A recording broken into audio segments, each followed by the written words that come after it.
Hello, everyone. Hello, everyone. I'm Brent. I'm your host, and we've got Daniel and Hi, Mario. everyone. Hey, Mario. Hello. Hello. Hello, guys. And we have Welcome back. Daniel. Say hello. Hi, everyone.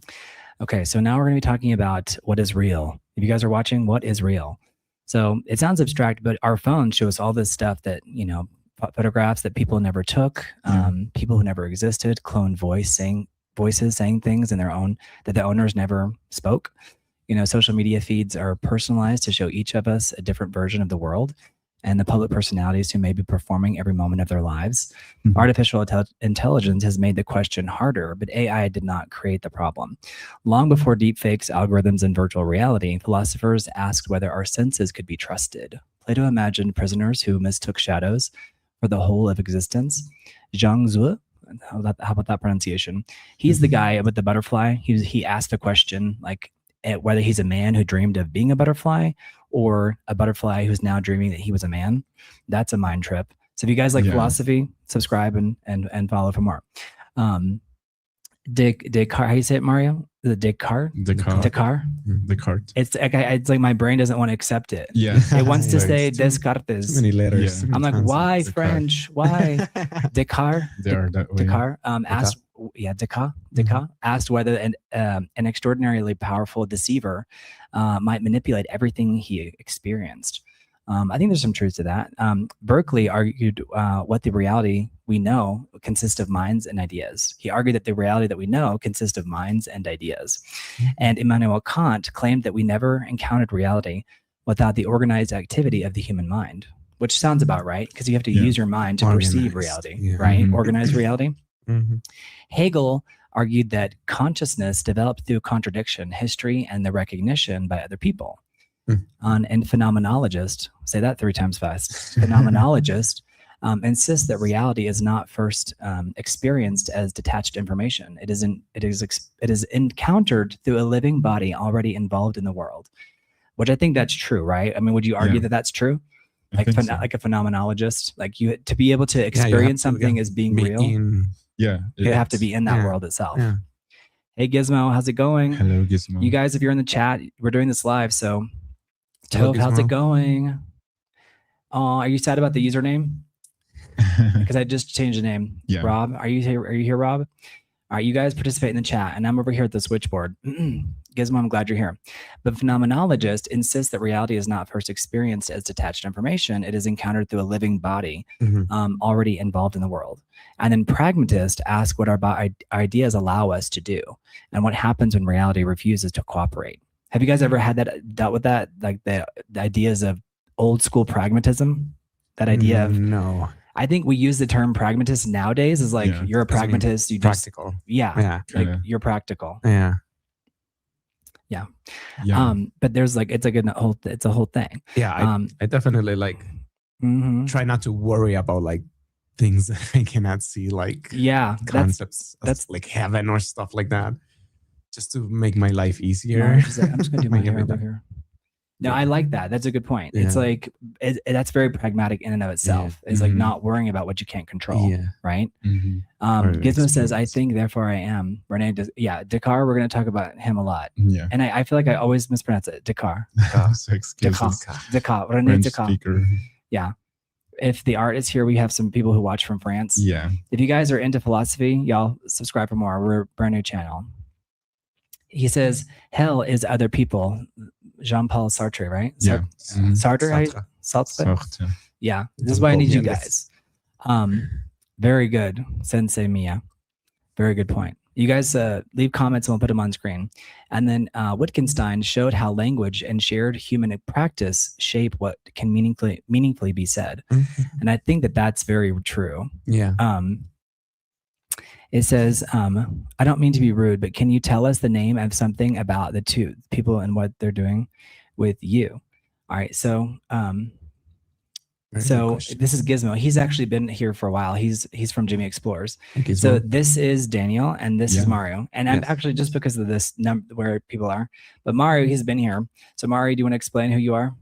Yeah, well, I'm working here with Brent. We've started this channel as like a way for us to discover ideas and like theories and discuss things that we think it's worth discussing. just so they don't get lost in, in the YouTube world. We like to discuss ideas. But we have a new guest today, guys. So everybody say welcome, Daniel. How dare you? I'm always mixing. No, speaking of reality, my parents were about to call me David, but really? ended up calling me Daniel. So, and that happens a lot. I don't know why. Is it because those two names are so similar and people want the D? Yeah. I down with the D. Biblical. And also Diego. People call me Diego all the time, and my dad's name is Diego. So I don't know what's going on with the multiverse, but yeah. Don't worry, it's not the first time. And so Gizmo is saying hi to you, Daniel. Yeah, hi Gizmo. Yeah. But there's another guy who's going to be coming like on Saturday, and his name is David. I think that's why I got like names. And the little boy in AI, the movie, his name is David. Yeah, love that movie. But Gizmo, that's not rude at all. I'm glad you asked, though. That's good. Yeah. So Gizmo, thank you for asking. All right. So if you guys are just now joining us, we're talking about theories. Go on, Daniel. Oh yeah, just saying hi to Gizmo, and I'm a new guest here, and I'm an actor. I live in Mexico City. I just met Brent through Facebook, and he was looking for people. I raised my hand, and here I am. And I said, I pick you, Pikachu. And I was like, come on. I was like, come on, let's go party. All right. So we're talking about all the different philosophies. This is like no small order. John Scott is saying hello to you guys. Hey, John. Hey, John. So Descartes asked whether an extraordinarily powerful deceiver might manipulate everything he experienced. Berkeley argued that reality, we know, consists of minds and ideas. And Kant claimed that we never encountered reality without the organizing activity of the human mind. And then Hegel argued that consciousness develops through contradiction, history, and recognition by other people.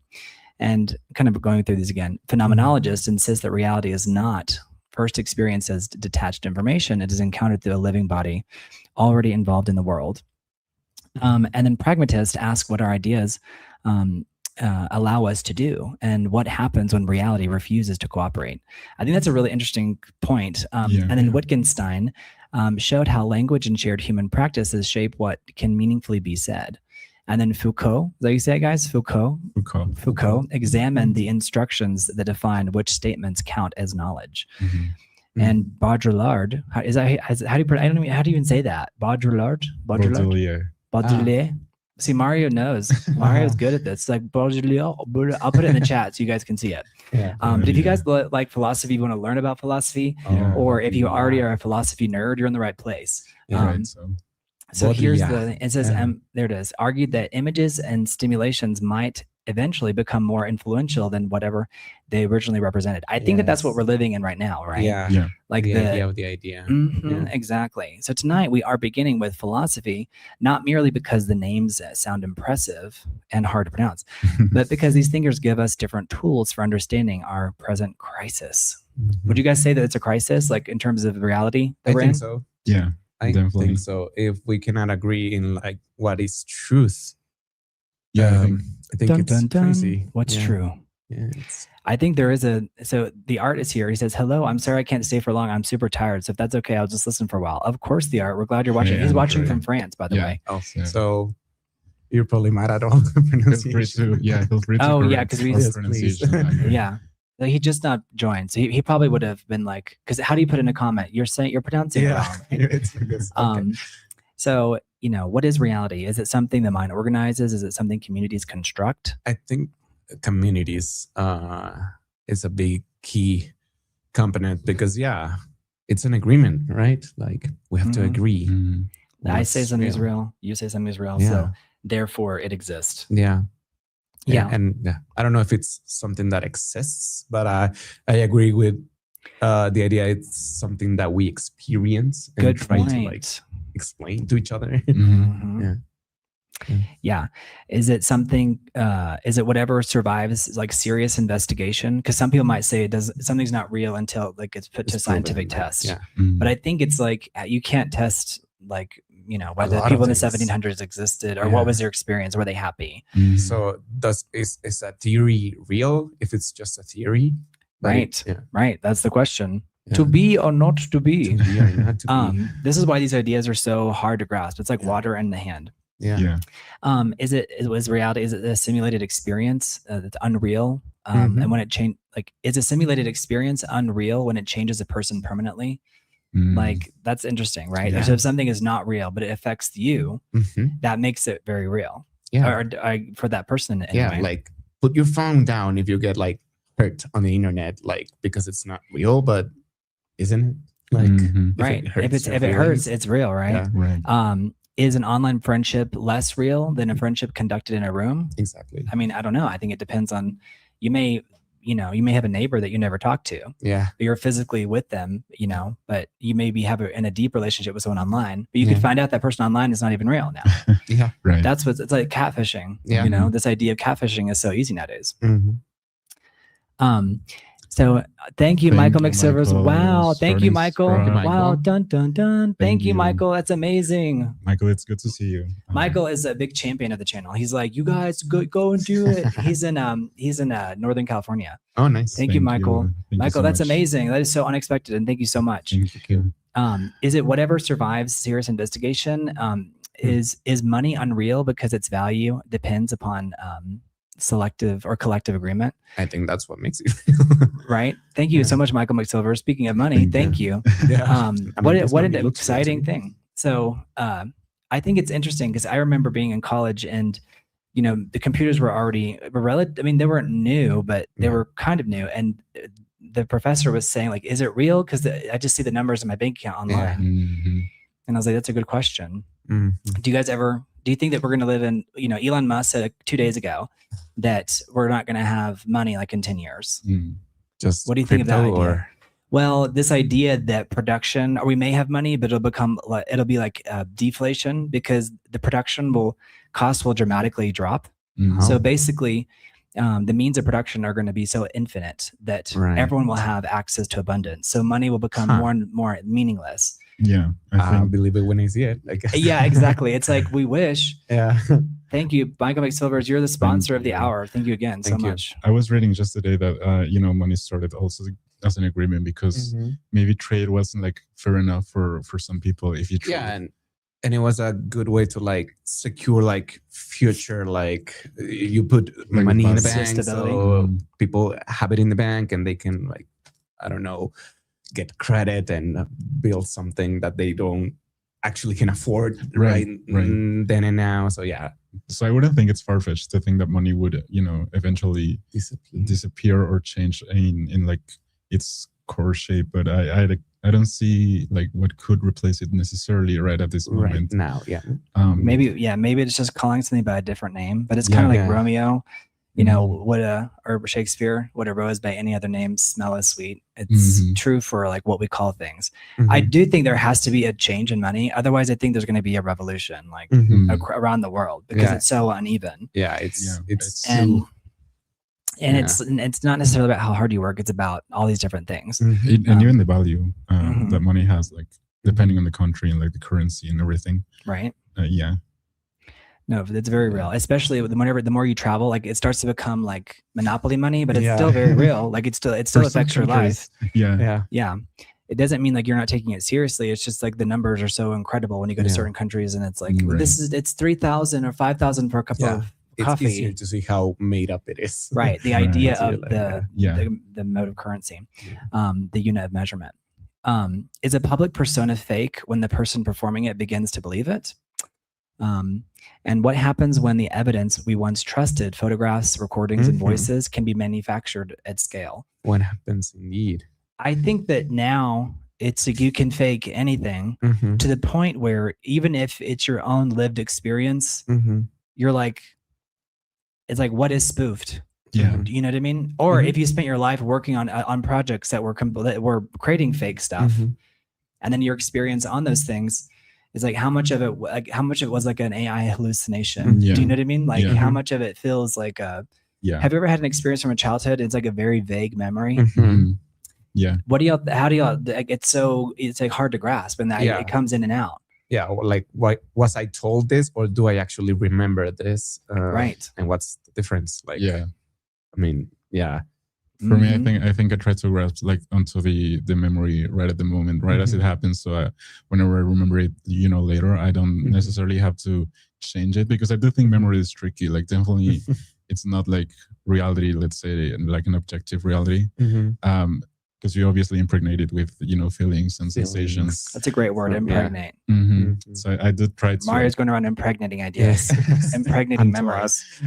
Our new memory. Yeah. I'm sorry, my memory's been impregnated. It's hilarious. Okay. So I did try to like grasp it at the moment and maybe like write it somewhere just so I don't lose like the recollection of it later.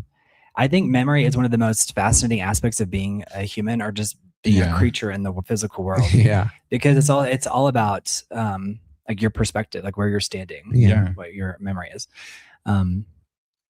And I think the idea of like, evidence is the idea of AI and young people. It's like we can create a whole entire fictional story of what human history is, like a whole new database that a whole new world. A whole new yeah, go for it. Sing along.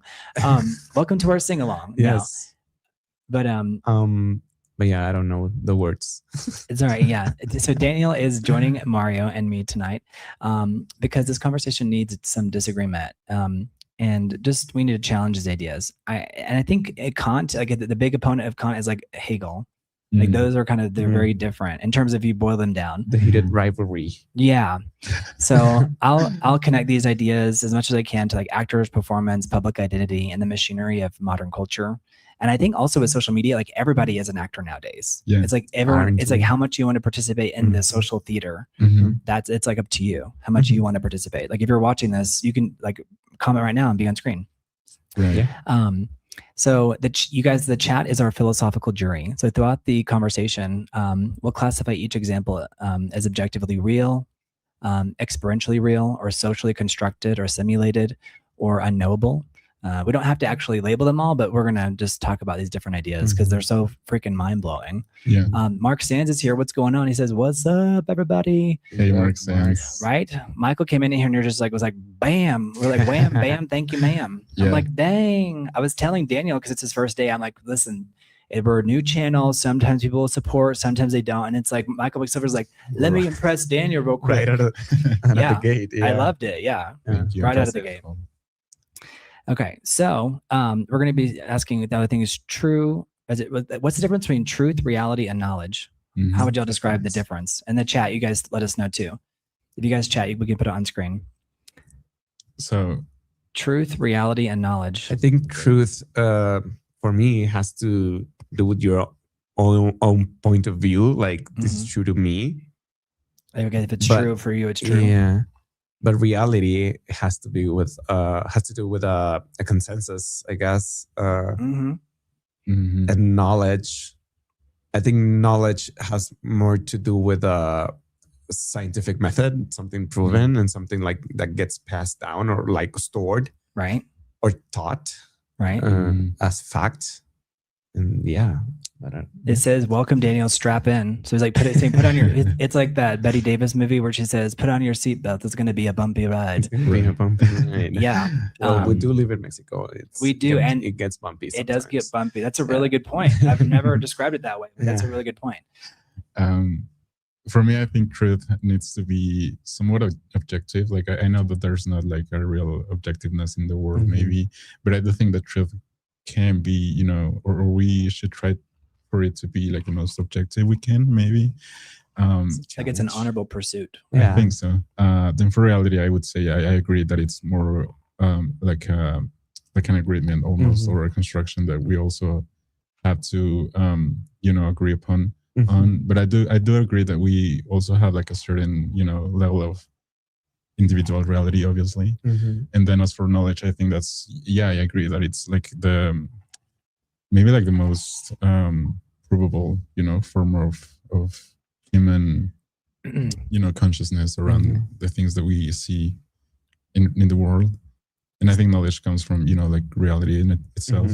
Right. And a lot of this is like upward interpretation. And especially when you're crossing languages, it's like, so reality is like, let's say what's what exists, right? And then like truth is like, what is the case that we're dealing with? Like truth is relative in a way. Yeah. And then knowledge is our justified access to what is true. So it's like, because like, how do you know? Like, how did like a dog knows if you're gonna like if you raise your hand, if it's you train it, it's like ooh, like it's a treat. Or like you're gonna hit it or you're gonna give it a treat or whatever. So like knowledge is very much depending on like the witness, like the individual. The philosophers distinguish questions about what exists from questions about truth and from questions about what a person knows. Contemporary philosophy continues to debate correspondence, coherence, and pragmatic theories of truth rather than treating truth as one uncontested concept. So it's kind of trippy. But before asking what is real, we need to separate these three questions. What exists, what is true, and what can we know? So suppose there's a fire in another city, okay? Yeah. So there's a fire in another city.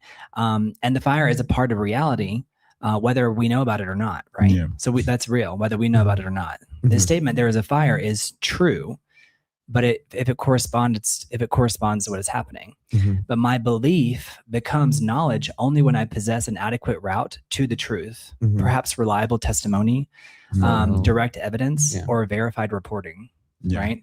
So it's like for it to be knowledge, I mean, you kind of need a reliable testimony, direct evidence, or a verified reporting. That's why it's so easy to fake news, right? To like fake what is the news. Yeah. Because people verifies it. Right. And I think we will get there like later in the conversation, but it's easier now for us, I think, to trick what's real and what we think is real. Yeah. It's like, are we even here? I mean, we're here on live. We're doing it live because so many things are easily faked. It's like we're doing it to show YouTube, like we want us to have a relationship with us.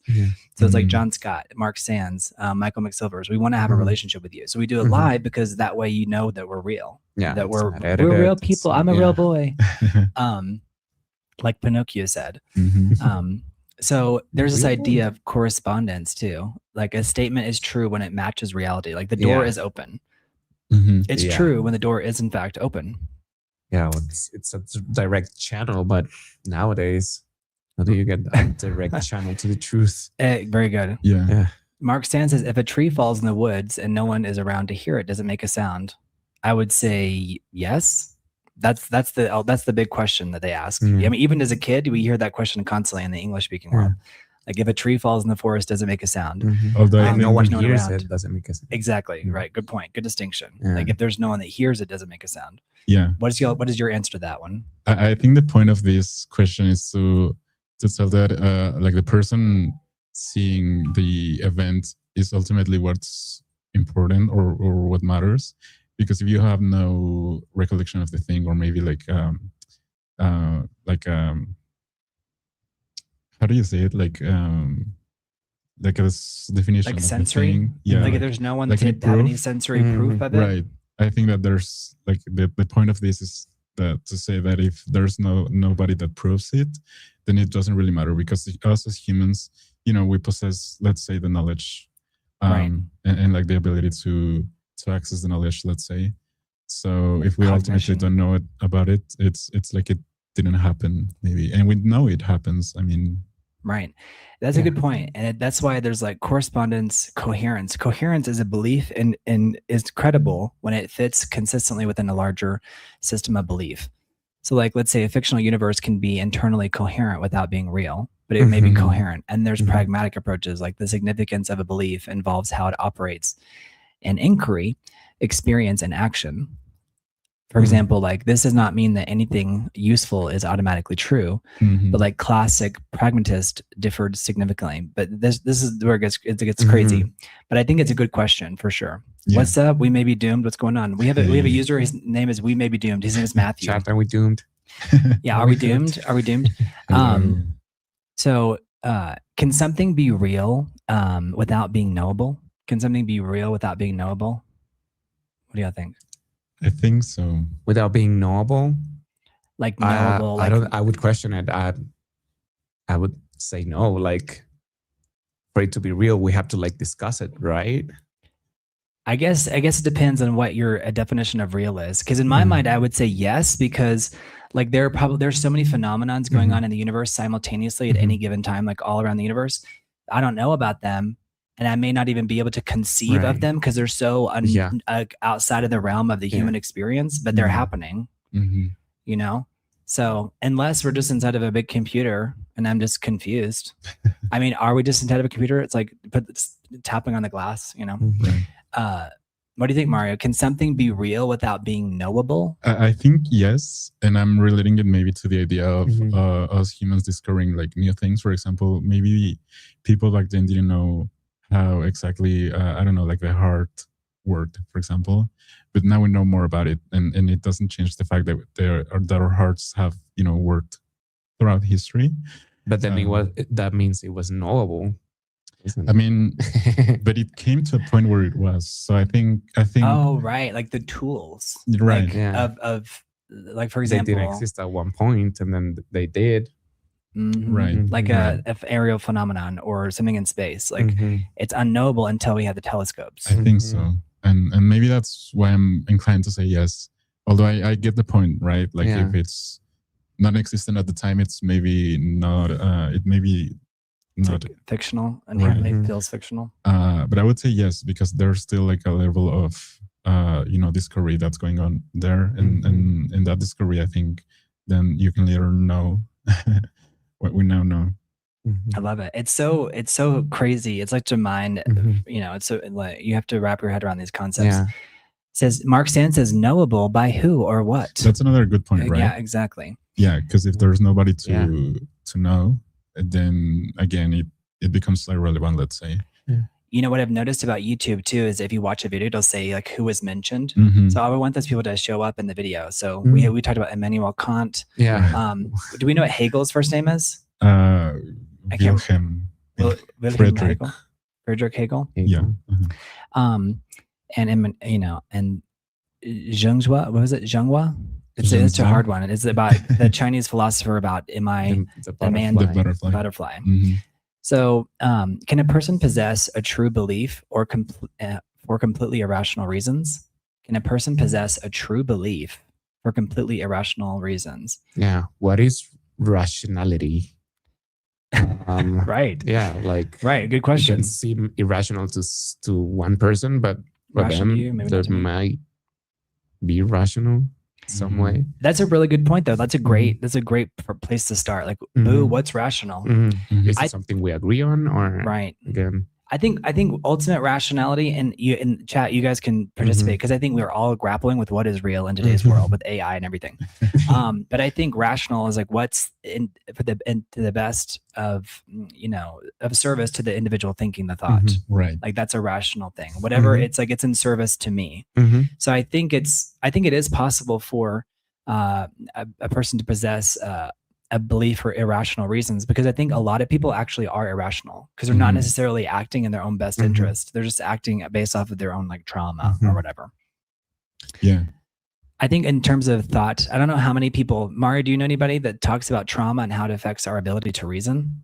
I don't know how much that's explored. I don't have any names coming up to my mind right this second, but I know I've heard of some people talk about this. But to answer the question and to expand a little bit on that, I do think that it's possible, maybe from, you know, like the individual perspective or like the individual point of view, to believe something even from a place of irrationality or rationality. Because I do think that when we believe something to be true, is not necessarily based on you know, rationality or not. Yeah. So I do agree, and with Daniel as well, like what's rational? You know, that's like the way of the philosopher to turn something upon its head by asking another question, right? Like to begin with. That's good. That's a great way to start, though. Yeah, and you're establishing the playing field, and we can build on the foundation. Yeah, I do think that that's kind of like the work of the philosophers. I'm happy that we're doing this. Yeah, and I think you get better at exercising the brain and your mind. So does consensus create truth or merely agreement? Agreement. I think truth is out there. I love how you have an opinion, and you're like, I love it. Go, bro. Go. Yeah, I think truth is out there. We try to approximate it, X-Files. but with all these agreements. But I don't think an agreement makes something true. Right. True. I agree with that. I'm like, this is true. I'm like, according to you. Because that's what we're dealing with. Because I mean, we see our neighbors, we see all these different people in society. And I'm like, it's so wild because we live during a time when we fundamentally disagree on so many things. And I think that can be dangerous, but also be full of opportunity. What do y'all think? Is it ultimately a good or bad thing? The fact that it's so hard for us to agree on things, like the most basic of things. You guys let us know in the chat, because this is what we're dealing with. Because whenever you're swiping, watching videos, so many people are not real, but we are real. We're real people. Yeah. Leave a comment. We'll put it on screen. Right. We're real. I mean, it's hard. I would say it's neither bad or good. It's just human. It's how human are wired to work. I think so. For some reason. And it's our burden, but it's also an opportunity to like create and come up with solutions and keep us on our toes. Yeah, I would say. Yeah, I guess so. I guess so. And I would say it depends on who you ask, maybe, because upon agreement, you create like the, that agreement, and let's say. Thank you, Mark Sands. And it can serve. Oh, thank you, Mark Sands. Thank you. And I think it can serve different purpose depending on how you frame it again. And so I think agreement also had developed like certain ideas that weren't necessarily good, let's say. Yeah, shortcomings. Right, or like prejudiced. Yeah. Right, like there's like a shared belief that it's not necessarily true, but people, like everybody, in a certain group of people. For some people at a certain time. And I think that also is where like your belief falls into your own level of rationality, because I think you can be rational, but it doesn't mean it's ultimately true. Right. Because you're rational because it serves you at this given point in history because of the circumstance, let's say. Thank you so much, Mark Sands. Thank you again, Mark Sands. We may be doomed since human nature. It's totally a human nature. What is the difference between being mistaken and living in another reality? Like, do you think that some people are just walking around living in their own reality? Or do you think, like, at what point is it someone just mistaken in that given moment, but they ultimately operate inside of the reality, and then there are other people, and it's like, boo-boo, you're just walking around in your own reality. I mean, that's probably how some people felt yesterday. Yes. When I was talking, because I was talking about this podcast today with Daniel for hours.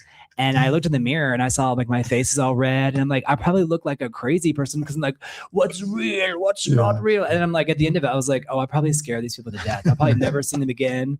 They're going to be like, this guy's crazy. He's lost his mind. That man is living in another reality. Right. I mean, I was laughing at myself because I get it.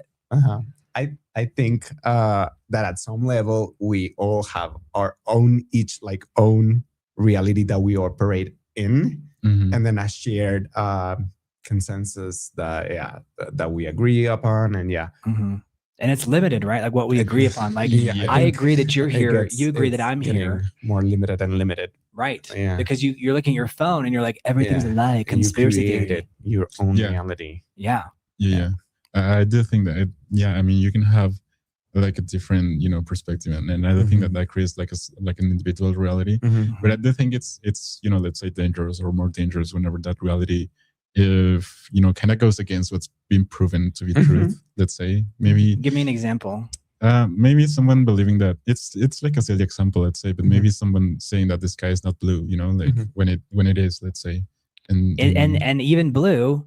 I mean, I get what you're saying though. It's like someone saying it's green or whatever, and it's blue from our point of view in space. When in reality, which is a very recent color, blue. I think it's the latest, like that we found a name for it. Like I think like Greeks didn't have a name for blue, so the sky was like white colors or something like that.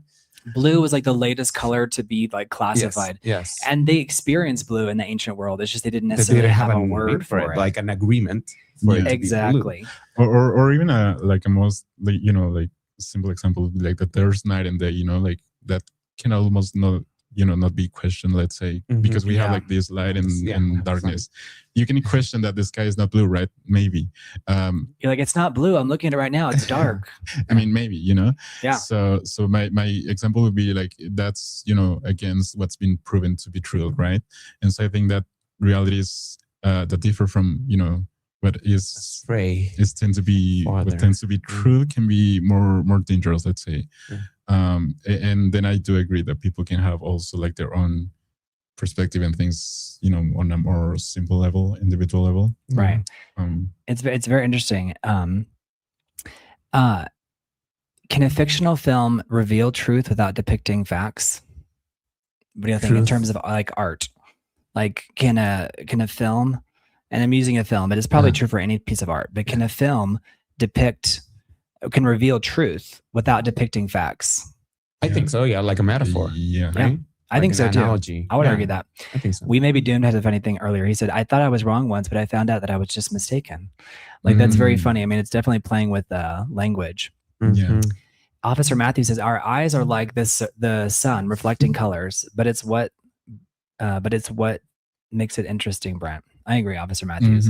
Officer Matthews, thank you for being here. I love that cat. Hey, Officer Matthews. Nice cat. Very beautiful eyes. Yeah, we have to. I feel like I've got some of my eyes to your kitty. Yeah. Yeah. Yeah, I do think film can also teach us about, reality, even if it's not based on a true fact. And I do think it's, like human nature in general, because we all see emotions depicted on film, particularly, let's say. And so I do learn a lot about the human emotions just by watching films. It's interesting because do y'all ever have that thing where I can't cry about my own life, so I need to like watch a film to reflect back something? Music. Yeah, like I need to cry through the film. Yeah. Because maybe crying about my own life is like too dark or something. Yeah, you're protecting yourself. Yeah, a little bit. So I'm not alone in that. No, I'm not. No, I do that. Yeah, it's like I need to cry, so I'll put this on. Yes. Right. Yeah.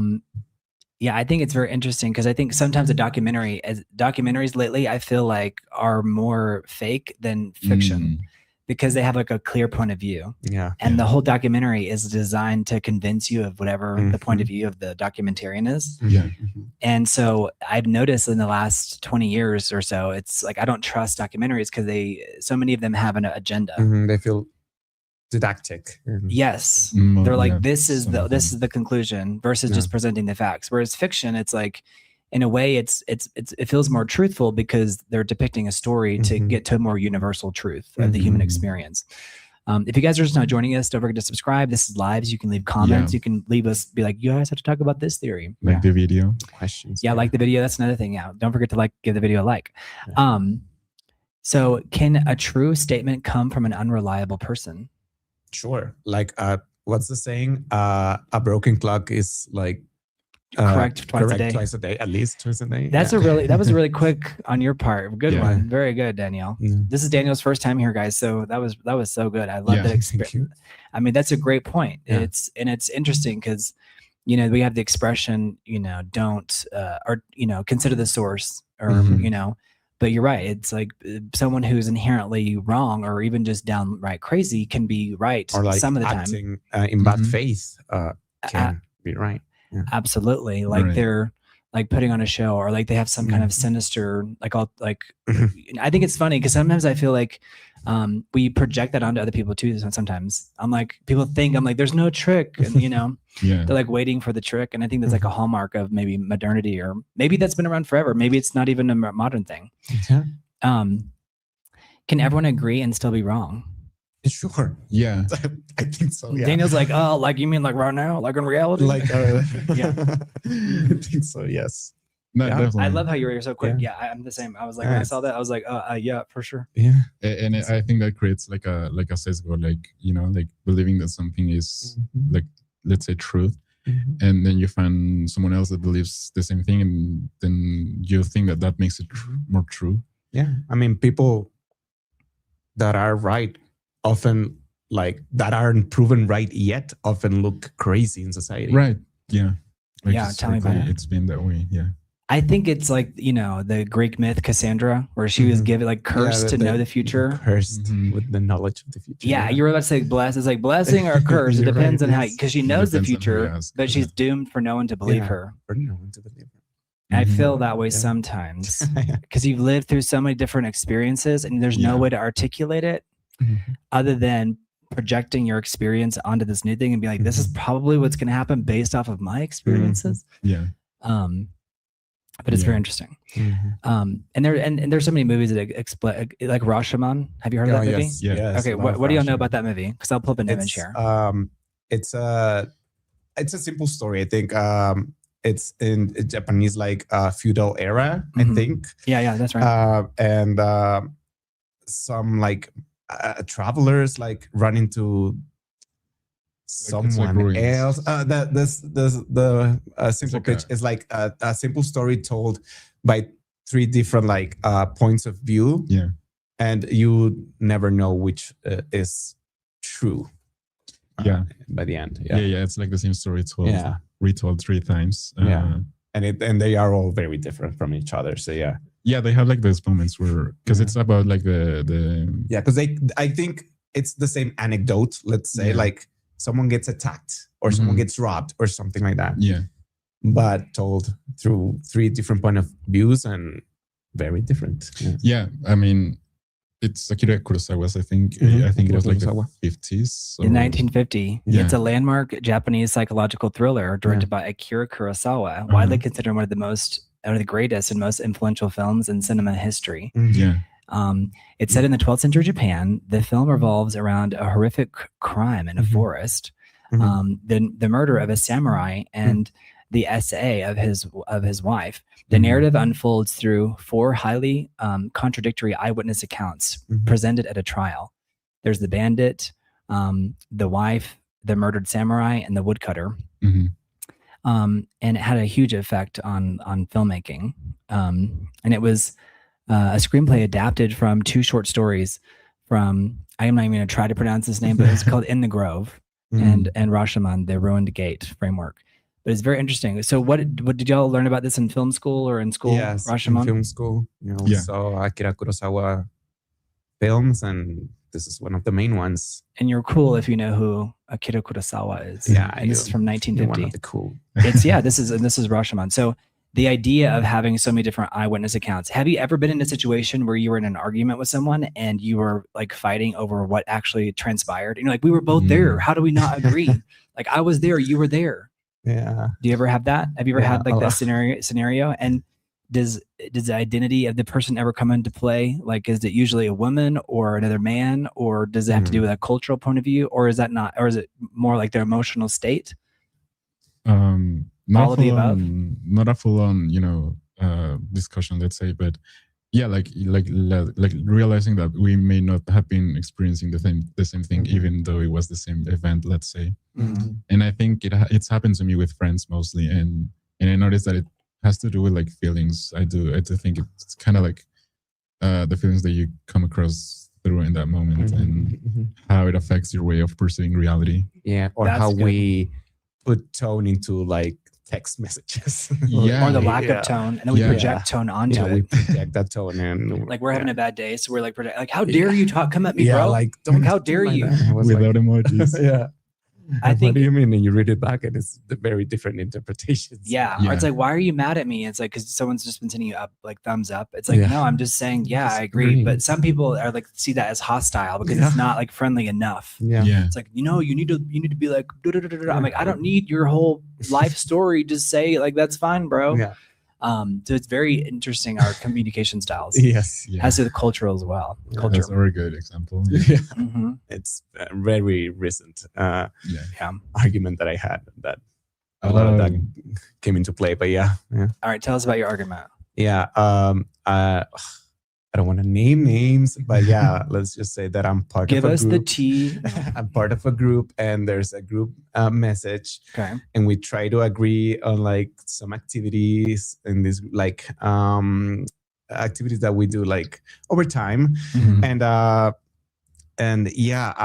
let's say I wasn't available for some of them, but I was available for one of them, and I was trying to convey that, and like the person that like organizes the group, I was feeling like I wasn't being heard, like she wasn't seeing where I was coming from, and she was like taking it like very aggressive, personally, almost. Very personal, and we were discussing it in the group, and then people chimes in, and that creates a whole other thing. So I think human drama is so bizarre because have you ever run into someone, and it's kind of like what you're talking about. Like I the early 2000s, I went to this bar, and I remember this group of people, and they were like, "Oh my God!" I was talking to them, and they're like, the whole time they're looking at me like I was crazy, and I was like, "What's going on?" And they're like, "Oh, we always thought that you hated us." Oh yeah. And I was like, "Why?" And like, because of this, and I was like, I never even knew that happened. Yeah. But they had this whole idea in their head and they created a whole narrative around it.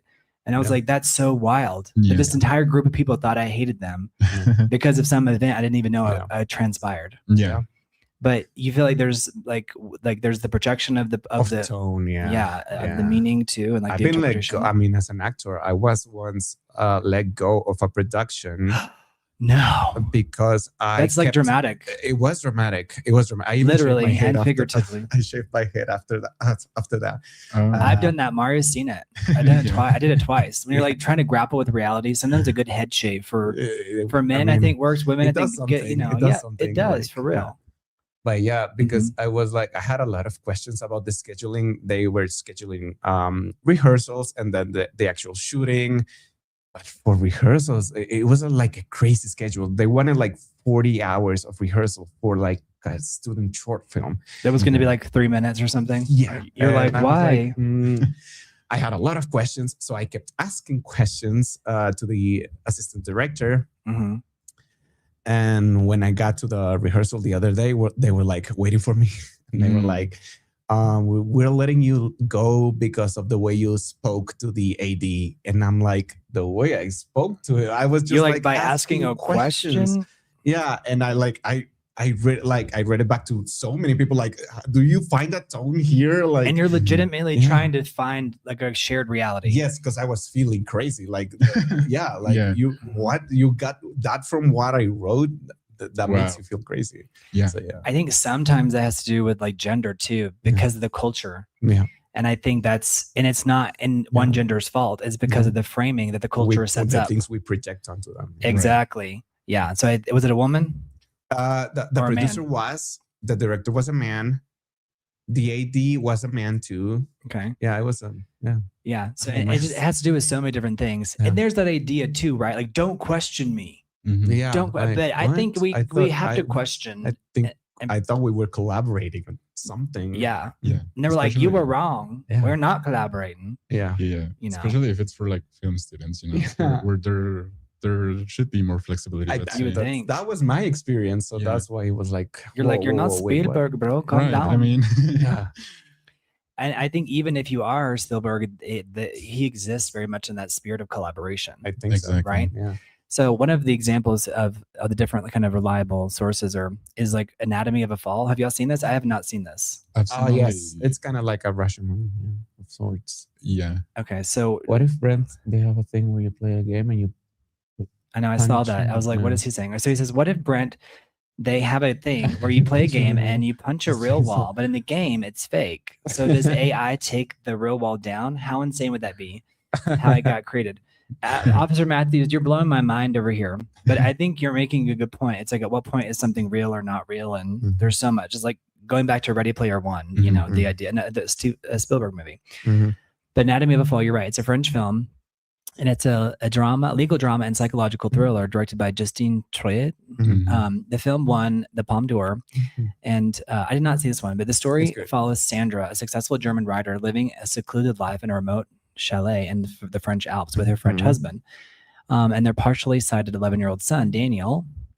When Samuel is found deceased in the snow after falling from their attic window, an investigation ensues with no clear indication of whether it was someone offed him or it was basically how he passed. You got to be careful on these lives, what you say. But I think that's interesting. So I guess it's one of those movies that you never really quite know exactly what happened. And they're playing with that. And that's part of it, but I haven't seen it. I don't think that's the goal. I think that it's kind of like a Rashomon. The goal is to explore what is real and what is not, and like absolutely what we trust. Yeah, it's like the essential themes, the elusiveness of the truth. Like and it's not like a whodunit, but it's like focusing on different aspects.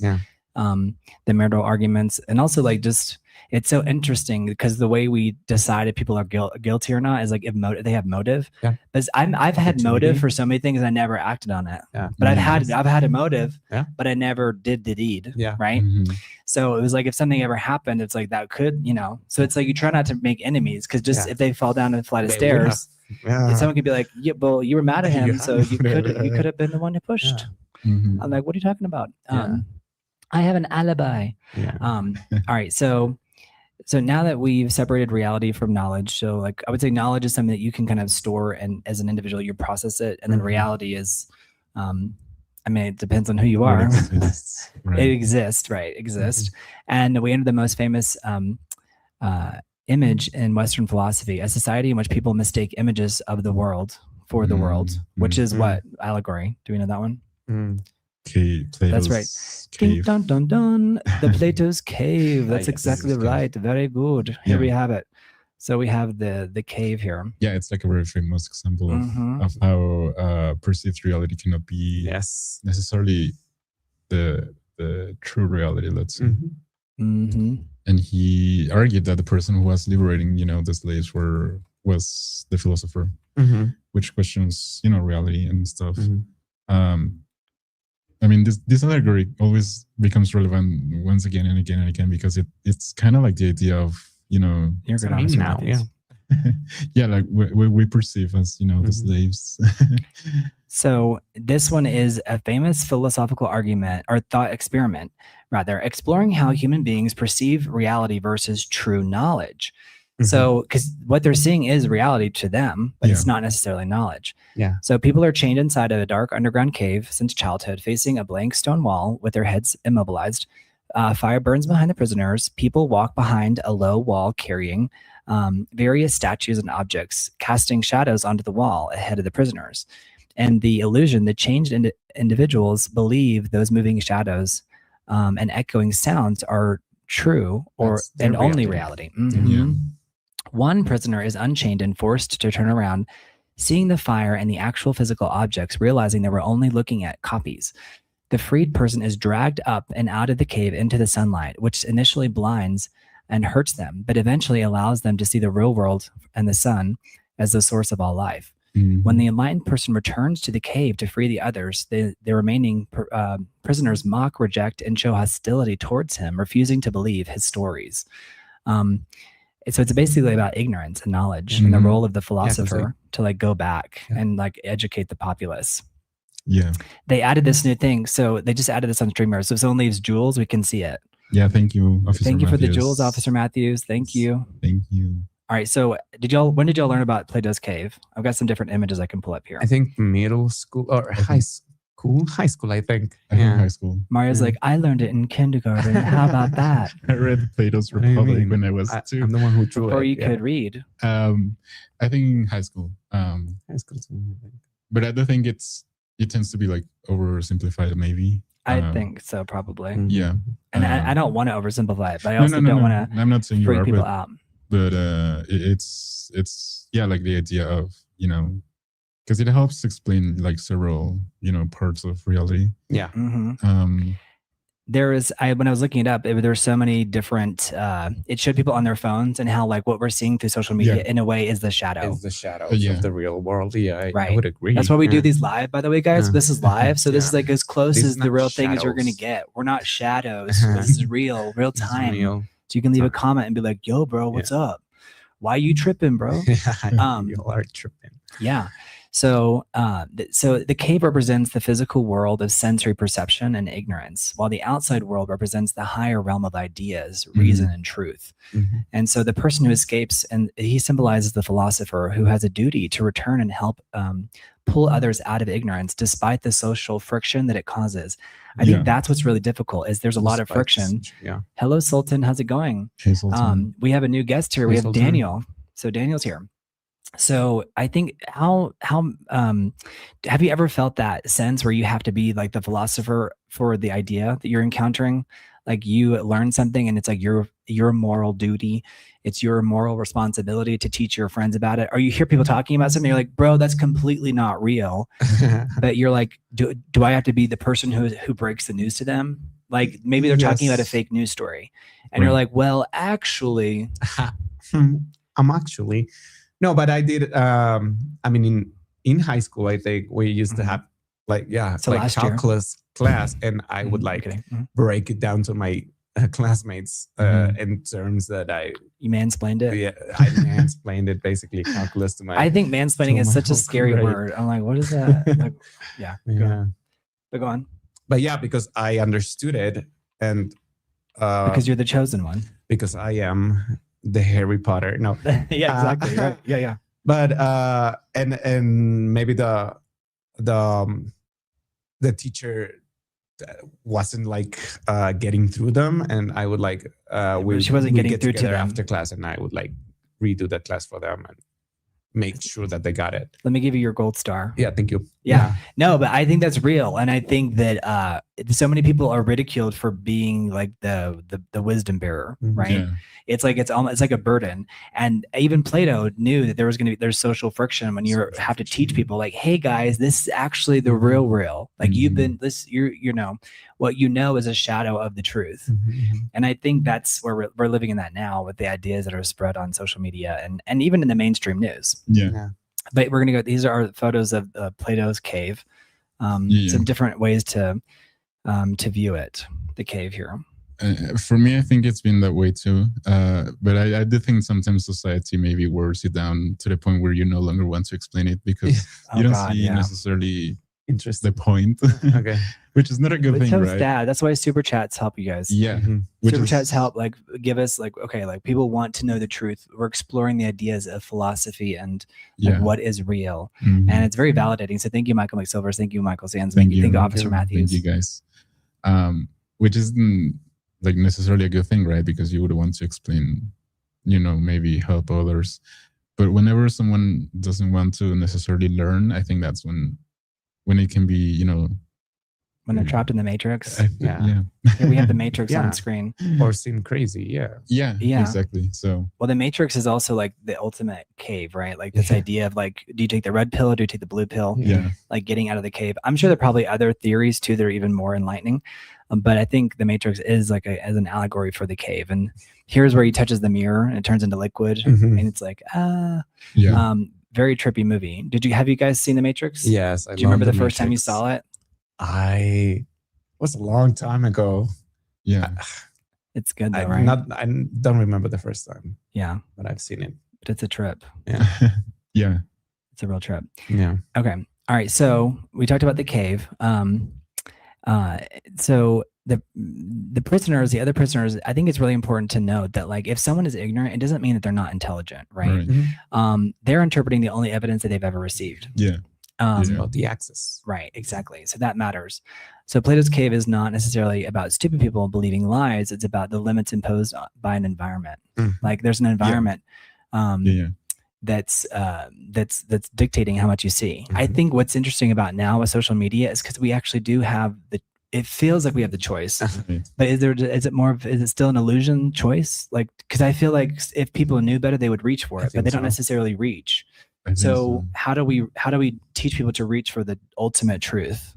I think Plato's point was also trying to be that it was like a representation of societal hierarchy, and so because the slaves were obviously like the lowest part of the pyramid, let's say, and so I think it may be that way still in some cases because not necessarily the person who is watching the shadows will be interested necessarily on helping. Yeah. So I think that can also be, like another allegory, let's say, for today's world, society. Right. In the sense that maybe the person watching, like these videos or whatever that can be, comparable to the shadows, were necessarily be like part of it if they knew better, let's say, Yeah. Right. And like social media is more like a personalized cave wall. So it's like already kind of making you, and like the feed is not necessarily made up of entirely false information. But I think that's what's scary about like the feed is when people are scrolling through social media is that Mark Sand says, yeah, he's really drinking in the Mexican culture. So I think they may be referring to Jimmy, or I don't know what it says. But Mark Sands, I'm glad you're here. Tell me what you mean by that, Mark Sands. If you guys are watching too, you guys can participate. This is live, so you can leave comments below. And if you're watching playback, don't forget to give it a like if you're watching live or in playback. But I think what's scary about social media is like you can see like 5 things that are real, and then one of them can be false, or all of them they can be 4 false ones and 1 real one. And it's like this ratio, it's like increasingly just like made up. And so I always just wonder about our children, because if I'm confused, because it's so convincing, it looks like it was filmed and it's like an event from like a security cam. And maybe it's something as simple as like there's like a dog jumping over a barrier to get to his owner, and it's like, oh, what a cute little story. Or it's like a little grandmother who's like giving the family a life lesson, and people are like, oh, that's so sweet. And I'm like, this is all fake. Yeah. At what point? Someone called Daniel Jimmy. That's hilarious. Mark Sands. Yeah. So he was like saying like he's really absorbed Mexican culture. He's like I'm full Mexican. Yeah. Okay. Yeah. Like it's so funny. Like that you have to know the chat to get the subtext of the message. That's funny, Mark Sands. But yeah, this idea of does it ever scare you? Or are you just like, whatever? I mean, you can't live in a state of suspended terror, right? Yeah. You want to feel good. We want to feel good. We want to be ready to feel good. I am an optimist. Sir, don't lie. I am. Do not lie. I'm kidding. But yeah, I think what I would say is like, I think we're taught to like look for certainties and not to question. Like we're like looking for absolutes. Yes, for absolute facts. Like in school, and like this idea of knowledge, I think is very like fact based, and not. We don't focus on how in curiosity, and how we look for knowledge, how we actively like want to keep learning. Yeah, so I love that it's so raw coming from the belly, and you're like, I want the truth. Like I want to question, like, is this true? Exactly. Like, I want to keep on questioning, like, I think that's the base of reality, that we gotta keep updating it. Right. Yeah. It's like it's dangerous to be like, this is blue, this is red, this is green, like forever true, right? When it's maybe just a contemporary phenomenon, or the way we perceive it now. And I think that's I think you make a good point. It's like education. At what point is it? Because they have to teach us how to be curious. I would say that. And critical thinking. That's the big crisis, they say, is that there's not critical thinking. So people just want to be told, like, what is that? What is true? And like, I don't know, well, you figure it out. Let me teach you how to think. Well, have you heard the expression, teach a man to fish? Yes. Versus if you give a man a fish, he'll eat for a day. He'll eat for a day. Teach him how to fish. He'll eat for a lifetime. Yeah. So it's very interesting. So does Plato underestimate the importance? So talking about the cave of appearances, like we live through appearances. We cannot simply step outside of perception and compare it with a reality from nowhere. So like basically we're in a reality, right?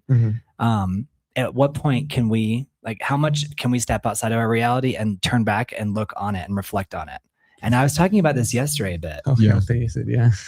And I think it kind of blew, because we had somebody there and they kind of blew their mind. They were like, they'd never thought about that. He left wide open. Like he did. Mari, I wish you were there to witness it, because this guy was like, it was like, and I think it was like almost scary, because it was like he'd never thought of it. Not to be like, oh, like, but I like, let me be the one. Let me have the duty of the philosopher in this scenario, right? To teach you. I don't think that Plato was necessarily underestimating it. Because by recognizing like the world of ideas, like that level of unattainable knowledge, I think he was saying that even appearances matter. Because I did think that in an example that I was giving when I was learning this, and it was like the color white, let's say, that doesn't really exist in reality, but it exists, like as an idea. Right. And so I think Plato was also aware of how reality is, perceived, and how objects are not even like the full-on thing, because they only exist as perfection on the world of the idea. And so I think he was also trying to. If you guys are just not joining us, we're talking about Plato's Cave. Yes. And they said they love your look, as you've got a great actor look. Thank you. Yeah. Thanks. You guys, if you're hiring, if you're a producer. Oh yeah. Daniel, he's looking for a job, and he just got a cat scratch on his hand. So if you guys are curious, we can use this. It was just exactly. You can design the story around it. It was a cat scratch. It reminds me of Rent, because remember the Rent that was like, it was called the Cat Scratch Club. Oh no! She's like, do you ever go to the Cat Scratch Club? That's where I hadn't heard of it, but I want to go now. Yeah, but it's a fictional club. It's fictional. It's like it only exists in Plato's Cave. Yes. No, I agree, Mario. I don't think it's necessarily. I think it's a metaphor, and so every more metaphor has its own limitations. So I think it's But is there anyone in society that now that you think is like, let's say, one of our philosopher liberators? Like some people might make the argument that someone like Elon Musk is, and then someone else might say he's the great deceiver. I would point to that more. I would say personally, Twitter is, or formerly Twitter, now X, is full of like philosophers. Once in a while, you'll read a tweet that will like blow your mind, like about something that you had never thought of. Like, yeah, I lived through Hollywood during the cancel culture, and so I like never got on Twitter, and like after that I was like, oh, I'm never getting on there. No, it's a dumb fire. Like, yeah. No, I mean, I think there's magical stuff there. But I remember when news was like everything was new. Tell me.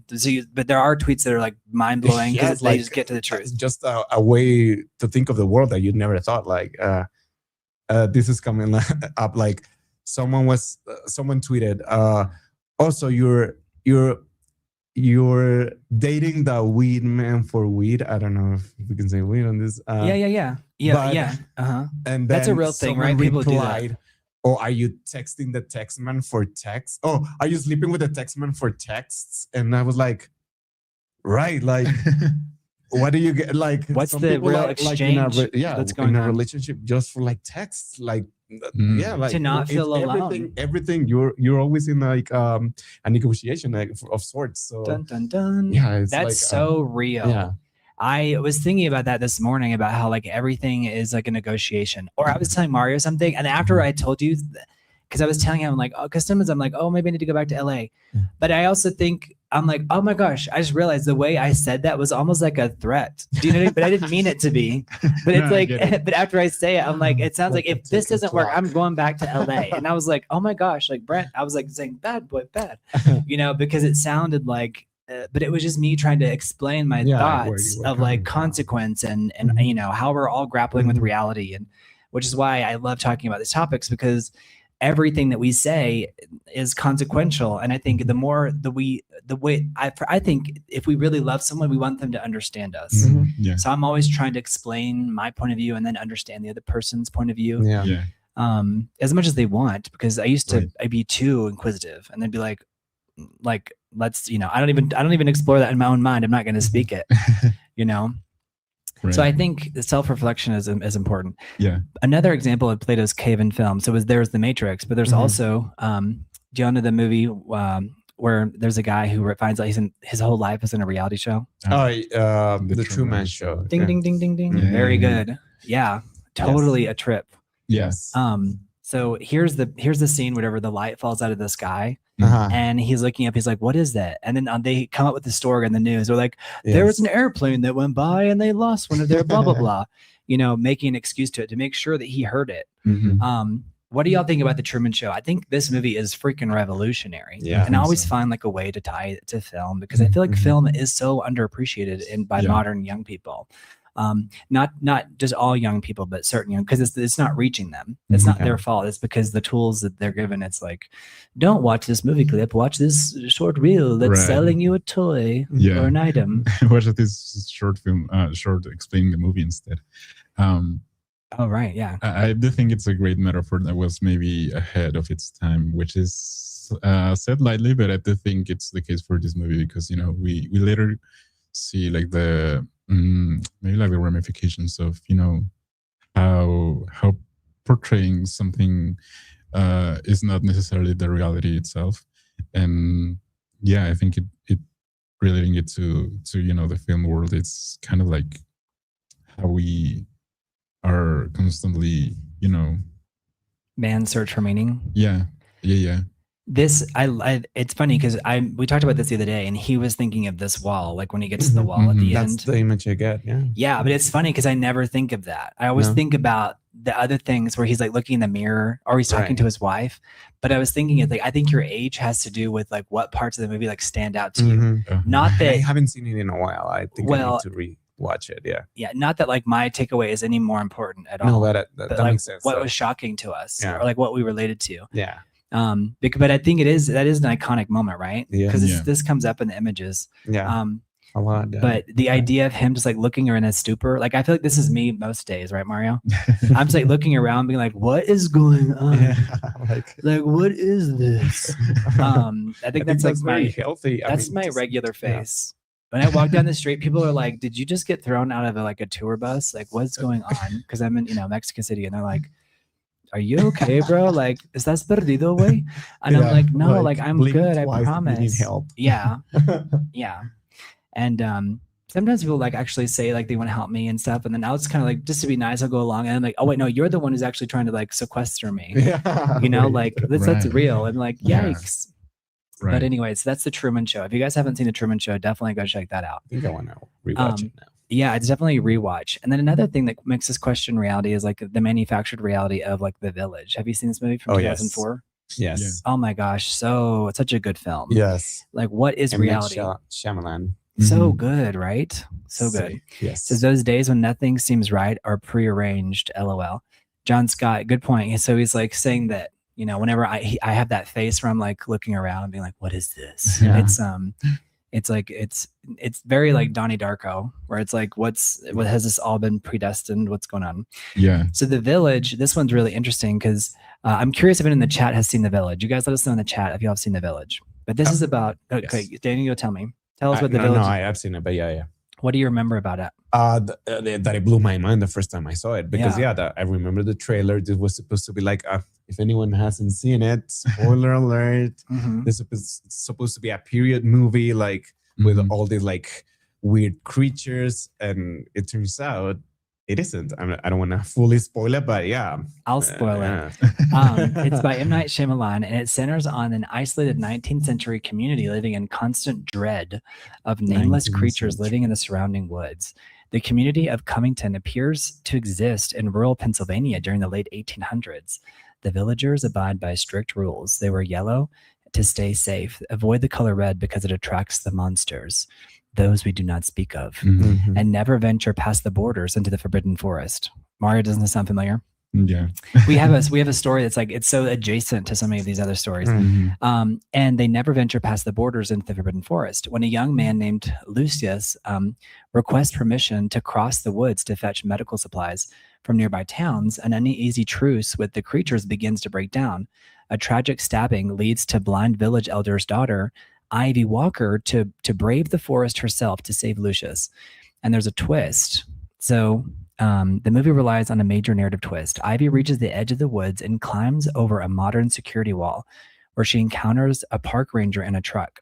It is revealed that the village is actually located inside of a private wildlife preserve in the early 2000s.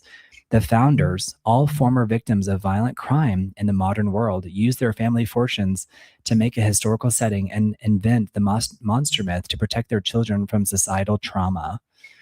That was so wild because on some level, it actually feels very plausible. Mark Sand says, I bet it has a twist. Yeah, M. Night Shyamalan, you better believe it's going to have a twist. You're right, Mark Sands. Yes.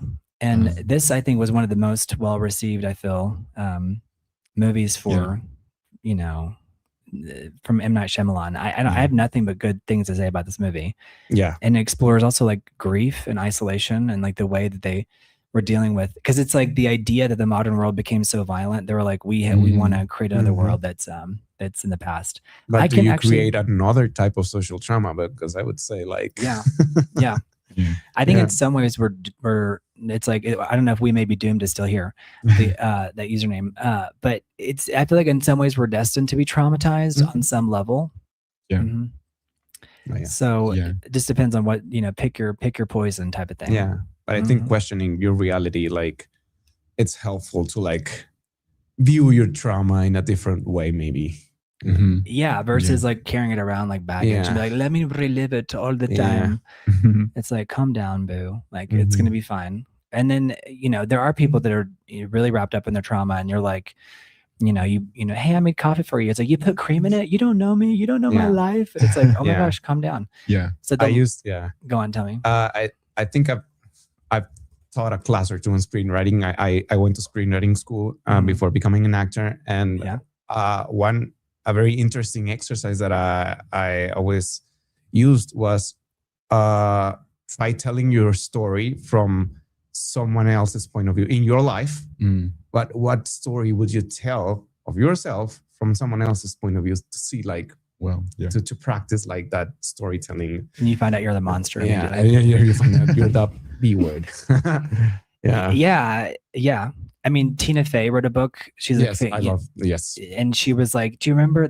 She's recounting a story where she had beat out someone else for a job. Yeah. Well, that too. Yeah, the cat.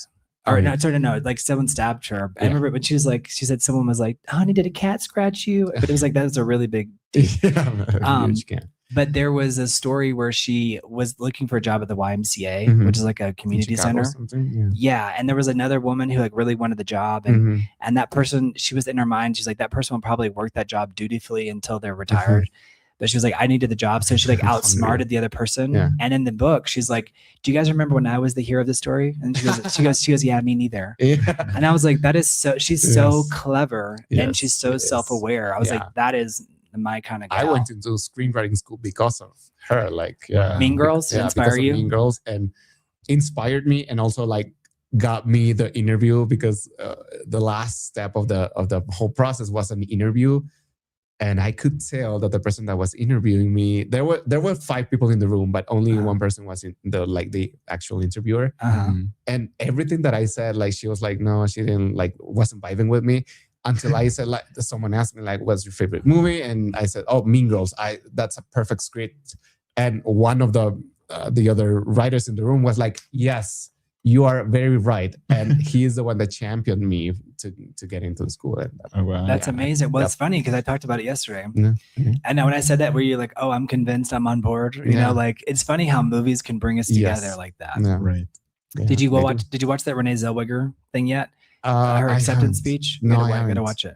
I would play it, but I don't want to get striked. You know? All right, so have you heard of the Mario movie? Or sorry, the Lego movie? The Mario movie. That's so funny. Yeah, the Lego movie. The Lego movie. The Lego movie. Yes. So I guess this one has its own little thing. There's a twist. At the end, the animated world is revealed to be a play presentation of events happening in the real world, where a boy named Finn is playing with his father's meticulously glued Lego collection in the basement. I think Will Ferrell, right? Isn't he like the dad or something like that?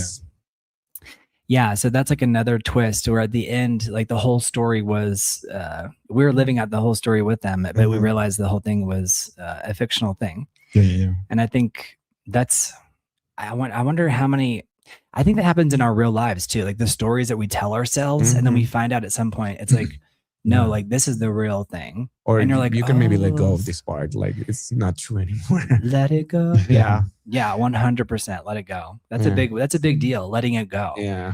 Do you think that, do you ever meet somebody and you're like, you need therapy? Yeah. You know, I mean, I do all the time. It's in the mirror usually. But I always wonder, like, how much does therapy work on people? Like, in what type of therapy? How do you discover that? And it requires so much like access and individualized attention. It's very interesting. Yeah. I do think this movie is, also a case for existentialism, because the Lego world is interesting because they live like the perfect, unbreakable life. Everything is happy. Everything is awesome. I don't know. Oh, everything is awesome. Yes, I think so. Oh, yeah. I forgot about that. Very good memory. Anger. Everything is awesome. And then everything, breaks and reconstructs. And so, like, coming out of that idea, I think it's like a case for existentialism, and like how, once you're aware of something, it can break. Because they are very in control, right, of their own reality, because they can build whatever they want. Right. But then they realize, oh no, there's a kid playing with us. I think that was the argument. Right? I need to rewatch it.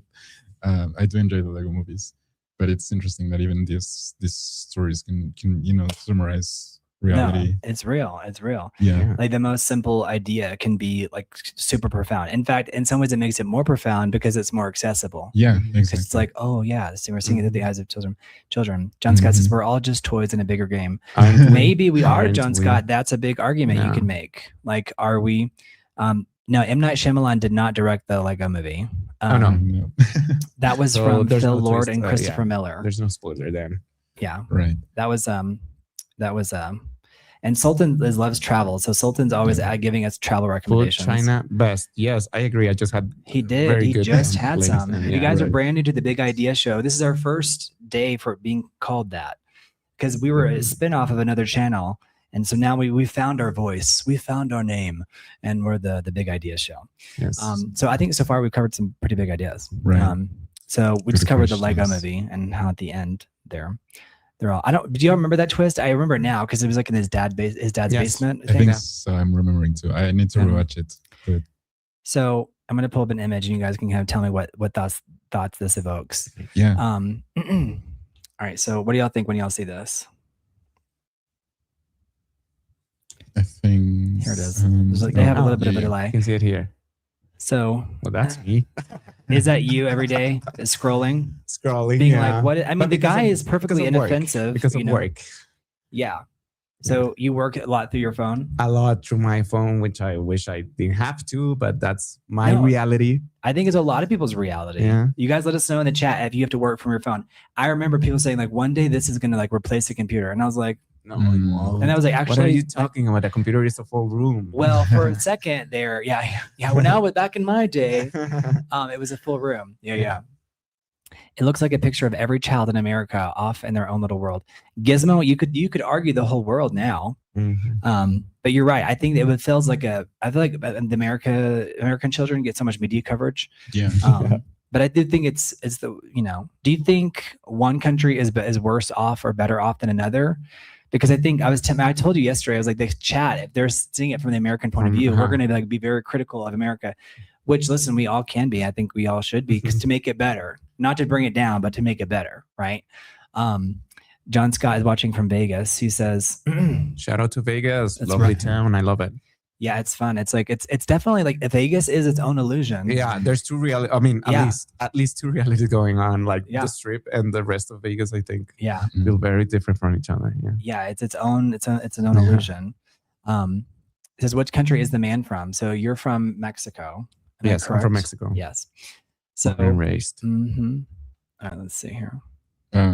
But I do think it represents or kind of depicts, like a significant portion of, us as humans. I think it's almost not impossible, but maybe very, very difficult for us to not be, on our phones nowadays. And with that, I just pushed a button, and I think we just hear ourselves now. Thank you, Keith PB House. I'm about to leave and anchor. Thank you, Keith. Thank you, Keith. All right, so Mario, you have to help me out. What did I just do here? Thank you, Keith TV House. I just pushed a button. Yeah. We lost the visuals. Yeah, well, we're here.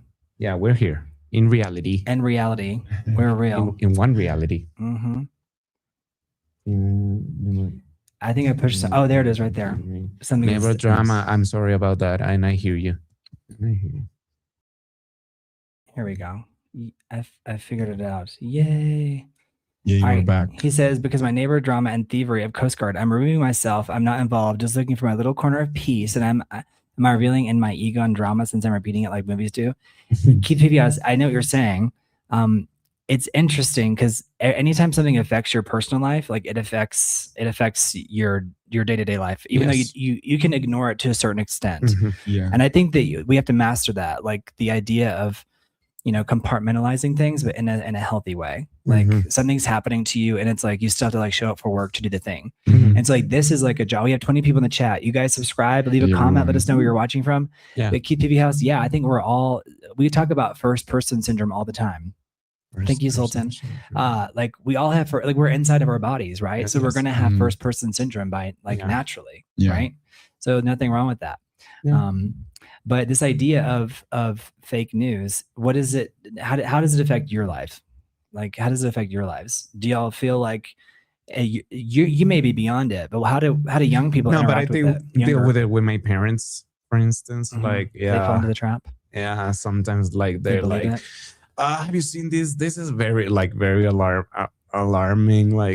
tone, and I'm like, wait, but have you considered the source? Where is this coming from? I mean, like, where did you see this? Did you see it on Facebook? It's usually fake. But I like to think that I have a good eye for it, but I don't know. Like I've fallen for like cat videos and like, or like, I don't know. They use that. That's how they get you. It's like the small things like animals. And you're like, oh, that's cute. You know, like, and you're like, wait a second. No. Like I rebel. I refuse to submit to the system and to the AI, you know, like this is why we go live, you guys, is because we want the interactivity because so many things are fake. And you made a really great point last night. Daniel was like, that's why you're going, like, it's a response to AI. I'm like, right, exactly. Yeah. Exactly. Yeah. It's a response that, you know, if someone's like, hey, you know, tap your head and, you know, rub your belly. I'm like, sure. All right here I am. Not at the same time because I'm holding the mic, but I'm trying. Yeah. Remember that thing they were asking you to do that in school to kind of play with your motor skills? Yeah. It's very interesting. Go like counterclockwise. And Yeah. I agree with Daniel. I think it's like almost a duty now to question, you know, everything that you see online. His name is Daniel Keith PV House. So this is Daniel. Hopefully you'll be a regular. Hopefully you're enjoying it. Because I was telling him, I was like, there's an audience for this because there's no one else doing this. So even though we're new, like they'll find us. I agree. I trust YouTube. I trust the audience. They will find us. Build it and they will come. They will come. Keith. Yes. Thank you, Keith PV House. He says he's on his earbuds. He says he won't be able to type for a while. He says, sorry, it's late. Who's your guest? This is Daniel. This is Daniel here. This is Daniel. I'm Daniel. Howdy doody. A cat scratched him. So was it your roommate's cat? My roommate's, which is my cousin. And is that partially why you're looking to move out? No, I'm not looking to move out. We're looking for a roommate. I don't know y'all are looking for a third roommate. Yeah, a third roommate. Oh, okay, got it. Yeah. Got it. Good. Okay, makes sense.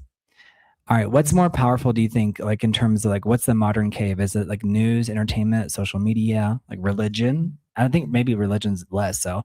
Education, I think. Advertising, political ideology, family upbringing. What's having the most impact on you? I think social media and advertising are like this, like as a previous image, like so true. All of the advertisement in the back. I think that's what the money is coming from, like, and the people that are doing it, they're like, they'll be in the middle of the comment and they'll be like, and then this is why I use, and this is, and you're like I thought I was watching something like authentic, and it turns out the whole thing was an ad. You know, not to rag on that because it's like that's people have to make their living. But at what point, like, I want to put on such a good show that we don't have to be like constantly doing you know, ads. Yeah. But I do think that their ad support is great. But yes. But tell me. But I think it has been regulated because before, like, some new legislation, you could just like post advertisement on Instagram and not disclose it. Yeah. And that has been regulated. Right, like it was disguised as like a casual video that you're uploading, and in reality, it's like you were paid for that. Yeah. Remember the phenomenon? As long as we know we're being advertised, I think. But even still, because if it's all an advertisement, even if you know, it's like, or it's like the little AI button that's in the bottom of the videos now. You know, we're real. So if you guys are curious, he says, I say pineapple out of context and I'll believe you're not AI. So this is a good game. Mark Sand says, say pineapple. Okay, so like, and I was talking to my mom and then pineapple. And then, there you go. Pizza. You just expect it. Mark Sands will say pineapple. I love that word, pineapple. That's a good one. Okay. So next we're going to talk about the part of illusion. So this section it prevents us from like looking at everything through like the European, you know, standpoint. So we're going to look at somebody from East Asia. Nice. It's that Zhang Gu. You guys can know it. Zhang Gu's butterfly story. So you guys tell me, I'm going to show you an image and we'll see the chat. I'm curious if chat has ever heard of this story, the story of the butterfly. Yeah, there's no chat. Yeah, chat, tell us, is this Unk? Is this Unk? Oh my gosh, I love that. It's so Gen Z of you. Love it. Very good. All right, it says, I dreamed of a butterfly flitting around in the sky, kind of like flying around in the sky. Then I awoke. Now I wonder, am I a man who dreamt of being a butterfly, or am I a butterfly dreaming that I am a man? Mark Sand says, I'm a believer now. I'm a believer. I'm a believer. Da, da, da. Cue the Shrek. You know? Now I saw her face. Da, da, da. So this is I think it's Zhangzu. So this is what's your thought about this? Because it's interesting this took off because in some ways it feels very abstract. But I think it's very poetic as well. But the case that he's making, I think it's, also coming this from is a longer version of the quote, by the way. Also coming from the idea of questioning reality, right? And where does reality comes from. I think I'm less familiarized with like East Asian philosophy, let's say. So I would have to also learn more about his core, belief and philosophy. But I do think that he's, from this quote alone, making like the point of questioning reality and where it comes from. Yeah. So he was a Taoist. And he lived during the Warring States in the 4th century BCE in China. So whenever all the city-states in China were all still fighting each other. And so he lived between like 369 to 286 BC. And but he worked as a miner and then in a garden, and he was famously rejected by a high-ranking political position. Like he couldn't enter like high-level politics. And he taught that individuals should align their lives with the natural, spontaneous flow of the universe rather than forcing control. And so it was like this idea of the wu wei, or the effortless action. So like true wisdom doesn't mean acting without artificial strain. Comparing the wise person to an expert swimmer who moves naturally with the rushing water. And so the relativity of values, like he argued that human concepts of good and bad, beautiful and ugly, useful and useless are entirely subjective and depend on perspective. And he had skepticism and freedom. Like true peace comes from letting go of rigid conventions, labels, and arguments over right and wrong. And so let's see, the text was the name Zhang Zhui. It uses playful, humorous, and bizarre parables, which like the butterfly. Featuring talking animals, eccentric sages, mythical creatures to convey profound philosophical lessons, including the famous butterfly dream. That's like his most enduring legacy. So very interesting. Reading the whole quote, I think he was also making the point of humans as being the conscious being. Because when he refers to the butterfly, he's saying that he was just thinking of, how happy he was. How happy he was, yeah. Yeah, as a butterfly, and just feeling the things.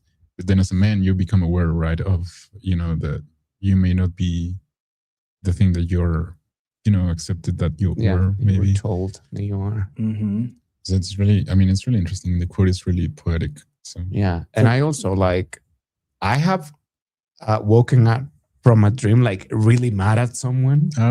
Oh yeah. And like the feeling is real, but why am I mad? Like we had a discussion in my dream, like maybe it's because there's something that I want to say in real life, but I think he's playing with this idea of like the world or the realm of ideas and feelings. Like, are they less valid because I just dreamt it, or does it make it real?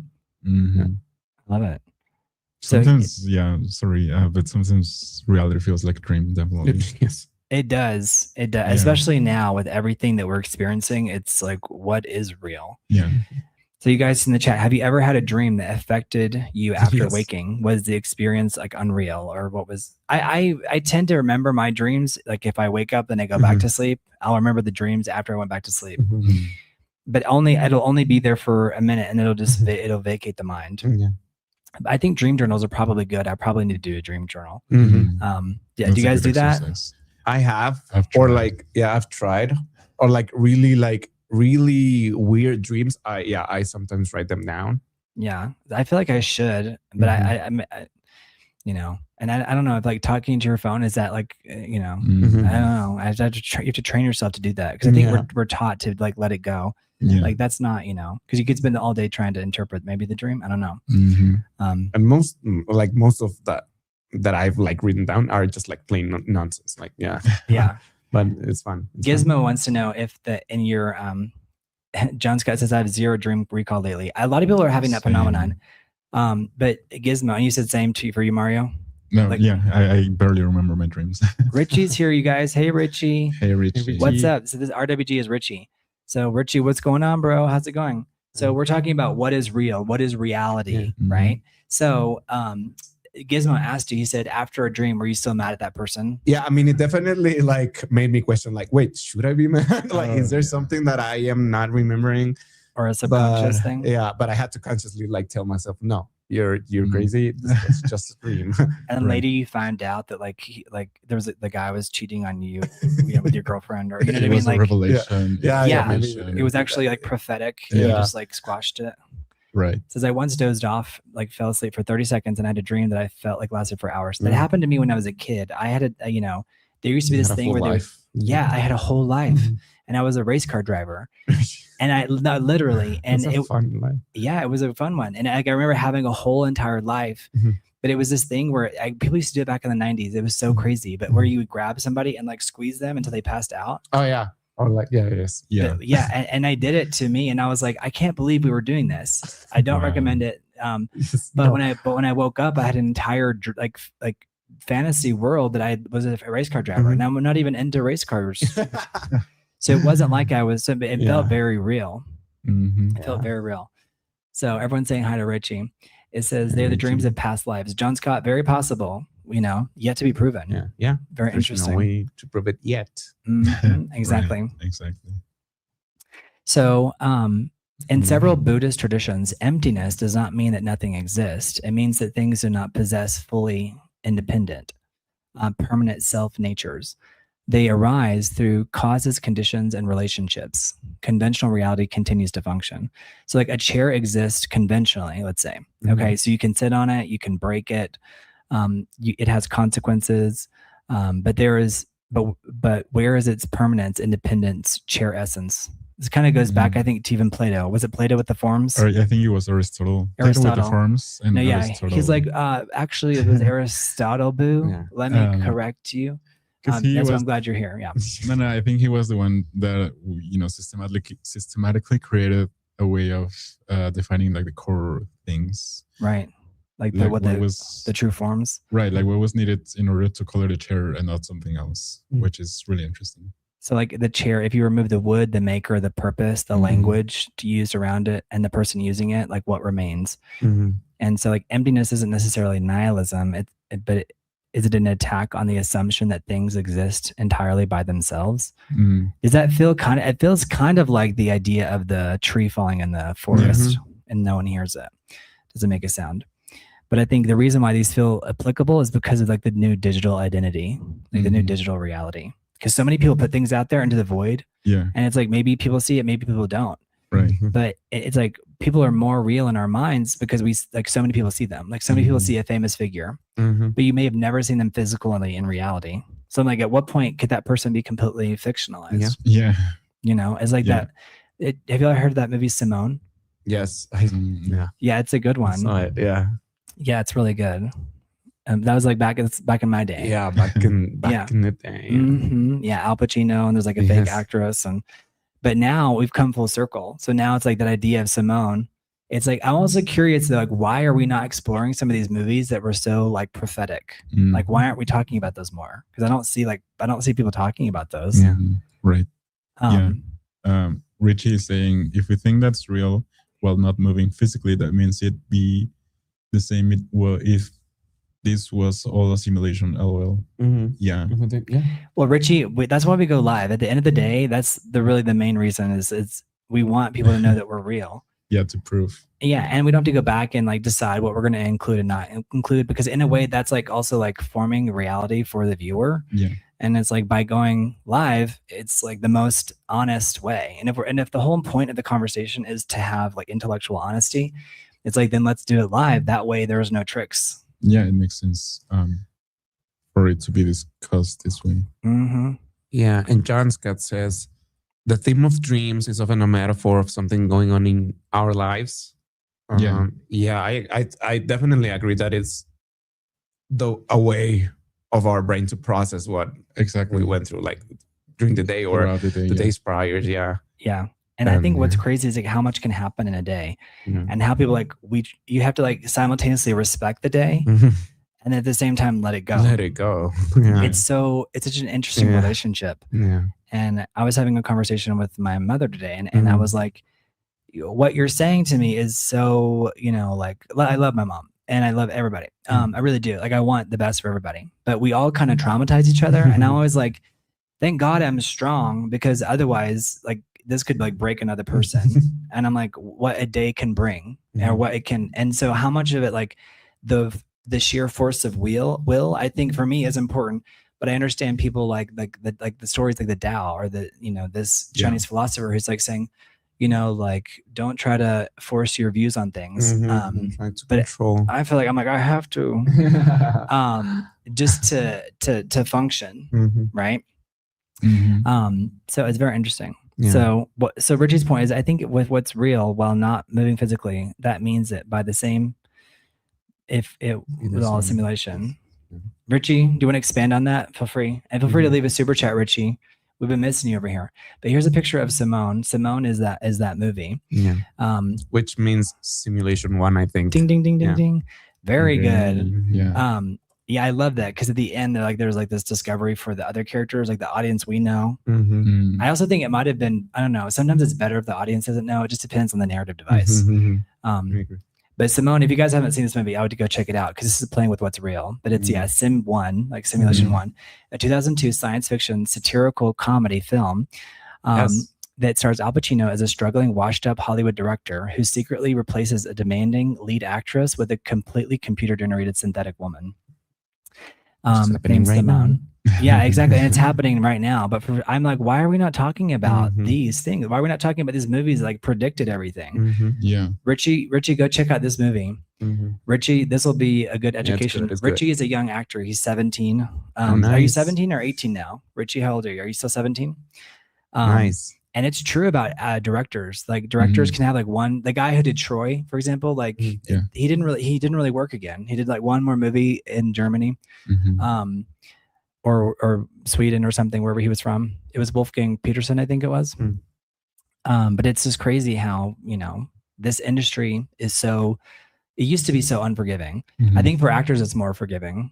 What do y'all think about that? Just in terms of like, because sometimes like forgiveness or unforgiveness is like how much you've married yourself to a reality, or your version of a reality where you feel like you're a victim or they're a victim or they've done something, you know what I mean? So I think like, forgiveness, I think it for me is so key. Like I cannot live Danish. Thank you, Dag Overhaul. He says he's Danish.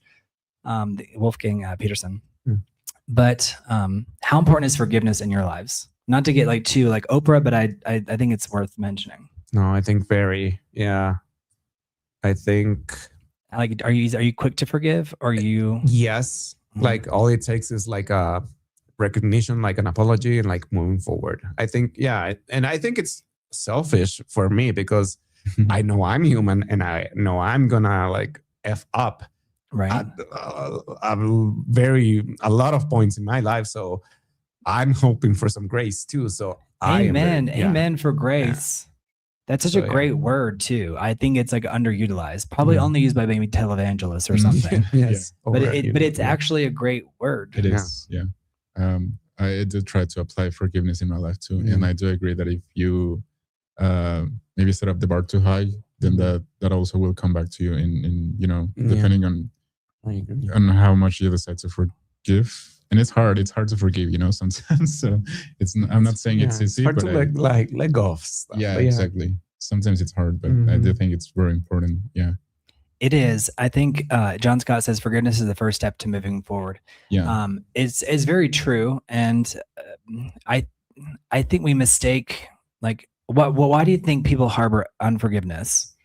What do you think what is it about the? I think.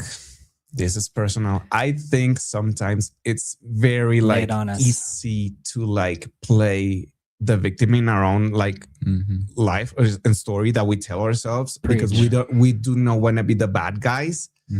So the victim is never going to be the bad guy, right? So yeah, I think that's why it's easy to like hold on to things so we can tell each other our story, how good we are, how people are so mean to us. So yeah, I think that has to do with it. Yeah. I think in a way it's a form of protection. Yeah. I'm not saying it's good or bad. I'm just saying like sometimes people use it for them to not get hurt again, maybe. Because if you remember the person and relate it to the thing that, he or she may have done to you, then you also like prevent that from happening again, maybe by not letting them in again. Yeah. Again, it's not like I'm saying it's good or bad. I just think it's like a self-defense mechanism, maybe. John Scott says, if we are a victim, we can excuse our bad behavior in the future. Yeah. I agree. And I agree. Here's my theory that I developed like in my early 20s. And I was like, if you're a victim, then you're going to walk through life and you're going to be constantly looking for who you're a victim of. And so the only way out of that is to like choose to never be a victim. Like you may be a victim theoretically or even physically in the moment. Like the eyes of the law, maybe. Don't choose to believe that narrative because it will shape your reality. It will. And so then you'll walk through life and it's like you're just waiting to be the victim of the next person. Yeah. So at the end of the day, if you're Michael McSilver says he agrees. Thank you. I think probably with Daniel or with me, maybe because of delay. But I think you definitely say, thank you, Michael McSilver. He's just the gift that keeps on giving. And I love that Star Wars. I love those lightsabers. But it's very dangerous. So if you're a person who's constantly a victim, people don't want to work with you. It's like you're just waiting to find an excuse to be a victim of me. Yeah.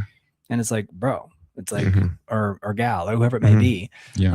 Let's just I think living in a state of forgiveness, it really releases you to be able to live your best life, let's say. I think so, yeah. So anyway, that was just a little side, but I think there's its own philosophy to that as well, because I don't think you can truly live consciously if you're holding on to the past, especially your version of the past. Let's say. Thank you, Richie. Thank you, Richie. Thank you, Richie. Thank you so much. Thank you. So, is your social media identity fake, or is it like an identity? Is it identity relational? Like, do you have the platform? Do you have the audience? The cultural categories? Memories, photographs, recognition, like repeated behavior. So many people that do social media, it's like, oh, I have to keep doing the same thing. They feel trapped. Yeah. I mean, I think we talked about this yesterday with that YouTuber in Spanish. And I was thinking like, I mean, in a way I was trying to tell him you're trapped without being too direct. I mean, you know what I was doing, but I wasn't trying to be negative about it. I was just saying like, maybe you're trapped. Maybe you're trapped. Right. And there's a way out of that. And you can, and I'm willing to like pay you to help you to do a thought experiment that maybe no one else in your whole entire life will ever be like, I'm willing to sit with you for freaking 5 hours a day to like, it's like free therapy to me. And I don't know, maybe Mark, I feel like, does it feel that way sometimes? I think so. I think talking about stuff like it's very helpful for me. Yeah, like verbalizing. Yeah, and naming things and like exactly, it helps also looking for agreement or like disagreements. That's helpful too sometimes. Right. Mark senses meow. He's going to school, Richie. Richie, he's going to school. So he's going to be in school. I'll go see him in Texas. So we'll see him. He's at that crucial age where it's like he wants to be with his peers. So I want him to be with his peers. And you never want to deny a young person, because he's asking about Jimmy. We're like a spinoff of Jimmy's channel, right? And you never want to deny a kid to have that experience, from that pivotal point of life where it's like to go through stuff with your friends. And so that's where he is, Richie. Thank you for asking. And thank you, Mark Sands. He says, meow. Let's get a cat. Love those cats. Love those cats. Thank you, Richie, so much for being here. So this is actually supporting Jimmy. This is actually going to his AdSense account. This is going to support Jimmy in Texas.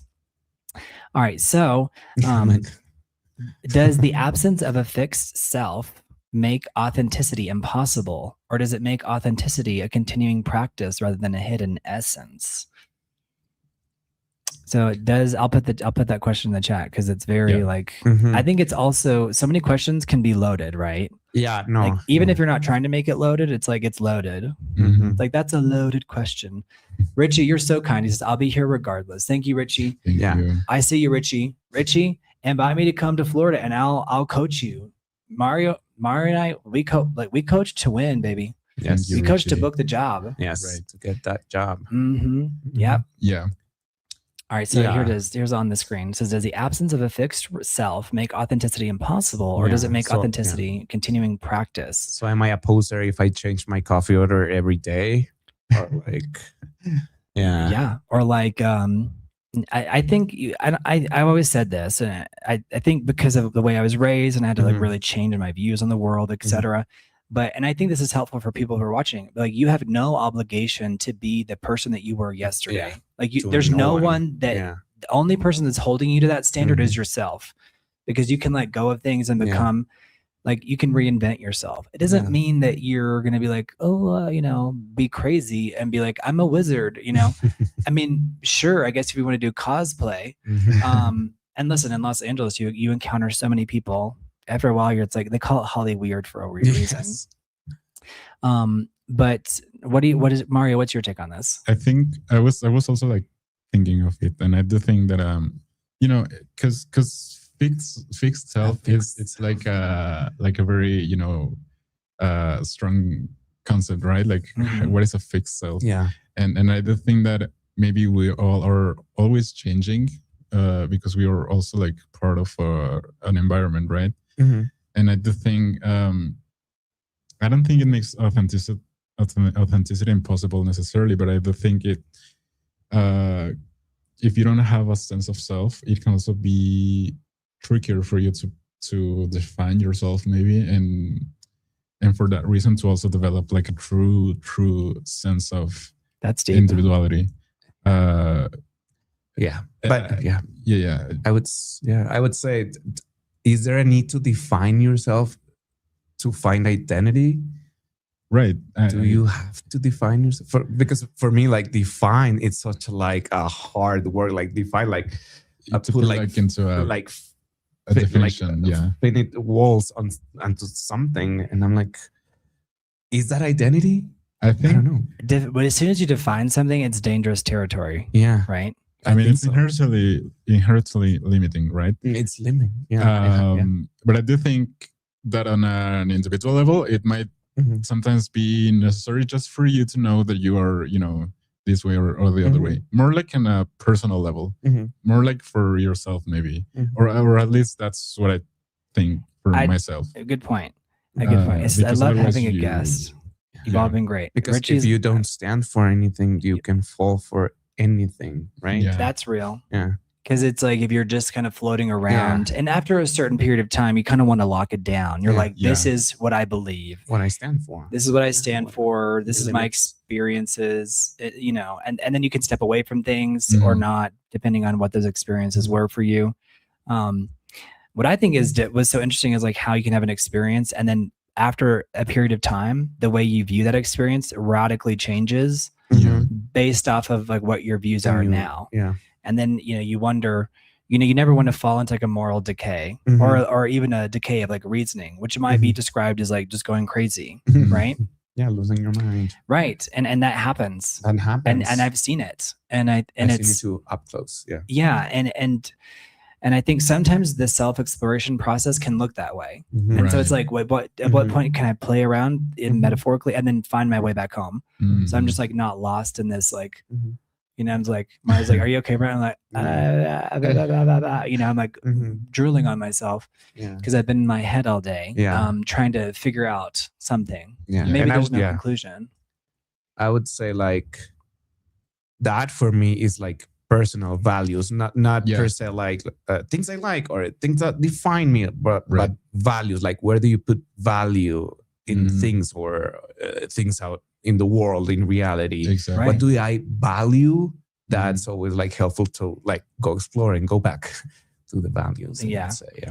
Yeah, that's a very good definition. Because there is a difference, like for a company, like sometimes a company, I remember working at a company once and they were like saying, this is our priorities. And I was like, but the values are different than your priorities. Exactly. They don't align. Like the priorities are for now and the values are like almost like virtues, like they're core ideals that you carry with you. Yeah. And then this is for chat and for you guys. Are you the same person online, at work, with family, alone? Which version is the real one, or the closest to the real one, you would say? Or are they all equally valid? If you guys are new here, by the way, subscribe, leave a comment, give the video a like. Yes. This is interactive. So if you're new here, you can literally just join the chat at any time, leave a comment. Yeah, you can also give us your answer to the question. I do think Mario's so smart. He's like, or you could just answer the question. How about that? I was asked. No, I mean, I want chat's opinion as well. I do think that all of these versions are ourselves ultimately. I know that we are also like portraying maybe different versions of ourselves to certain audiences, and I do think that's almost necessary just to keep like societal order. The theory of the masks. Right? But I do think that they are all valid because they all are ultimately what we have learned and what we kind of are on our core, I think. I'm not like personally super different, from being, with my friends or being with family or whatever. But I do think that if that adaptability also comes from, like a personal sense of self, that also is because it's true to yourself. And so I think it's equally valid. At least that's what I think. Yeah. I would argue that they're all equally valid depending on, So here he just mentioned the theory. This is how fast I am. So he said the theory of the masks. This is Carl Jung, right? Yeah. Or Jung, however you want to say it. So Jung, I think. the theory of the masks. Yes. All right. So you have the personal ego, the self, the shadow self. The psychological theory of the mask most prominently refers to Carl Jung's concept of the persona, which describes the social facades or mask that individuals present to the world to adapt to societal expectations and conceal their true nature. Derived from the Latin word for an actor's mask in ancient theater, the person represents the various roles people play across different social settings. And you even saw it in real time yesterday because I was having to code switch. Yes. Yeah. And I was like, you see how much harder it is for me? Like, not like it's harder because like poor me, but I'm just saying like it's just like maybe harder because I'm inside of that culture. Yeah. And I wouldn't say there were two Brents last night. It was Brent using different like. Right. And I tried not to adapt too much. Yeah. It's like, so I'll just translate it like literally. And you're like, sometimes it's like, it doesn't translate, but it's like the most honest way for me to do it. Yes. And that's interesting. It's whenever you speak another language, it's so, I mean, I wish you were there, Mario, because I think you'd have been like, like, I get what you're saying, but like, they think you're crazy. You sound crazy. Yeah. As I was hearing myself talk, I'm like, they're probably thinking I'm like tripping out. Because it was required so much mental esfuerzo, effort to get the idea out. Right. And on some level, I'm like, I'm proud of you, but the other side is my brain's like, they think you're crazy. But at the same time, I'm like, but my own intellectual integrity, I know I'm doing the right thing. Yeah. That idea. So the shadow self, there's a lot of people that talk about shadow work in terms of like working with your shadow. Cause like, I think some people say your shadow is like your actual true nature, like your true beliefs, but it depends because this is the anima, animus. So we can get deep in here. But the persona acts as a necessary buffer. It allows individuals to cleanly navigate professional roles, cultural expectations, and interpersonal relationships without conflict. And then there's also a psychological suffering that occurs when a person mistakes their mask for their true identity. And Jung warns that suppressing your authentic self to become your public role results in inner emptiness and alienation. Which is kind of like Hegel, Hegel was saying, right? I was thinking that. It reminds me of the thesis and the antithesis or the antithesis. Aspects of individuality that the public mask rejects are often repressed into an unconscious mind, forming what Jung called the shadow. So healthy psychological development requires individuation. The lifelong, this is why Jimmy, like, he needs to go to school. Yes. Marxians, they really are. The chat really is funny. There's all these inside jokes. What do you say, Daniel? Get your education. Yes, absolutely. And it's a lifelong process of acknowledging your social mask while integrating your unconscious mind to align with your true authentic core. And the Japanese have their own. Have you heard of the Japanese 3 mask theory? Yeah. I actually hadn't heard of this, or if I had, it's been so long. Yes. So there's the first mask, the second mask, and the third.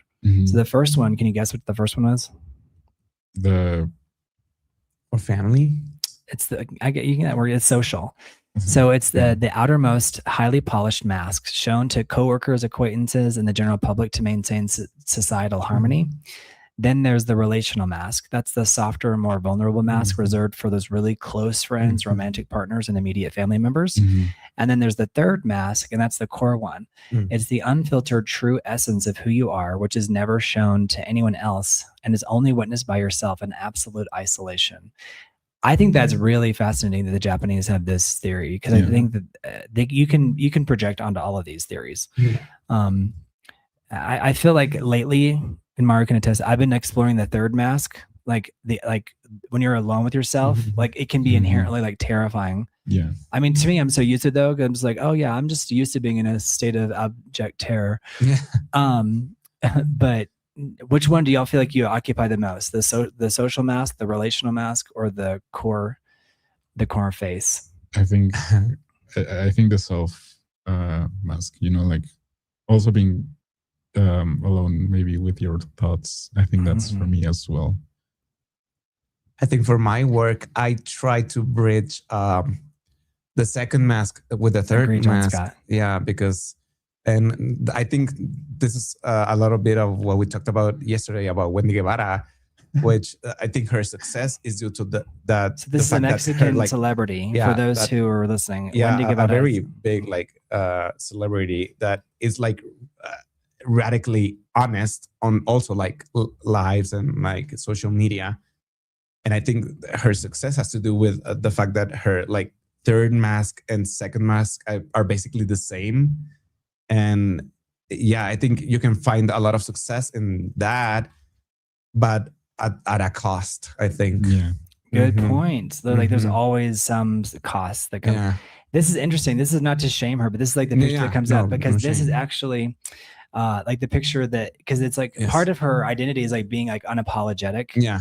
So this idea of like having to, this is a thing from her own ad for her show. Like she was like going around being live because I think it's like, it's more relatable. It's kind of like Amy Schumer, you know, Amy Schumer's not a trans actress. She's a cis actress, you would say. Comedian. Yeah. Comedian. But I think Wendy is a comedian in her own right. Yes. Right. I think but so. She's a big, she's a big Mexican celebrity, but she's definitely exploring all the different masks and kind of disarming the public. Yeah, I think it's very disarming when people like find what's supposed to be your social mask. It's it's really like something more.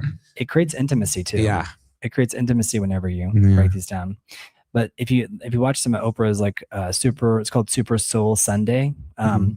She talks a lot about the shadow self that's inherent in Jung, and it's very interesting. I think Carl Jung is really getting to the truth. It's all about like the journey inward too. Yeah. All right. So have you guys heard of the Aveda Vedanya? Have you heard of this? Let's see if y'all have heard of this. It's okay if you haven't. No, I don't think. So it represents a radical non-dualism in which Brahman is a philosopher, is ultimate reality, and ordinary distinctions are not ultimately dependent in the way they appear. Okay. Mind blown. All right, let's see. Avaita asks whether the deepest mistake is imagining the self and the world as radically separate. That the everyday world is still appears and functions, but it is not ultimate reality in the fullest sense. This creates an interesting contrast with social media. Like online culture encourages us to treat ourselves as isolated brands competing for recognition. Yeah. Because it's commodifying. You can sell it. Yeah. And non-dual traditions ask whether this isolated self was ever the final truth. So ideas that kind of explore this is like everything, everywhere, all at once, like the multiple selves and the search for meaning across possibility. Or have you all seen that movie, The Fountain? I don't think I have. No, I don't think that one has Hugh Jackman. No, I haven't. So I'll pull this up. This is more new territory actually for me. But it's an avant-garde romantic drama. This by Darren Aronofsky. It weaves together three parallel stories about love, mortality, and the struggle to overcome death. Here, I'll pull up an image of this. Somebody else that was really famous was supposed to do this movie. It was actually Brad Pitt, and he actually turned it down, and he ended up having to do Troy because he turned this movie down. It's like Hollywood is such a weird, because they owe certain studios movies. So if I'm not mistaken, Brad Pitt was supposed to do this. If the chat knows, they can correct me if I'm wrong. I'm gonna pull up an image here. Yeah, chat, don't forget to Jimmy is a trans Mexican detransitioning into a Texan. Yeah, you guys, you can super chat. You can leave comments. We want to hear from you. But this was a movie that went really was overlooked, I think. But it's stunning visuals. The Fountain. Yeah, I haven't watched it. And also this concept is also new to me. The other. Yeah, me too. Advaita Vedanta. Here we go. So this is one of the images. It has Rachel Weisz and Hugh Jackman. So in this movie, there's like a search. Yeah, there's some like really crazy. It's from 2006. Wow. It ended up coming out in 2006. It explores love, mortality, and the human obsession with conquering death. It stars Hugh Jackman and Rachel Weisz. The story is famous for its non-linear structure and highly philosophical themes. There's the past, the present, and the future that's going on in here.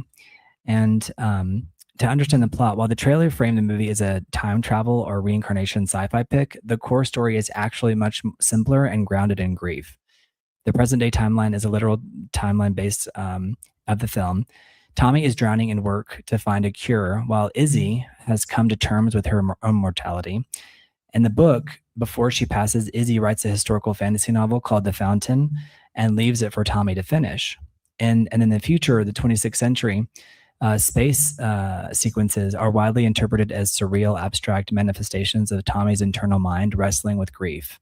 Passing through the supernova represents the exact moment he finally accepts death, letting go of his control to live in the present. This is kind of reminding me of some of the imagery in Mother from Darren Aronofsky, just from that real abstract. Yeah. It has a notoriously troubled production history. Brad Pitt was supposed to be Brad Pitt and Cate Blanchett. Oh, wow. And they pulled out. Yeah. And Aronofsky had to slash the budget from $75 million down to $35 million. Wow. And then he had to revive it with Jackman and Weisz.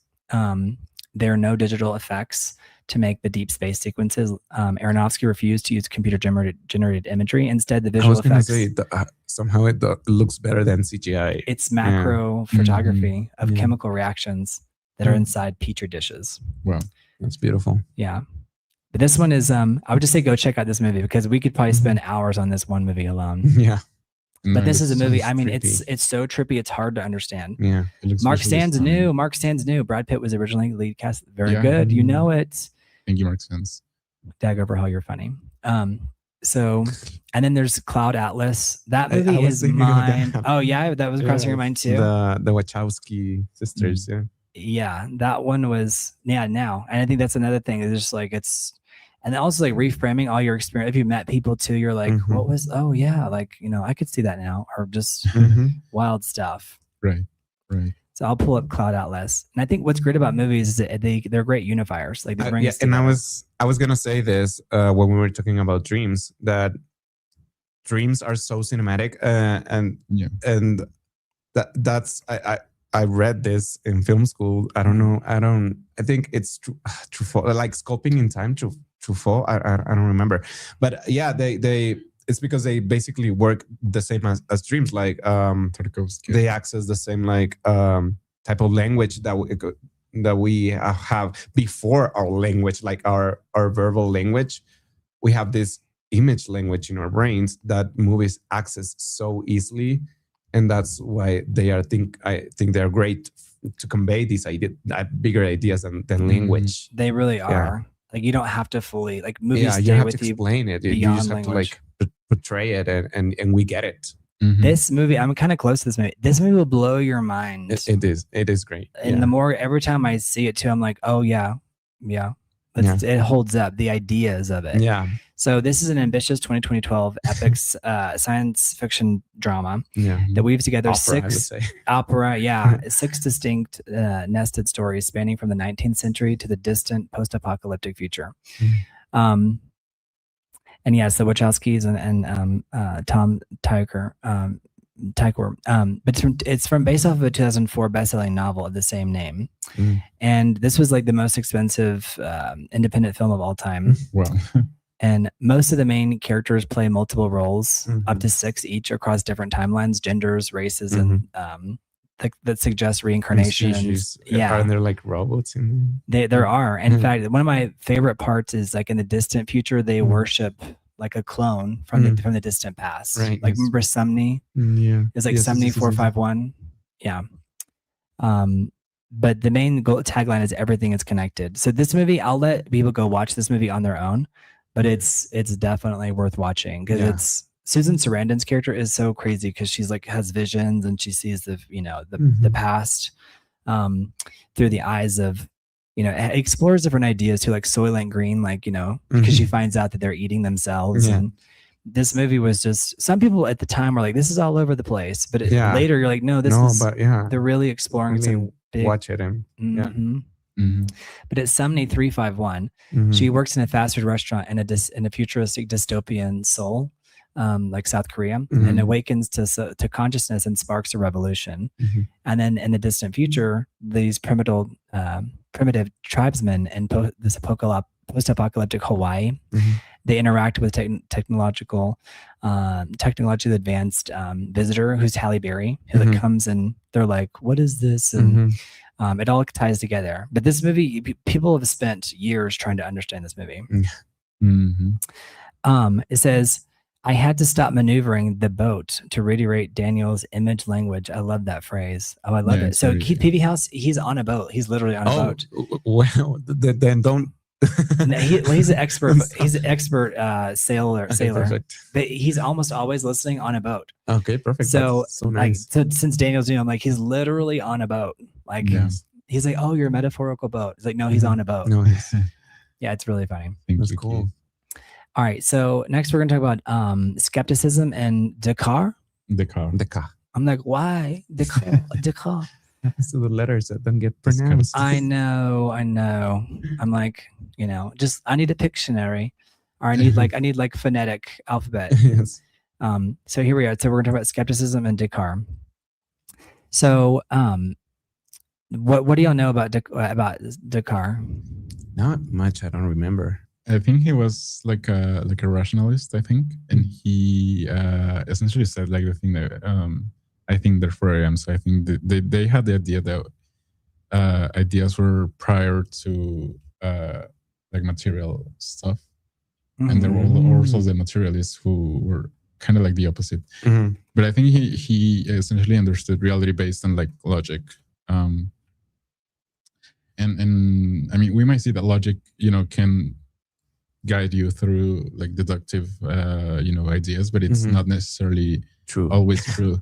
Yeah, exactly. Yeah, because you can use logic to justify, to make any argument. Whatever. Exactly. Yeah, that's true. And you learn that too, like politicians do that, and you're like, yes, they use it. We use the truth to tell lies. Yes, exactly. It can be tricky if you use it too literally. Yeah. So he's from like the 1500s, died in the 1600s. He was a pioneering, he was at the very end of the 1500s. So I should say he was really in the 15th century, which is the 1600s. Okay. Pioneering French philosopher, mathematician, and scientist, universally regarded as the father of modern philosophy, and a key figure in the scientific revolution. He revolutionized Western thought by attempting to break away from traditional scholasticism. Instead, he built a new system of knowledge based on human reason and mathematical certainty. So like you said, he sought to build an unshakable foundation for human knowledge through several core concepts, like methodological doubt. He systematically doubted all of his beliefs, senses, and traditions to find what was absolutely certain. The cogito, not cognito, but the cogito. He famously concluded that the very act of doubting proved his own existence, which gave rise to the maximum cogito ergo sum, I think, therefore I am. And there was a mind-body dualism. He argued that reality consists of two distinct substances. There's the immaterial mind, the res cogitas, and the physical extended matter, the res extensa. This concept is now known as Cartesian dualism. So does that ring a bell at all from your training as a scholar whenever you went off to be a monk? And, I'll put this on screen. So here it is. There's his philosophy right there. So Descartes. And he talked about the proof of God. He said, using his clear and distinct foundational ideas, he formulated rational arguments to prove the existence of an all-powerful God who would not allow humans to be systematically deceived. So he had lots of contributions to geometry, physics, optics. For example, he discovered the law of refraction. So like the light going through the lens. But he had several famous things. What do you know about Descartes? Is there anything else that I ring a bell for you? Yeah, he was influential on science as well. I think that's like the overall definition you gave. It's what I knew about him. Let's say, essentially.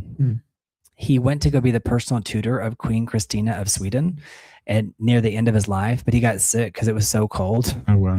And that's how he died. Yeah. Wow. He says, Mark Sand says, I think therefore I am was his way of resolving his great deceiver question.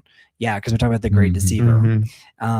He determined that even a great deceiver could cause him to question its existence. Very good contribution, Mark Sands. Yeah, the idea of the great deceiver is huge. But yeah, poor guy, he went to Stockholm, and then after he went there, the winter was so brutal, he got pneumonia and died shortly after. And February 11th, 1650. Don't you think it's interesting if you go to a Wikipedia page, it's like they'll talk about, like, there's a whole thing dedicated to their death. Yeah. And people wonder, it's like, what is my Wikipedia page going to say? Like, what are they going to say about me? Maybe that's presumptuous, you know? Yeah. But it's interesting. Yeah. So I think there's so many things that go into that. But yeah, the evil deceiver silhouette is a big idea. That's interesting. John Scott says, if thinking what we are proves our reality, can we regret our own scripts? Yeah, that's kind of like maybe the trick, right? Behind the idealist notion of reality. Because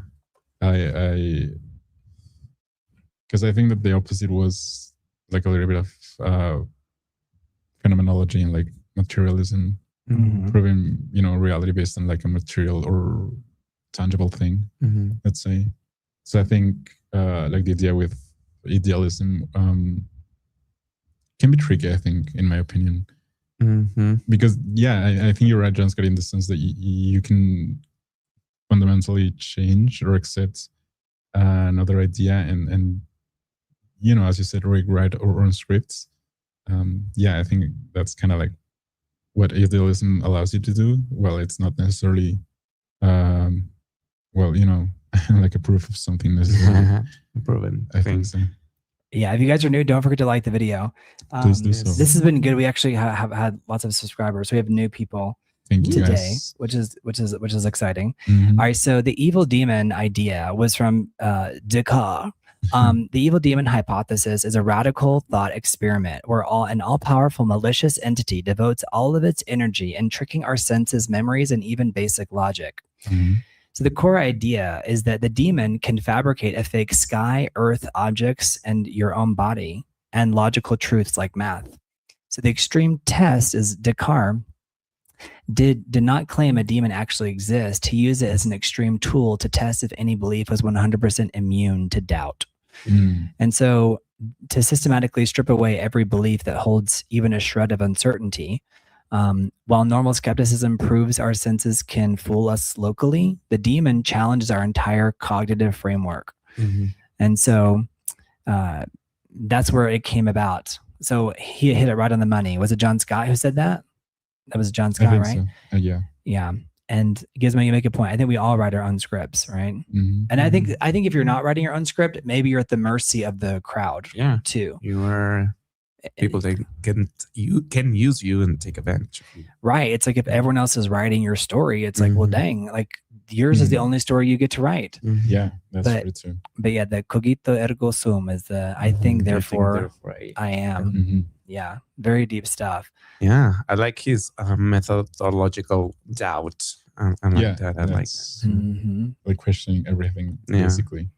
And I think one of the most common misconception is that Descartes, like, he doesn't doubt because he enjoys the confusion, but it's he doubts methodically. Yeah. Parameters. If a belief can be doubted, he can temporarily set it aside. The senses sometimes do deceive us. Dreams can resemble waking experiences. A powerful deceiver might manipulate apparent reality, but then what survives? Even if I'm deceived, there must be thinking occurring, hence the famous foundation. So it's like the only way out of it is consciousness. It's thinking, which is why critical thinking is like what we're going for here. Yeah. We're counter programming against the slop, you guys. We're real people, and we're counter programming. So I think therefore I am. But notice how this little initially gives us, it doesn't give us a whole lot at the beginning, but it establishes the occurrence of thought itself. which I think we're kind of systematically being steered away from individual thought. What do you think is going on with that? Why do you think that social media or just media in general, it's like just distracting us from forming individual thoughts or critical thinking?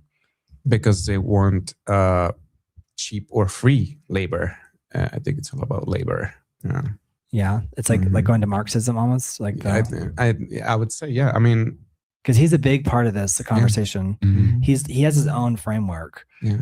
But it does feel dystopian. This idea. Have you seen someone like have a relationship with social media and then like systematically go down the rabbit hole of like getting a shorter and shorter attention span and like swipe. I've seen it in real time, and I think it was maybe somebody trying to deal with depression or trying to deal with something going on in their lives. But like, has that ever happened to you? Have you seen that with someone else or with yourself? And you're like, I have to stop myself. Like, I gotta stop because I have to like stop myself from going on TikTok. I try not to. But yeah, I try not to. I really try. I really do try. Yeah. It's really hard, you guys. Super chat. Okay. But yeah, I've seen it. My parents, sometimes we're having lunch and some of them are like on the phone, like scrolling. You're like, boo. Yeah. I'm the kid. You're the parent. You're supposed to be taking away my phone. Yeah, why are you on your phone? Yeah. Happens. That's funny. Yeah. I sometimes notice it to to myself too. Like I have to stop myself sometimes. It's easy to get lost in the infinite scroll. Yeah, and I think, as you said, depression sometimes has a lot to do with it because it's a very easy way to self-regulate and like to get like easy dopamine hits. And I don't judge it, but yeah, it's sad. Do you think doubt can protect us from, because I think what's happening now, like with all these AI videos, and again, we're live here, so you guys can leave comments. It says you should check out the philosopher David Hume. I'll pull it up right now. Mark Sands super chat for David Hume going back in time. But do you think that like skepticism or can doubt become can it protect us from deception? Like the idea of should we be inherently doubtful? Think, as René Descartes says, I think the great deceiver can use doubt to deceive us because a lot of these conspiranoia things use doubt. Ooh, good play. Nice play. Lure you in. Because thank you, Mark Sands. Kind of it works. You guys get support. Suggest your philosopher, and we'll cover him. Yes. But I see what you're saying. It's like the surface level can be used to be the ultimate deception. Yeah, I think so. It's like you can. Yeah. Who have you seen it with? Family members that fall into these rabbit holes of like conspiracies and they start believing every conspiracy because I feel like they I'm dealing with that too. They feel their ego like they feel like they're getting like a medal. Oh, you're so smart, you figured it out. And I'm like, no. I know what you mean. Yeah. You're like, hello. You're like falling into the angry mob trope. Yeah. Come on, bro. You guys go subscribe to Mario LLC because that's his. We're gonna spin off Mario's channel, and he'll be like, "Hello, I'm doing a 5-hour video breaking down, why rice is white. Watch this video with me as I analyze the history of rice throughout the centuries. This is Mario. Welcome to my channel." I mean, honestly, you could. I mean, I feel like that's something I would play in the background on a Saturday while I'm doing laundry, and I'm like, okay, I want to know. Yeah, I want to know. Not right. It's a very basic thing. John Scott says, dig your own rabbit holes. Yeah, like a rabbit hole is the Alice in Wonderland. I mean, and it's fun. I've fallen down those rabbit holes. Did you find your way out? Yeah, I don't know. Are you still in the rabbit hole? Yeah, what I was gonna say is like, yes, doubt, like healthy doubt. Yeah. But I think community, like, again, the sense of agreement, the sense of like corroborating, verifying stuff with your community that you trust. I think if you start mistrusting everyone around you, that's dangerous. Yeah, I was saying earlier too that we or I tend to question everything now maybe because just the idea of seeing it on social media doesn't necessarily makes it truer or more tangible. I do think that doubt can shield us from some of that. I see why Descartes was, this way, and it makes sense for him to develop like a method to access science, because in science you have to question a lot of things too, right? Like even reality in its basic shape, in order to understand why it's that way. So I think it makes sense for him, and I do think that doubt can, shield us from that. But it can also be trickier in the sense that Daniel explained, right? Like it can also be, again, it's like logic being used to kind of just create logical fallacies. Exactly, like fallacies, like to justify maybe an idea that is not necessarily right. That's like that's where it's become so shady, because it's like where you know better. It's almost like when you know better, but you don't do better, But David Hume, he's from the 1700s. Yeah. He was a pioneering Scottish philosopher. Here he is on screen. He became one of the most influential figures in the Scottish Enlightenment. So this is from Mark Sand's recommendation, alongside John Locke, who we love, and George Berkeley, who we talked about. So John Locke, so the YouTube transcribe gets this, John Locke, George Berkeley, and here we have on screen David Hume. He is celebrated as one of the great pillars of British empiricism and philosophical skepticism. Hume argued that all knowledge is rooted entirely in experience and sensory observation rather than innate ideas. And I think that's a really good argument to make, because you can't experience it aside from your own sensory perception, right? Whether it's hearing, not to say that like I subscribe or ascribe to any of these, but he had radical empiricism. So Hume divided the mind's contents into impressions or direct sensations and ideas, which were faint copies of those impressions. He argued that if a concept cannot be traced back to a physical sensation, it is meaningless. Interesting. Which kind of makes sense. Yeah. Because if you can't trace it back to a sensation, then it's like it never existed. So how do you experience it? Right. It's like, how did you even experience that in the first place? So he demonstrated that we cannot logically prove the future will resemble the past. For example, just because the sun has risen every day does not prove or provide a rational guarantee that it will rise tomorrow. So that was the problem of induction. And there was a critique of causation. Hume argued that we never actually see the cause and effect. We only witness the constant conjunction of two events happening in sequence. And our minds merely bridge the gap out of habit. So he concluded that there's no fixed permanent self or soul. Instead, humans are a shifting bundle of different ever-changing perceptions. I think that's what maybe like can also like freak people out too. This idea that I do think that that's what time ultimately is. It's like, and then he talked about passions over reason. In his moral philosophy, he famously declared reason is and ought only to be the slave of the passions, which is kind of maybe seems counterintuitive.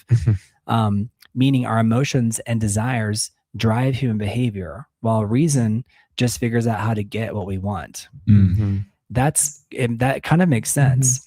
I always say like I do not trust my brain that much because that's what human brains do. They breach the gap. They make assumptions based on like 2 or 3 facts. That doesn't make them true. And I mean, our brains are basically like a pattern recognition computer. Machine, absolutely, but which can work against us sometimes. It can work against us and be used against us. And that's why I always like come back to like doubt. You don't trust your own brain, and find community, find someone to corroborate with you, right? So that you don't feel so crazy too, because it helps you, you know. And also, I think accepting that everything is a sensory perception through David Hume's point of view, that is is fascinating. And it's like we want to achieve this objective reality, but the idea of accepting that everything has to go through that. Keith Peavy, by the way, he's safely anchored.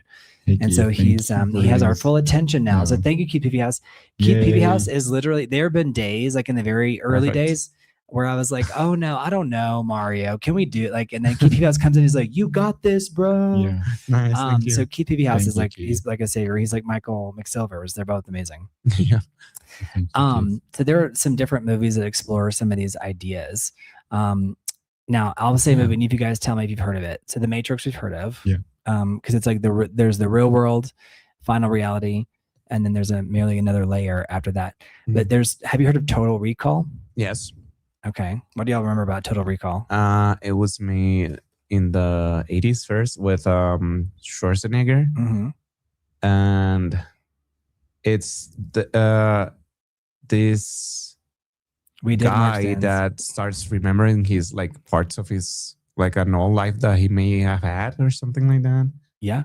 And then he finds out that he was a part of like some, I don't know.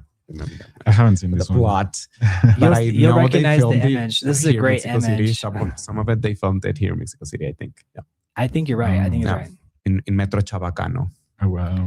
Just one metro station. Here's a picture from it, and he said, Keith Pugh says, "So why is pain red and wet blue and envy green?" Oh, interesting. I mean, I think there's probably some philosophy behind that. Like maybe envy, it's like green, like maybe greed, know what you want. Wet, water, blue, maybe. Pain, red, like you're seeing red, like when you're pain or angry. But Total Recall, this really is a mind-blowing movie, and I highly recommend it. Yeah. So it's a science fiction franchise centered. It's a franchise now, just because they remade it. They tried. It didn't work. It did not work. Sorry, it did not work. Yeah. But it's actually from 1990. But they did film it in 1989. Yeah. Oh, wow. It takes place in a dystopian future, and this is actually a picture of me now. Before the cleansing, like I feel like there's going to be something where the government's like, we can erase all of your trauma, and people are gonna be like, yeah, sure, erase my trauma. But it's like, at what cost? Yeah. Exactly. The story takes place in a dystopian future. The main character, Douglas Quaid, is an ordinary construction worker who is deeply obsessed with visiting Mars. To fulfill his fantasy, he visits Recall, a company that implants highly realistic fake memories of a dream vacation. So he wants to have memories of this vacation that he went on. Quaid chooses a package where he gets to pretend to be a secret agent on Mars. However, during the procedure, something goes horribly wrong. The machine unlocks real, suppressed memories of Quaid's true identity. He actually was a highly dangerous secret agent named Hauser, whose mind was wiped by a corrupt government agency. Suddenly, his friends and his wife turn out to be undercover operatives tasked with killing him, forcing Quaid to flee to Mars to join an underground resistance movement. Wow. I mean, talk about but that movie works. That movie actually works. It is kind of campy, but I think it needs it because the transition of the woman they tried to make, it was very serious and it takes itself seriously. It's good.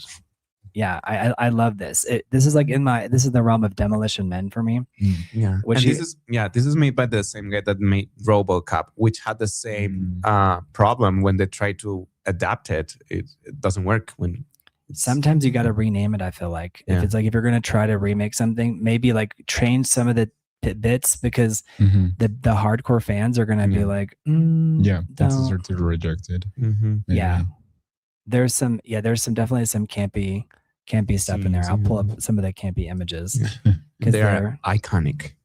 They really are. Like, I haven't seen this one. But there's one where he's like a woman and he transfers. Yeah, he like opens up and. Like it's just insane. Yeah, but the plot is it's good. It's complex. But in some ways, it's like surprisingly easy to comprehend after you watch it. Yeah. So this is where he's like this transition from this woman is so wild. Yeah. He said Recall could be considered a precursor to The Matrix. Which reality do we prefer? Great movie topic. Absolutely, keep the house. 100% agree. I love this movie, and I love this image. It's so cool. Yeah, great effects. I mean, Demolition Men. He said so. In Demolition Men, they have code violations. So like, if you say a bad word or if you do anything that's like against societal order, you get like a ticket. Yeah. So you have to watch the movie Demolition Men. So that's funny, John Scott. Yeah. That machine turned him into the government. That's hilarious, Mark Stans. Super chats for that. That's freaking hilarious. That's funny. That's funny. That was an interesting term. But yeah, Total Recall is really cool. There's also a movie called Dark City. Have you all heard of Dark City? I think Christian Bale's in it. Yeah. I haven't. But the idea of like, how freaked out would you be if you found out that everything that you know to be true was an implanted memory? Like, at what point do you go on the run? Do I want to keep the memory, or do I want to find out the truth, whatever that means? Right. I think it's very matrixy, just like they were saying. I think it would freak me out personally. I don't know if I think I would ultimately accept it, maybe, or not accept it. Or have you become a already cog in the accepted machine, acceptantly? I mean, maybe just by the fact that I wouldn't, accept said fact, maybe that would imply that I would accept like my reality. So I think that would be what would happen to me, given the case that somebody told me that my memories are implanted. Yeah. It's interesting, sometimes it definitely feels as if reality was, something like a dream. So, but yeah. So let's see. So Dark State, I want to say it's Christian Bale, but I could be wrong. But I have vivid memories of this movie. So it's a 1998 neo-noir science fiction film by Alex Proyas. It's highly regarded as a cult classic that explores the themes of reality, identity, and delusion, often compared to The Matrix, which reused some of its physical sets a year later. Wow. So here's some images from it. I'd never heard. Oh, you gotta watch it. It's like very disturbing. Like in some ways, like The Matrix is kind of fun almost. Yeah. Because of the action sequences, like they make up for like how dark it is. Whereas in this movie, I don't think it's trying to make any like it's like this is dark. Or like they're not trying to make you feel better. Yeah, it's not. Like it's very optimistic. Yeah, this is like spooktacular. So you have one more image in here, but I think you get the idea here. Cool. It's very cool. So is it? Let's see who the actors are in it. So the story follows John Murdoch, a man who wakes up in a hotel bathtub with total amnesia. It's like me after a weekend. I'm just kidding. He discovers he is a suspect in a series of brutal murders. While trying to piece together his identity, he realizes he is living in a nightmarish, sunless city controlled by the Strangers, pale, mysterious beings with telekinetic powers. At the stroke of midnight, these beings stop time to alter the city's physical structure and manipulate the citizens' memories. So the guy, he actually directed Alex Proyas, The Crow, and then he also directed iRobot. And Kiefer Sutherland is the main guy, and then Jennifer Connelly is in it. So just kidding, not Christian Bale. Okay. But yeah, so at night they change stuff, and it's super duper trippy. But so Rufus Sewell is in it, Kiefer Sutherland, Jennifer Connelly, and William Hurt. But it's just it's like a total trip.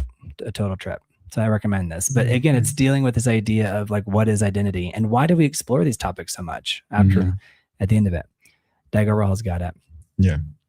They're hilarious. I mentioned Christian Bale and they were like, he's not in that movie. And they're like, sorry, no refunds. And that's okay. So, So chat, and for you guys, like, how do you know you actually are awake? Because these movies like The Matrix, Total Recall, like they're living inside of all these false memories, I know, false worlds. So like, what do you use to, besides the whole, pinching yourself? My phone, like I can never use my phone in my dreams. Like I can, I can't take a picture or like, So does that mean that they're more real though? Maybe they figured me out, but I was trying when I'm in my dream, and I found out through that way. Yeah. Okay. I can't use my phone. That's interesting. I think, I'm trying to think if I've used my phone in a dream. Or like mirrors. Do you ever see mirrors in your dreams? I think I can't. Yeah. That's a good one. Yeah. Now that you've said it, I probably will. Pay attention. I'll go into the mirror in my dreams. Like my own Matrix experience. I think I would put my David Hume hat on, put full on empirism to prove that I'm not in a dream, because I tend to rely on like the sensations of things, like how I interact with people. Oh, but people can trick you. I've heard that it's like a thing that you don't dream of cell phones, but I have once dreamed that I was using my cell phone. So using it properly. Yeah. Okay. Yeah. So maybe that's telling of how affected I am. Have you ever had the thought like that no one else is conscious, but they're all like non-playable characters and you're the actually only person and that everything else is like a projection, like a psychological projection? Yeah. I did as when I was younger. Yeah, I would question like that happens to me when I'm like at the airport and I'm like, you people are y'all are not real. Like, what are you doing? People real. You're not. You're not like, playable. What are you doing here at 4 a.m.? You know, like y'all are not real. Chat, are we real? You blew Keith Peaveyhouse's mind. He says, "Oh my gosh, I've never had a mirror in my dreams. What does that mean?" I don't think I have either. I think he's kind of. I think Daniel may be arguing that, like in general, you probably don't have mirrors for some reason. That it's tricky for our minds, our dream minds, to render a mirror. I think. Yeah. So they just don't. Yeah. I love how you use the word render. Like that's so funny because we probably used that word before AI, right? But the idea of like rendering or like when you're exporting a video, rendering. Yeah. Rendering. Nyberg says the spinning top and Inception, right. Like that idea to know if you're inside of the dream, because it starts to wobble near the end of Inception. Yeah, so it's like is he or is he not, that type of thing. Right. I can also fly in my dreams, Dag over home. I mostly dream so I can fly. I love that feeling. Yeah, and it's only in my dreams for now. My first memories were dreaming of flying, like just hovering just above the ground. Yes, too. Like I can do this. Yeah. And by the way, we're simultaneously streaming to Facebook for the first time. I don't know if this is actually working. Right. I don't know if it's actually working. So if there's anyone who happens to be on Facebook, if you're watching, let me know. Although I feel like Facebook, they're like punish you. Like everything has to be like paid promotion. Do you know what I mean? Yeah. Whereas YouTube, maybe there's some more organic growth going on. Yeah. It says, Brent, you sound like that. Have you ever had a dream kid? Yeah. There's a famous meme in the English speaking world. It's like, have you ever had a dream where you have you seen that? It's so cute. Yeah. So what evidence would convince you that your memories were false? Like if I had to like convince you that like that's like a nightmare scenario, but this idea where you walk into a room or something and then it's like, and then like your wife is with you or your boyfriend or girlfriend and like all of a sudden like they're like and I'm like we can stop the act and like they're like done and then like all of this was a simulation. That's like you pass the test and then I'm like you're like wait what, and then all of a sudden you wake up and you're like in a tank. Yeah Evidence what I don't know, I would question it everything. So I mean listen, if you wake up in a tank then then I better get my adamantium claws. I love it. Yeah, that's I love that. That's good humor. I love that. Like it's like you better have done some amazing operation on me. I better be able to fly after that. Exactly. Mari, what would be your dream transformation? It's like, listen, none of it was real, but you have this superpower after the fact. Fine. But also walking through walls, I think that would be. I thought they were saying like walking through walls is a thing. If you don't master it. I think. Right. I think for me it would be stopping time. Stopping time. Yeah. Or like freezing time. Freezing it. Yeah, like where you can freezing everyone except myself. I don't like that because you are getting older. Yeah. Think about that. Like, every time you stop it, you don't stop aging. Yeah. But I would take that risk. I think I think time travel would be really powerful. Yeah. But I almost would rather travel. There was a television show where they explored this idea of like, I think it was, what was it called? You guys tell me in the chat where Doctor Who. I think they did that in Doctor Who. Yeah. But there's another one. It was like, that was the core premise. I think it was called, it was like Visitor or Traveler. They're going to know. Outlander. That one too, where like, it's like, there can only be one, the immortal, where they have to decapitate the. Oh, I've never seen it. I just know of it. Outlander. I know what you're talking about. I was thinking of Highlander.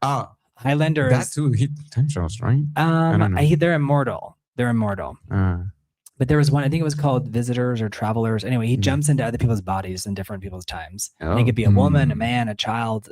You know, people. So his consciousness is like exactly. Traveling. Okay. So it's like he wakes up and he's in this entirely different reality. So it really explores like how much of our reality is shaped by your physical form, where you were born.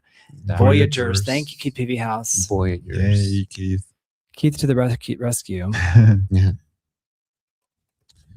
Let me see. Let me see. This is it. Yes. Dak said sometimes I'm realizing I'm waking up and I'm like, no, I have to finish. I do that too. Like, first. No, the movie isn't done yet. Right. We're on the third act. Yeah. I do That's funny. Yeah. Right. So Voyagers, I think this is This is not the exact one I was thinking, but this is one that this has an actor that they love. The chat loves is John Eric Hexum, a charming time traveler who he was an orphan boy in 1982, and he time travels. There are so many shows about this, but there's even another one. It's called. There's another one. It's even more like science fiction-y. But I'm gonna check out this show, Travelers, and you guys let us know if you'd like to just to do an entire episode dedicated to like one show. So Mark Sand says, have you ever had a lucid dream? No. I have. I mean, I have. It's very creepy because sometimes you can get kind of stuck in it, and it's like it's only happened like once or twice. Same. Where you're like you have like sleep paralysis. Yeah. Have you had that? That's paralysis. scary. It is scary for some reason. Would a perfect simulation count as reality, like from the inside? Maybe that's it. Quantum leap. Let me see. Mark Sands. I think because even even like an imperfect one. I think so. Even like an enclosed reality can be like a reality. So I would say yes. Like I'm thinking about the cave. Plato's. I mean, that was their reality. Yeah, exactly. It's quantum leap. Mark Sands got it. Sorry, go on. This show will blow your mind. That's why I'm like, let me pull this up. So Quantum Leap was so trippy, but this guy, he didn't have control over it. That sucks then. Right. So it made it like kind of like dreams. You don't really control your dreams. By the way, if it's hot in here, so if you want to push the button, there's like a fan right next to you. I'm good. Okay. But thanks. He's like, I'm like, are you good? Because it's all right. So here's Quantum Leap on screen. So Quantum Leap was such a crazy show. They tried to reboot it a couple years ago, and it's just they couldn't recapture the magic. But this is from 1989. Wow. So the premise is that there's a physicist who gets trapped in time, involuntarily leaping into different bodies of different people throughout history to fix past mistakes. And so he would like wake up, and this guy, Dr. Sam Beckett, he's a brilliant scientist, but he prematurely steps into a time travel accelerator to save his project's funding. But he vanishes and begins swapping minds and bodies with everyday people across different eras, and to put right what was once wrong. So driven by an unknown higher power, Sam must solve a critical personal or social crisis in the person's life before he can leap to the next destination, hoping each jump will take him home. Sam is accompanied by his best friend, who appears only to Sam as a holographic projection from the future. An AI uses a colorful handheld terminal to talk to Ziggy, a highly advanced, sassy supercomputer. Yeah. It's the 90s. Yeah, exactly. It's actually even 89, but yeah, basically. That calculates historical probabilities. So he interacts with it to kind of make him. But the movie was a total trip. I remember being a younger person and just this show blowing my mind. Yeah, it sounds like a. Yeah, Keith PPL said he says they had to set things right in each timeline before he could leap again. And I think also that kind of leads that there's like a higher being that was like saying like what is right, what makes it right. Yeah. Interesting. Dag says most of his dreams are lucid. Wow. So I've never had. How is that?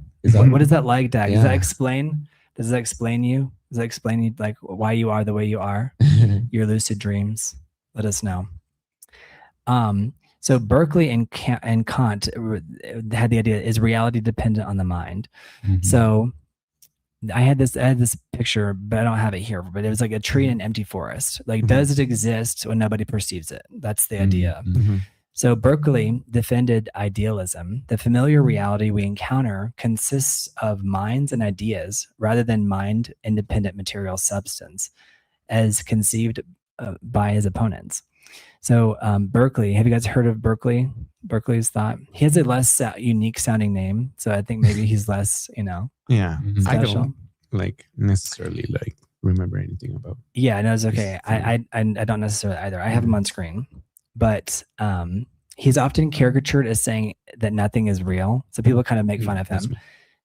His position is closer to this: like the reality available to us consists of perception and perceivers.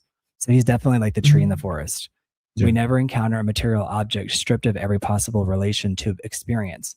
So the table we know, its color, texture, resistance, shape, and use are all encountered through experience. I agree.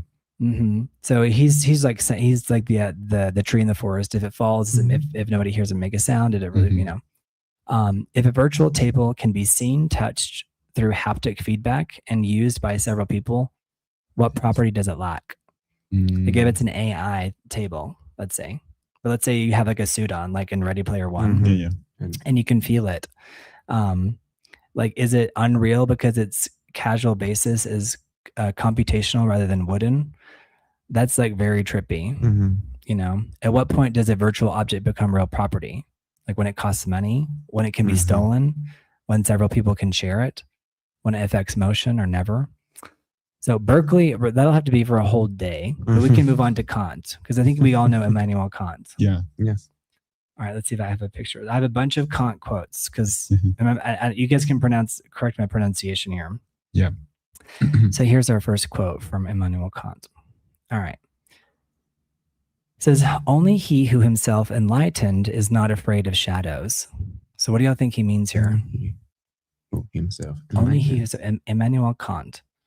Only he himself. And it's crazy about whenever you're looking up quotes too, you have to like verify that's a real quote. Yeah. Because there's so many quotes you're like, is that even a real quote? Yeah. I've seen quotes from me. I'm like, did I say that? Yeah. Well, I think he's like saying that you have to rely on knowledge or like knowledge in general to know that you are not going through the world lost. Yeah. Because same. Yeah, I think it has to do with knowledge, like knowing what a shadow is, like makes you not afraid of it, like necessarily. Yeah, exactly. Yeah, I think the more you know, like I think at the beginning of knowledge it can feel dangerous, but I think after a level of enlightenment, you feel very empowered. Yeah. Yeah. So you know the shadow's limitations, so you're not right. Like you're like it's not. It's like Plato's cave. You're closer to the enlightenment aspect of things. So it's like you're less inclined to fall into, let's say, maybe the trickery of what the thing is. All right, here's another one. Genius is the ability to independently arrive and understand concepts that would normally have to be taught by another person. So what do y'all think that means? That's interesting. I've never seen genius defined like that. Independently, I think that happen? I understand what he's saying though, because the idea of genius in and of itself is so like powerful. It's like we call people a genius because it's like no one else could have taught you that thing. Yeah. So it's like you must be a genius. Yeah. But I don't know if I agree. I mean, sure, but yeah. Maybe he's also arguing on some subliminal level, like the genius doesn't even exist. Yeah, either. You could make that because argument. I'm thinking like, how do you independently arrive to anything in this reality? I think he might. Sure. Yes. I think he might be, also making the case that you should be. That you should question things for yourself, maybe necessarily not have somebody having to tell you that you should learn in general. I think quotes can be like oversimplifications too, because they get out of context. Yeah. I agree. Yeah, maybe this in an argument would make more sense. But but the idea, I mean, maybe he's just also like not over exaggerating, but just trying to get a point across more easily. And I like this interpretation that he maybe is arguing that genius doesn't exist, because I do think that as a society, we put a lot of like meaning into genius, or like project a lot of a lot of things into genius and what genius is and who is a genius. And I think so. I don't put a lot of value in that, but that's my personal opinion. Yeah, it's kind of like how you even define what a genius is, maybe. But yeah, I think he's mostly trying to, or at least my interpretation of the quote is that he is trying to say that you should be, curious on your own, try to learn things on your own, which is obviously, I mean, all knowledge is derivative, let's say. So, but yeah, I think like just researching and learning things on your own can be be the first step. Exactly. KPVL says, so scientists decide reality and philosophers question it. I think there's some truth to that. Yes, in the sense that who was it was talking about certainties. Yes, I would say scientists arrive or try to arrive at certainties. Mm-hmm. And I think it is the philosopher's job to question certainties. Yeah. Mm-hmm. I think that's why it should be like intertwined, like both. Yeah. Fields of knowledge should be intertwined. Mm-hmm. So KPO says, as a child, I had to be taught not to put my hand on a hot stove. A genius would learn by putting his hand on the stove first. Right. Oh yeah, I see what you're saying. Like empirism. Mm-hmm. Yeah. Like learning by experience. I would say I know what you mean. Is that a genius or is that just a scientist? Well, I think also though, I think beyond what PBS is saying, it's like, it's kind of like the idea of something that's never been occurred. Like, cause you can have secondhand evidence without someone actively teaching it to you. Yeah. Going to the source. Okay. Right. Here's another one. One looking into a puddle sees dirt in it. The other stars reflected in it. So what do you think that means? I have my idea. I think it's talking about perception and perspective too. Yeah. So a visionary will see the stars and they'll be like, there's more like this. It's a reflection of the cosmos. And someone else is like, that's just dirt and water, bro. Yeah. Or like the puddle is a tool for me to explore the universe around me. And, or you're me and I just like jump in it like a child. Yeah. Or both. Yeah. Yeah, because he was being on the idea that, like truth could be assessed by knowledge. And so I think he was also trying to make the case that knowledge is like the first thing or the first step in order for you to get to the point of, truth, let's say. Because he was also like very logical, I think. Yeah. Yeah. I mean Kant is I feel like he pops up everywhere. Anytime you study. Very quotable. Very. Yeah, I was laughing because I was like, why do I have all these? Because I'm like, because he's so quotable. And I think also the Oprah of the Oprah of philosophy. That's funny. So he was So he was a German philosopher of the Enlightenment who revolutionized modern Western thought by bridging the gap between reason and human experience.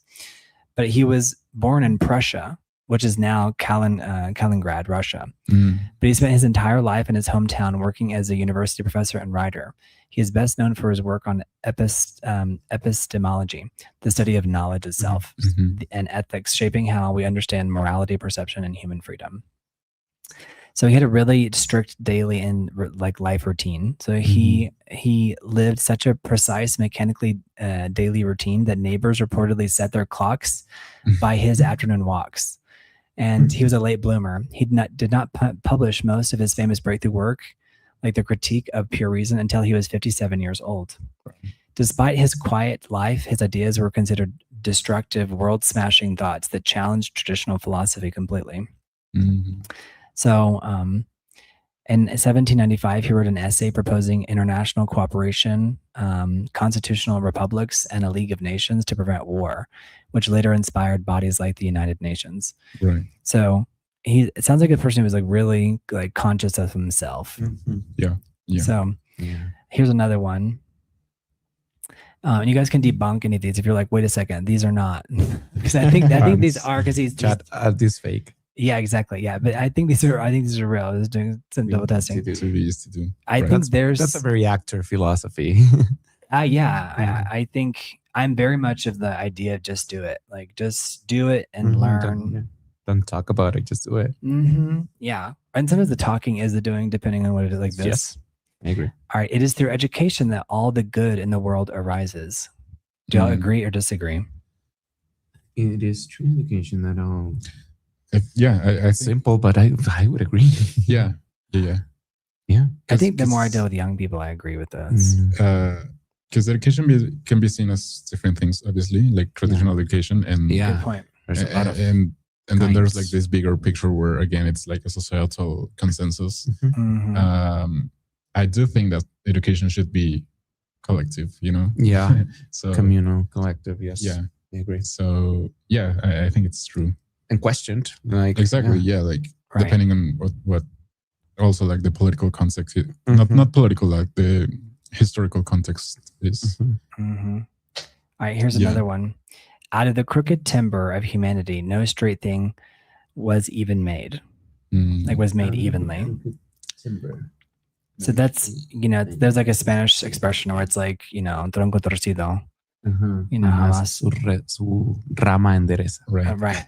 So like it's out of crooked timber. So humanity. So I think it's a way of saying, you guys can let me know what you think. I think he's saying that since humanity is so imperfect, that whatever we make is never going to be inherently perfect. Exactly. Yeah. That's what we were talking about, forgiveness, right? Like nothing can ever be perfect. Yeah. If it's human. Yeah. So I think forgiveness is like one of the purest forms of love too. Like I think attention is love. Yeah. But forgiveness is too, because people that harbor unforgiveness, I don't understand that. I'm like, it's so self-destructive. Yeah. Then you love your fellow human and yourself. Yeah, I think you have to. I think that's a great point, because if you don't forgive, it's like ultimately it's like you're a glutton for punishment. Like you don't, like you want to hurt your own self, right? Yeah, ultimately, yeah. PPS says our lack of education will be our downfall in the U.S. But I was telling Daniel, I was like, but people, but it's not just the U.S. It's really the whole world. But you're right, KPP. I was like, the U.S. has like a moral burden for being like one of the world leaders or the world leader to set the stage, set the example for the rest of the world. But remember, I was telling you, I was like, people that will say like in the U.S., in our country, but it's a global phenomenon. It's a global phenomenon too. Yeah. But you're not wrong, KPP House. It's so true. But not to expand on Tell me. But I think, things getting commodified and not really like us as a society putting the value that it deserves. Like, education gets commodified and it's just a thing that you pay for or that you outsource and like people do for you. And you don't really like place the value that like education is, everyone has to like educate our young and it's not a thing. One would hope. Yeah. Like one would hope. I think. Yeah, one would hope. That's our mission. Yeah. Right. Is to contribute to the education of our fellow man and woman and child and all those things. And after these, we're going to go to Karl Marx. So science is organized knowledge. Wisdom is organized life. And since he was so like organized, I believe that's like, it sounds very like a real quote. Yeah. We once played a game called, it was about Shakespeare, and he has all these quotes. Was like, was it Shakespeare or Fakespeare? So it was really funny. Yeah. It says, our schools are just tainted walls and ruined cells, so easy to forget, and so much gets left. Yeah, I think also there's a crisis in terms of the teachers, where what's happening is they're all like quitting. Again, we don't pay them enough as a society. With but they're saying it's really because the classrooms are so uncontrollable. They're saying that they're just niñeras, they're just babysitters, and that it's making them feel like they're being hollowed out, like emotionally and spiritually. And so because the parents don't listen, and it's like because these kids have had these things in their phones since they were toddlers. So the teachers are just like mass quitting. So it makes me wonder, what's the future of education? If you guys have a point of opinion, subscribe, leave a comment below. If you like philosophy, this is a place for you. This is your home. This is your tribe. We want to hear your point of view. Absolutely. Yeah. Thank you, John Scott. John Scott's down with it. All right, here's another quote from Kant. Dag Overhaul made a joke, but I couldn't post it because I didn't know if he get in trouble. He said Immanuel Kant was one, because it sounds like it says rules for happiness: something to do, something to love, something to hope for. Something to do, something to love, something to hope for. I think there's so much truth in that. Yeah, I literally think when you wake up every morning, it's like you need something to do, something to love, or someone to love, and something to look forward to. Niver, who's watching, he was always telling me like, I need something to look forward to. And I'm like, that's so real. And I'm like, thank you for reminding me of that, because we get caught up in the survival of the day to day. It's like, there is something to look forward to, and we're creating it. Like we're co-creating that future, together. Yeah, exactly. What's your interpretation on this? And do you want to share what you want to do, who you love, what you're hoping for? I think it kind of does. Live, laugh, love. You love love, right? It's cheesy, but it's real. It's real, baby. It's real. That's so funny. You guys, don't forget to like the video if you're here too. If you like philosophy, y'all subscribe and like the video. Yes. I think yeah, like the idea of having something to look forward to, it's very human as well, because we get to like plan on the future and everything. So I think these things are all kind of correlated to that idea, like the idea of the future, because something to do, love, hope for are kind of related to the idea of having ultimately something, right, that is there. So I think it's like a nice way to summarize where somebody could find happiness in that sense. John Scott says, "Wait, my love is not real." Very wise. John Scott, are you in a fake relationship? Are you in a relationship with an AI companion? With ChatGPT. Yeah. we did. I was joking about, but I mean it's wild. That's a rabbit hole to go down. Yeah. So, did you want to share? Sure. Yeah. Yes, I agree with the idea of like hoping for the future is really human, but I also think that can be dangerous. It can create anxiety. It can create like a frustration when you're not getting what you think you should get. So I also love that it says something to do and someone to love, because I think that's sets you in the present. I think if you have something to do, well, you're active in your own life, and if you have someone to love, again, that's an active like self. Well, I like to think about love as selfless. I don't know if that's true, but love can morph too. Like, what does it turn into? Or putting time and effort into someone else other than you. I think that's very healthy to like create community. So I like those three things. I think it's very wise that he like has this very clear ideas of happiness, of true happiness. I think it's kind of, to boil it down, I think if you had to boil it down, and those are the three main ones. All right. So this one is really interesting, and I think this one's a little bit small, so I'll make it bigger. But it says, goodness is not always rewarded. If you punish a child for being naughty and reward him for being good, he will do right merely for the sake of the reward.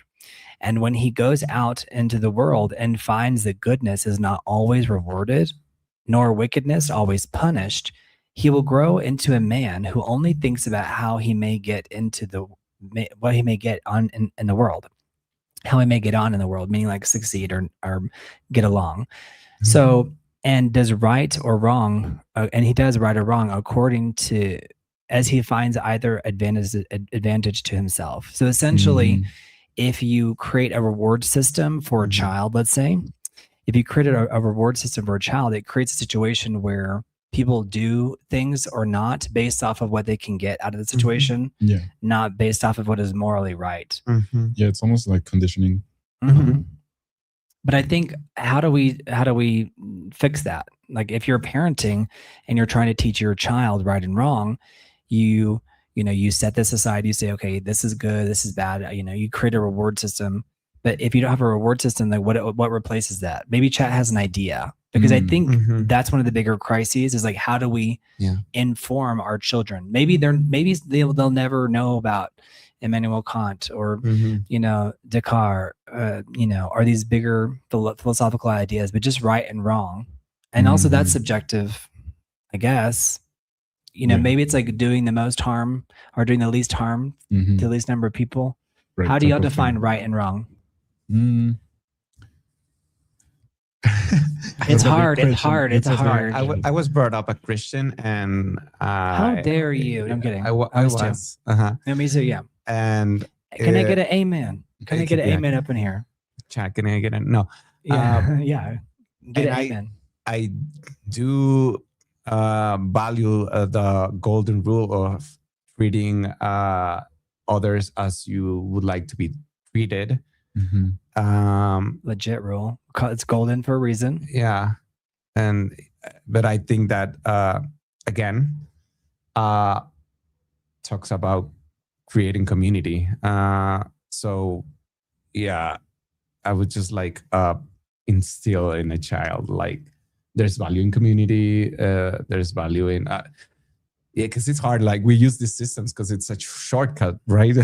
But I don't think if we want to take shortcuts in instilling values, I think it's worth taking the time to maybe open a child's like mind to all these concepts. Right. Yeah, I think that if we treat them like as children, as we think children should be, maybe we take them out into the community and show them like the consequences of our actions. Yeah. Maybe that's like the ultimate way to teach a child right and wrong. But what if you take your child out, like, and because when you're a child, all your memories like stand out so vividly. Yeah. So you take your child out and then you say like, look, and so you give money to a person on the street. But then what if that person is totally unhinged, right? And they slap your kid? I mean, then how do you like that? Seems like that would be that kid would never forget that. Yeah, sure. And so it's like because society is not 100% rational. Yeah, no. And so then maybe you take the child home and say, like, even though that person slapped you, right, we still did the right thing by our intentionality. Like, because Tina Fey in her book like has a very similar experience in her life, and I'm trying to remember like how did her parents deal with that exact situation? I don't remember. Was that where the way she tells it, she doesn't tell it like a tragic story, which makes me very curious. How did her parents? Is that when she got cut in her face? Yeah, she got cut by a homeless person. Okay. Oh, wow. So Tina Fey, so she's a famous comedian, right, from the United States. So if y'all are curious where she got that scar that's on her chin, Tina Fey, lovely human being. Yes. The faint scar on Tina Fey's left cheek is the result of being slashed by a stranger with a knife when she was only 5 years old. Wow. The attack happened in 1975 while Tina was playing in the front yard in her home in Upper Darby, Pennsylvania. A stranger approached young Fey and cut her face. Because she was so young, Fey did not realize she had been seriously hurt at first and thought someone had just marked her cheek with a pin. The identity of the attacker remains unknown, and the event is treated as an unsolved cold case. But Fey rarely discusses the trauma. But she has stated that it is impossible to talk about the incident publicly without feeling like she's exploiting the story. So the details of the story were not widely known until her husband, Jeff Richmond, shared the background of the scar in a 2008 interview. And then she mentioned it, that she generally forgets the scar exists in her day-to-day life, only becoming conscious of it when she is filming on camera and has to be mindful of her better side. And I think that's really interesting because you have famous people like Seal who have like, I think we forgive facial scarring. It makes us feel more human. Mark Stan says, do unto others as you would have done to yourself. Do unto others as you have done to yourself. Okay. Yeah, that too. As you have done to yourself. Sometimes they word these funny and I'm like, they're playing with me. Like, but yeah, that's good. I agree with that. Okay. So Kant's transcendental idealism is interpreted in several ways, but its central challenge is the human experience is not passive reception. Our forms of intuition and conceptual capacities structure the world as it appears to us, while Kant maintains empirical realism about ordinary objects. So Kant performs a revolution. Instead of asking only how the mind conforms to objects, he asks how objects of experience must conform to the conditions through which human beings can experience them. So we do not receive raw reality as a perfect copy. The mind organizes experience. Exactly. Y'all are like, I know this from the school. Do you have for me? But that's good. I love this. And so this is kind of like talking our way through this, or if there's like a real world example. That does not mean each person invents a private universe, but it does mean humans' access to reality is always human shaped, which makes sense. Yeah. But I think that's why like algorithms are so easy to exploit us, because they know that like it's like that deep understanding that reality is different to each person. It's like we can just hijack that. Yeah. So algorithms, they don't create the entire external world, but they alter the conditions under which parts of that world are visible. Mm-hmm. Yes. So what is your language? Like, what is your like, do you ever feel like you're being affected by advertising and by the stuff that you're being subjected to? And if so, what's your response to it? Do you put your phone away? Do you turn it off? Do you like be like, I don't want to see this person anymore? Or have you ever unfollowed somebody because they were like a personal story like turned into an ad? They're like, yes, yeah, or mute it. That too. Yeah, I think whenever I'm conscious that I'm being affected by it, I think I just try to ignore it. Although I would say I'm not necessarily affected by it, like as much. I mean, I'm obviously like subjected to everything, right? Like propaganda and everything. But I don't think I try to not be like super aware of it either, because I don't also want to be affected by everything. Because as you said, advertising is like everywhere, so you would be affected by it like everywhere. So I just try to like take a moment to maybe stop using the phone or just like trying to pay attention to something else. And by that, not letting also like get through my head as much. Because I think it can be, like very hard to avoid it altogether. So this brings us into like the idea of like that movie Arrival. Yeah, I love that movie. Yes, like language alters. Learning another. Yes, go on. Yeah, the idea of learning another language changed the way Amy Adams viewed reality, and so she could like basically time travel, or at least her consciousness to move through time differently. And experience time differently. And like knowing this future like tragedy was going to happen, and then still going for it, deciding like a great movie. And then like, have you all seen that show Westworld? Yes. No. Great first season. First season. Yeah, he's like, let me be clear. Very great first season. So it went on and on. Yeah. Well, that show is another reason why Warner Brothers got into such financial trouble, because it was so incredibly expensive. Yeah. Wow. But there are some of my favorite acting scenes are from that show. Yes.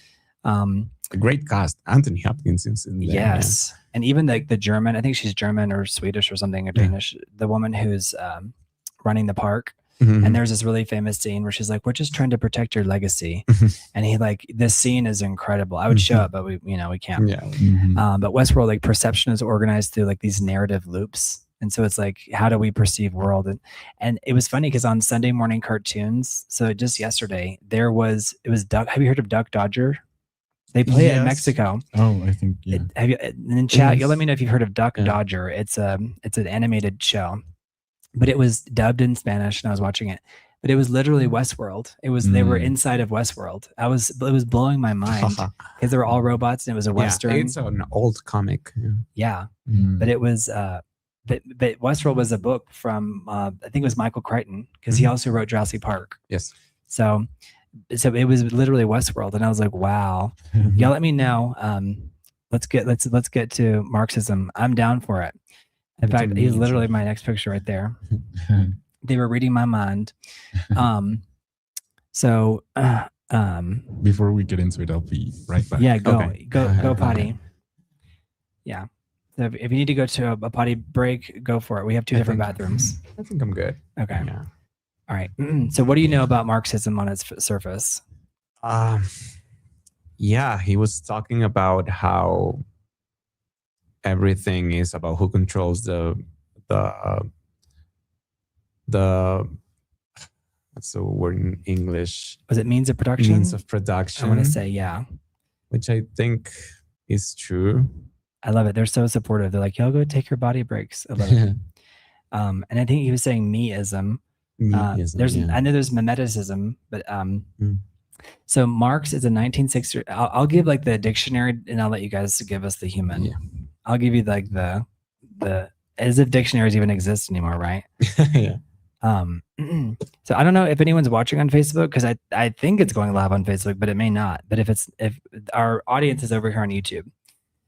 So Marxism is a 19th century political, economic, and social philosophy founded by Karl Marx and Friedrich Engels that critiques capitalism and views the class struggle as the main driver of history. I think that's a lot to do with the Mexican.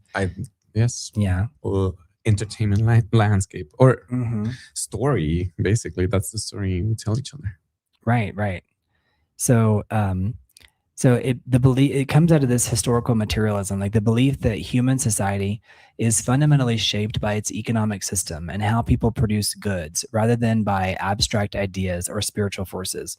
So this is very much like in the physical material world, which goes to your world of the ideas. Yeah. And I think that feels very real today because it's like, if we can experience it, that's real.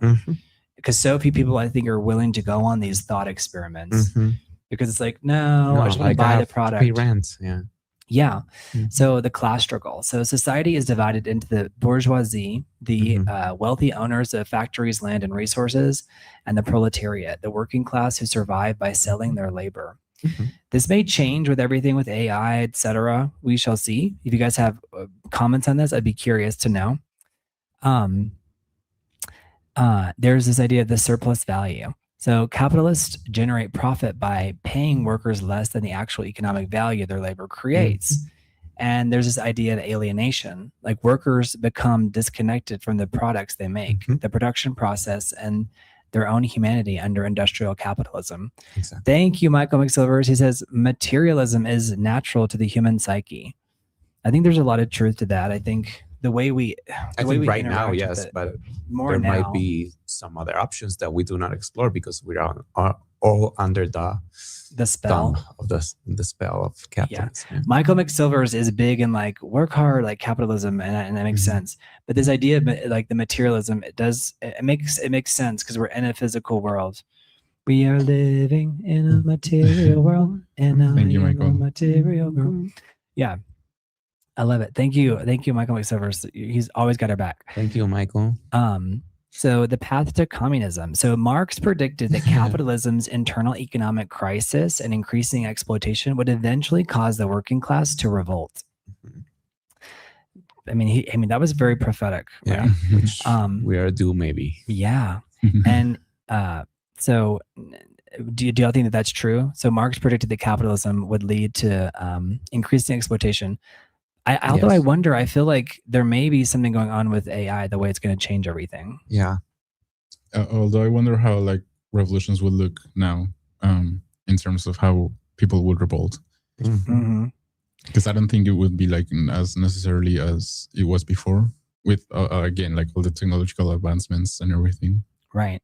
It's, I mean, for me at least, it's hard to envision it. Yeah, but I also think like talking about labor, capitalism grew. And the thing about capitalism for me is that it has no end point. It has no goal.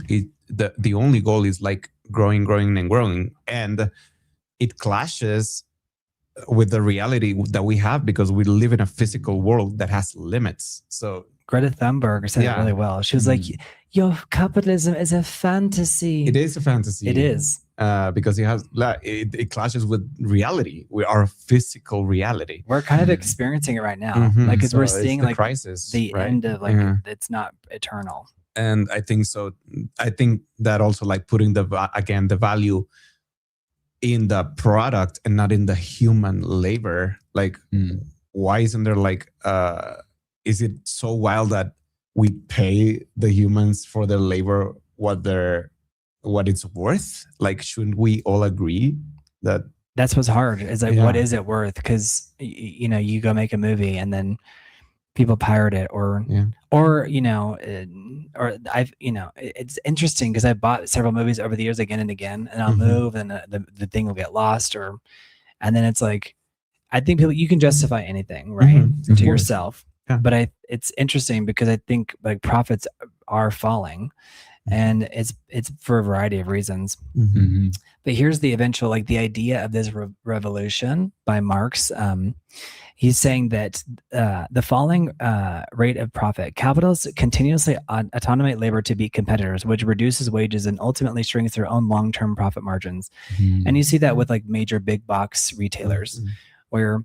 And I think there is this idea where I've worked in jobs where it's like I totally felt underappreciated, and I totally felt like I'm like a slave to the system. But I also didn't. I also was like, the system is what it is. So I didn't think that the people running it were inherently evil. Let's say, but it did feel. And I don't know if the numbers it's showing me are including Facebook, because does it say 11 people over there? Yes. Okay, so I think it's just YouTube. Yeah. Okay. I don't know. We'll have to see if it even went on Facebook. I'll be curious to see. On Facebook. Yeah. But there's this idea of, have you heard of this immiseration? No. All right, it's like a German word, Verelendung. I'll put it on here. It's competition force factory owners to drive wages down to absolute survival levels. Yeah. We were even seeing this in the entertainment industry. It's for every single, whenever we talk about these dystopian novels and stuff, it talks about this idea of getting to this point in the future. Immiseration. So competition force factories owners to drive down wages to absolute survival levels, causing the working class to grow larger and poorer. I think that sounds about right. Yeah. And these are the things that lead to like the revolution. And then there's overproduction crisis. Factories produce a massive surplus of goods, but workers are paid too little to buy them, triggering devastating economic depressions. And I think that's like when we saw like in 1929, like with the Great Depression, it was like there was plenty of food, but it's like people were throwing themselves out of windows and all different kinds of things because of this perceived lack. Yes. So, I mean, it can seem crazy, but it's real. For them, it was. Yeah, it was. And so there's this idea of class consciousness. Workers gradually realize they are being exploited collectively, transitioning from individual frustration to a unified political force. And that's what Marxism, he's making that argument. And I think it was so prophetic. Yeah.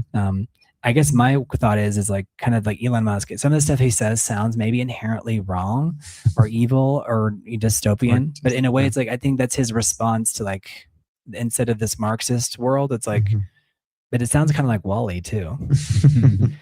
Yeah. So these are the stages of how we get to the rebellion. So there's the class consciousness. He mapped them out, yeah. And then overthrowing of the bourgeoisie, which sounds very like French Revolution. The organized working class seizes control of production factories and communication networks from private owners. That's the next step. I'm outlining. So if you guys are curious how to survive the rebellion, and then dismantling the capitalistic state. So the old government structures designed to protect private property are replaced by temporary worker control. And then there's, he like outlines all this stuff. What do you guys think? Would you think he was like, I'm sure he believed all this stuff because it sounds very logical. No, yeah. I mean, I think that's it. It's a very logical step. I don't know if it would work exactly like that in our reality, but it sounds, And then he explains like he has a point. He does. And I think, go on. So, yeah, I think he was like very, very influenced by Hegel's thesis as well.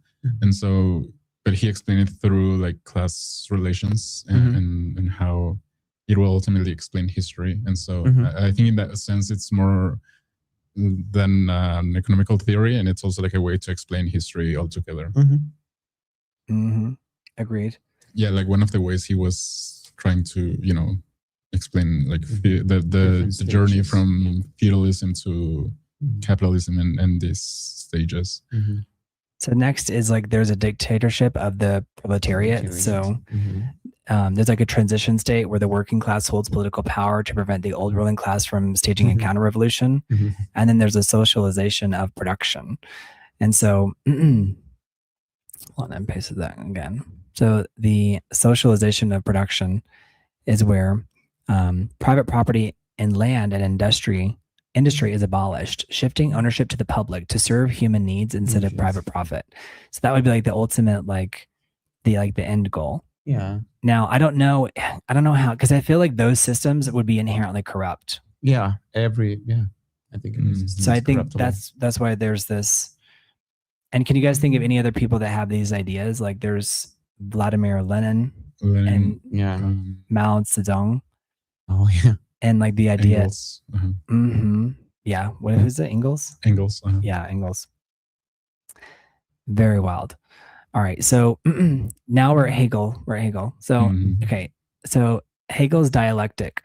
So I'm going to put on screen Hegel's dialectic. This is really interesting. And this is something I was talking about yesterday. And this was focusing on mostly was this idea. It says, only if you discount nepotism and corruption. I feel like those will always be there, unfortunately, Keith Peavy House, right? So it's like that idea of, and also like sometimes nepotism doesn't work. Like even my little nephew, it's like I tried to push him into the industry, but I was like, I'm giving him an unfair leg up. But he's like, no. And so I think there's, I do believe in the power of the individual's will, but sure. In today's AI world, like who knows? Okay, so here's Hegel's dialectic. Who wants to take a stab at it? Who wants to try to explain it out of you two? I think it's like a dichotomy and a way to explain how you get to a conclusion. And so he essentially says that you have like a thesis and an antithesis, right? An idea, which are essentially like opposed a counter argument, or like a counter argument, like an opposed idea. And so you would get to the synthesis by somewhat merging them both, like reconciling them both. That's like the easy way to explain it. There's obviously like a system to it as well, and he was famous, right, for being hard to understand. So he was, but this is like mind-blowing stuff. Like, because I think it's mind-blowing because so few people explore this. Because I think you can only, for example, what's his name? The guy who was in Ace Ventura and Jim Carrey. So he said, I wish everyone could become rich and famous so that they would know that that's not the answer. Yeah, exactly. But you can't know until you've experienced it or you've been in or whatever, rich or whatever. Yeah.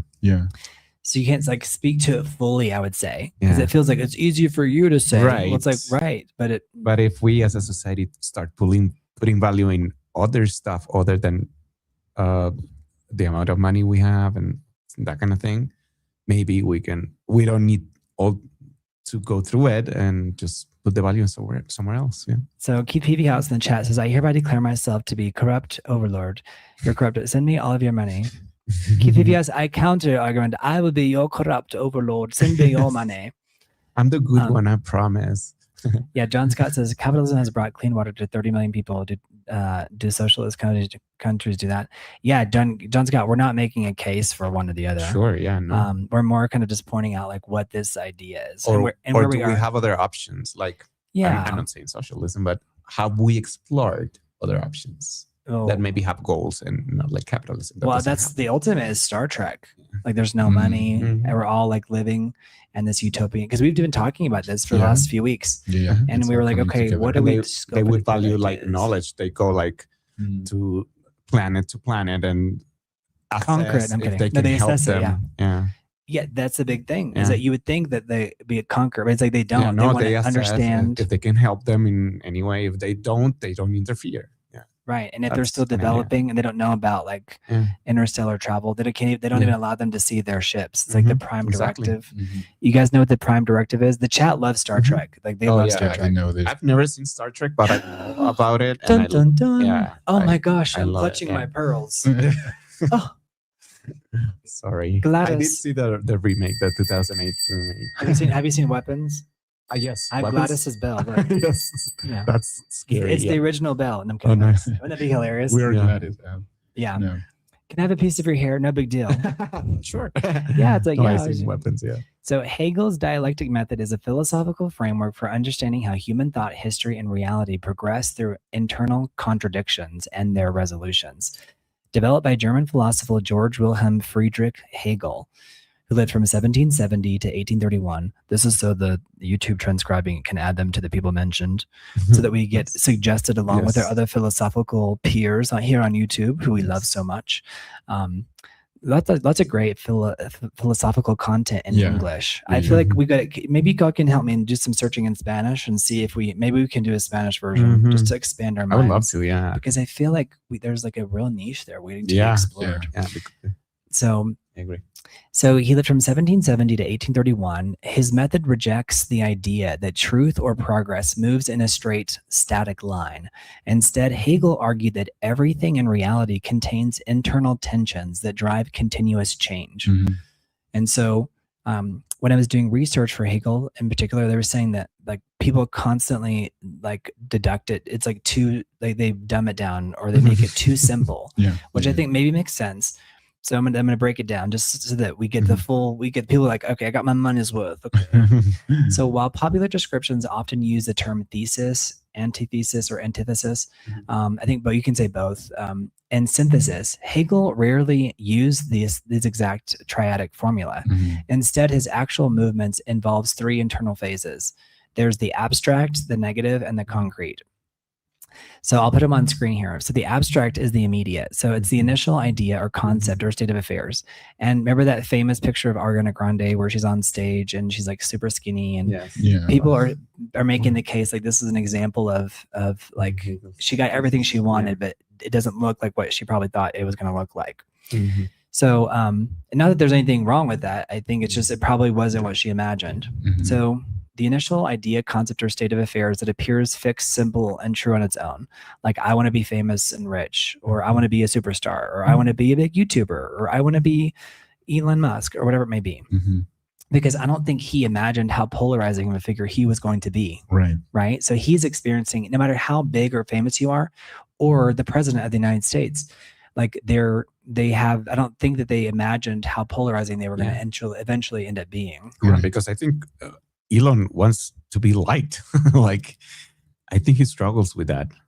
That's a really beautiful thing to say, because I don't think people realize is like we're all human at the end of the day. Not to say like we need to humanize him. He's so poor the it's like it's the initial that he wants to be liked. Right. And I think people like trick themselves into thinking like everyone's like this, money monster, when the reality is that we all generally have the same, the same desires. We want to be liked by our peers. We want to have some level of prestige or just at least respect, recognition. But there's also the negative. The negative, that's the meditation. I don't have that up there yet, right? So the negative is the internal contradiction. Over time, the limitations and hidden flaws of the initial idea expose themselves, causing it to collide with its opposite or negative self. So what happens, you eventually realize it's like, okay, and I think this is resulting of the changing times too, because by the time you want something and by the time you get it, because I've experienced this with different things, and when you're in the thing, did I do a good job yesterday explaining that to you? Because I was like, once you're in the thing, you're like in the belly of the beast, and you don't realize that all the sacrifices that you made along the way to get there, you kind of don't recognize yourself in the mirror. Yourself or the thing that you wanted. Right. And the environment has changed dramatically by the time you get to the thing that you wanted to be in. And I was telling Mario all the time, he'll ask me, and like I'll forget things selectively because the thing was so traumatic, or it was so like a far away from like what I believe to be like good and true, that it's like. And then Mario's like, I wish I could selectively forget. Because I really can. The trick is you can. I can't. I mean, I'm really good at selectively forgetting. Yeah, you can get there. I believe in you. Yeah, you guys let me know in the chat if y'all can selectively forget. There's a new movie out on Amazon Prime. It's funny, like we're watching movies now on the company that gives us our packages. But it's called the Sheep. What is it called? The Sheep Detectives. Yes, I saw it. I loved it. Remember how they like forget? I was like, that is so. I'm like, I don't want to. Very scary. Yeah. Yeah, I think that's a big commentary. It really is. Mario, you should watch it. I will. Yeah. He's like movie 4,523.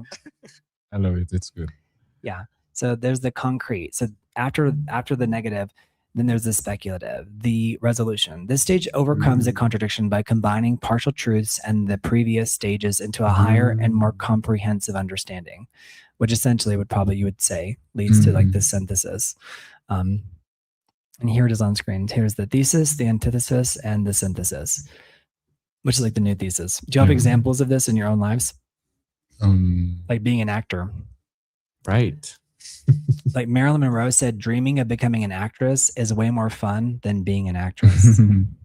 There's, I would say that, there's a lot of like unforeseen flaws in the plan, maybe. No, like I struggle a lot with, all you have to do to get the job to get to act, which is I'm not naturally equipped, or like you have to talk to a lot of people, and I'm naturally like an introvert, so you have to put on these masks, and just so you can get the opportunity to act. But I would say my synthesis is that it is worth it for me at this point to pay this cost. So you're willing to sacrifice everything not you are. I'm kidding. Not everything. I don't think I have to sacrifice everything. Just I struggle with parts of it. But for me, what are you willing to do to be a star? I'm sure there's a limit. I'm sure there's things I'm not willing to do. No, that's maybe really I would have to step down. But yeah. But yeah, for me, the synthesis is that it is worth. Because the thing with Hegel's theory is that it was like a way for him to explain how society like advances, moves, like pushes forward.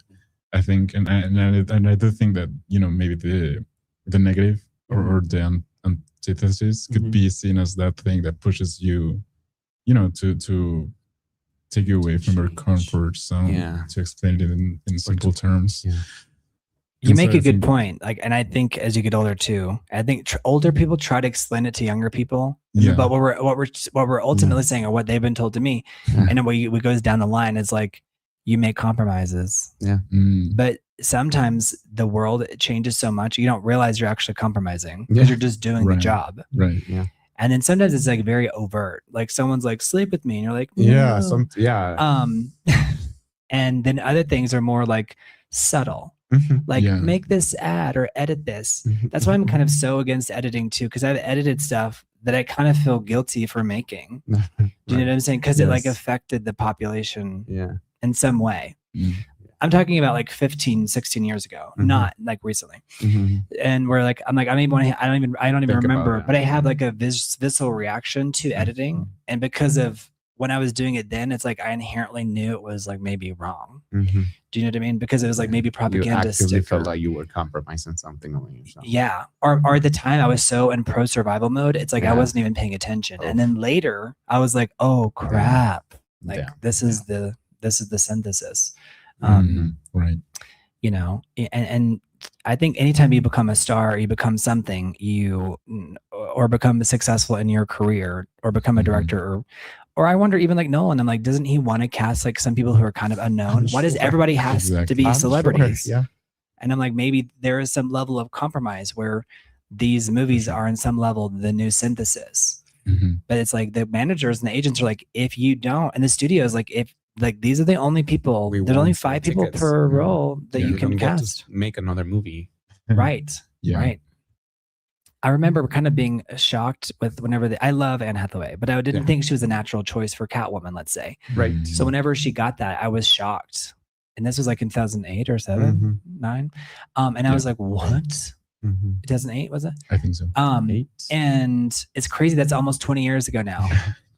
But I remember like having lots of conversations about how like at the time I didn't agree with it. Not because I didn't like her. I loved her. I just thought like that's not for her. But she was like riding high on The Devil Wears Prada and these other movies.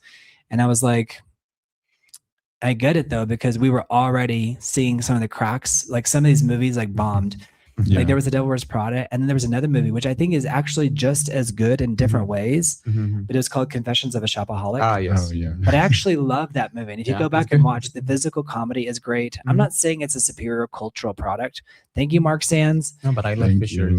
She's the physical comedy is hilarious. Thank you. Thank you, Keith. And thank you. Yay! Thank you guys so much. So it says big meeting early tomorrow. I'm heading to Hay. And going to bed, keeping up the amazing content. You guys, thank you so much. I hope this has been one of our better shows. I think this is a nice dynamic. I'm loving it. Oh, thank you. Thanks. Thank you, Mark Sims. Hey, Coconut Warriors. Hello. Thank you, KPV House. Thank you so much. Let's get it started. In every single movie, right? The same roster. Yeah, I know. I hear you, Gizmo. Yeah. Yeah, he said I'm tired of seeing the same actors. Yeah, it's like 15 actors in Hollywood only. It's scary for new talent. Yeah, because I love all the actors. I don't really have anything negative to say about them, unless it's like someone who's like just truly a monster, let's say. But I'm so appreciative that people have these skills and that they're available. But sometimes it's like they're like, this happens all the time. They're making a movie and there's someone who's so good. And I've had actors waiting for a role, and they're like, well, you're the choice. And they're like, we're going to wait for this other person. And they literally delay the production. And it's There's like, no need. You have the person. Yeah. But it's like they need the marketing dollars. So you guys follow and subscribe so we can get Daniel, make him a star here. Yes. And now he has all these followers. So I can compromise parts of myself that I wasn't. Exactly. So you can fulfill Hegel's thesis. Yes. The antithesis. Yeah. All right. Let's get 2 more super chats, guys. You guys are amazing. Thank you so much. Thank you, guys. And I think that this is I mean, I feel like you want to know, you say, I think, I'm like, I know that it's valuable information. And kind of the way we drive the message home through pop culture. Yeah. So let's see. We're talking about Hegel, the thesis, antithesis, and the synthesis. I think we see it with I personally deal with it like with actors, stars, directors, even people at a very high level of their. Yeah, because it's like almost like you can't experience it until you get to that point, necessarily. Mark says, keep on boating to Keith P.B. House. Yes, safely boating. Yeah, he's constantly going around the world, and it's always awesome. Impressive, like wow. So, that's like just a way of understanding the world that reveals contradictions it cannot resolve. So those contradictions do not destroy the position; they force it to become more adequate. Which I think Hegel's theory is so real because instead of saying one thing destroys the other, it morphs into something else, which is the acceptance of time, like your goals. And I think what scares me is when I see people who are so like, they actually are unwilling to compromise in any way, shape, or form. I'm like, that's like a recipe for never achieving. Yeah, you're going to break. Yeah. And I think some people's like, oh, well, I would never do this. I'm waiting for, Quentin Tarantino to call me. I'm like, he may never make a movie again. Are you paying attention? Right. There is an interesting dialogue that goes along with agents and managers and talent. And so it's like, I don't want to take this smaller role. It's like, that's the only one available to you right now. These conversations with my manager at this level, like. Right. Yeah. But it's very real. I mean, there are big actors, I saw, there's a guy, what's his name? He was in Stand By Me, McConnell. He said yesterday, he was like saying, he called himself a failed actor. Wow. And he was just saying because he's not working anymore. But he'd worked for a long. He was in Scream 2. He was Neve Campbell's boyfriend.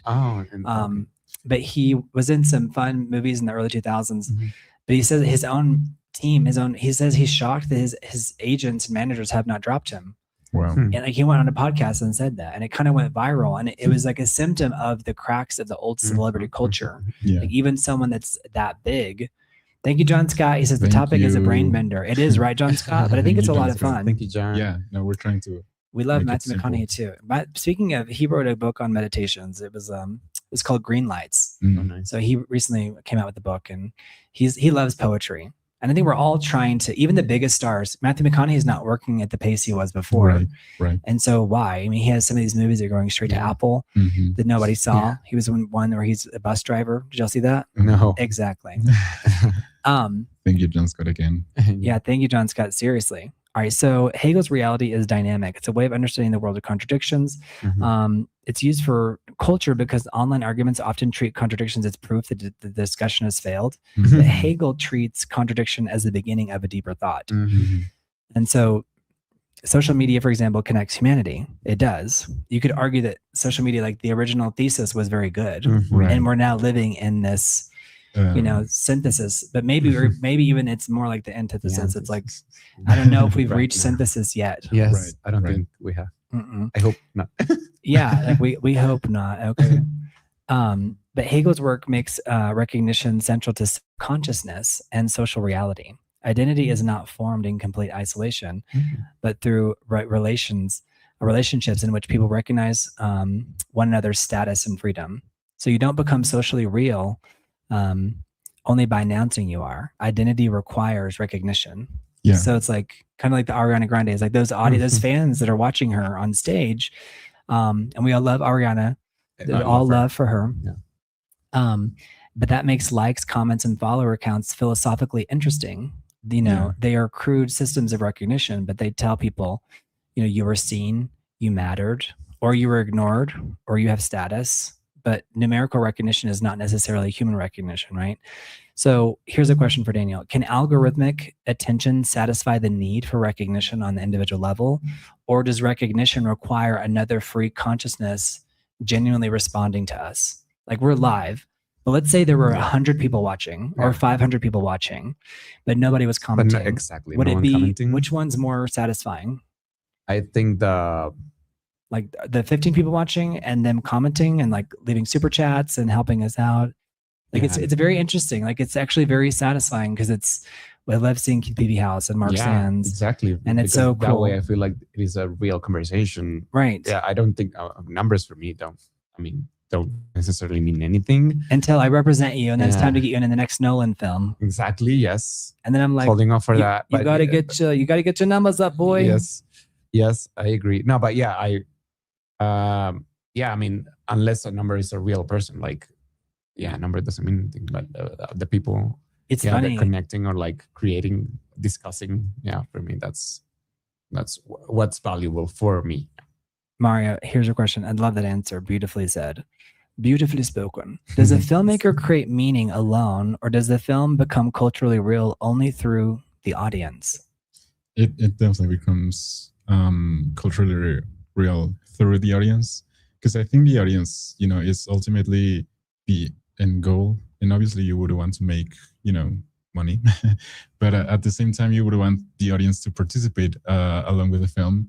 And by doing so, they need to make a conversation or have a conversation around it, because I think that makes it real ultimately. And again, we go back to the idea of the tree falling into the middle of the forest, because we ultimately need that recognition.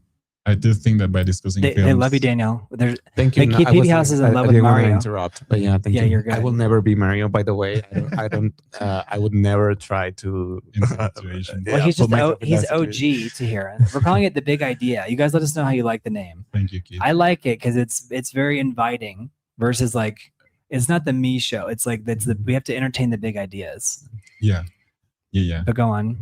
But going back to the idea of the tree falling in the forest, I do think that by talking about film, we also discover parts of said film that was, maybe unveiled, and by doing so, you also may keep the movie alive, right? Because we sometimes forget about movies and everything, but by doing so, we also preserve it. So I think the recognition comes, from the cultural point of view as well, because some films might not get the recognition they deserve, let's say at the time that they were released, but later on they go and have like discovered their audience as well. Yeah, like Avatar. Like Avatar has the numbers, but exactly, do people talk about Avatar anymore? Exactly, like we've said it here. It's like it's not as culturally relevant as you would think a movie with those numbers would be, and so. I think the audience is like a big part of it, and then there's like the death of the author, right? So that's also another thing. What is that?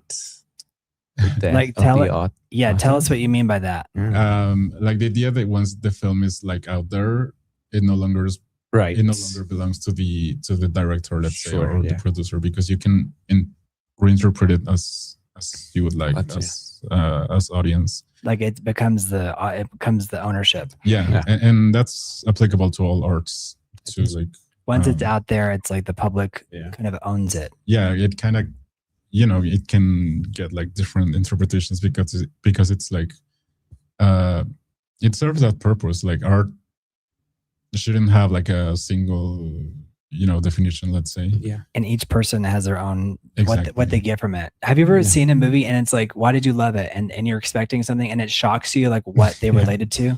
Yeah. I'm like, wow, that's what you took from it. Yeah. Because some person might see something that you necessarily didn't. And by making the case for a conversation, right? Yeah. You get to discover that as well. So this brings us to the next one, and don't worry, we're in the final stretch, but it's reality as lived through the body.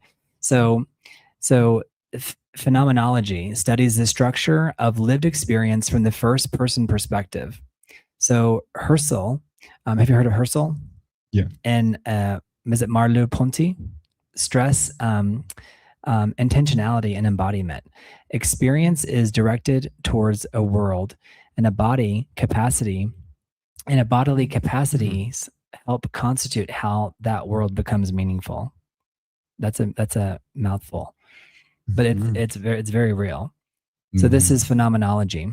Yeah. So much philosophy begins with the spectator observing the world. Phenomenology begins with someone already living in it. Before I theorize about a chair, I see it as something to sit on. Before I analyze, and that's funny, they always pick a chair or a table. But before I theorize about a chair, I see it as something to sit on. Before I analyze a room geometrically, I experience it as welcoming, threatening, familiar, or strange. Reality arrives already meaningful.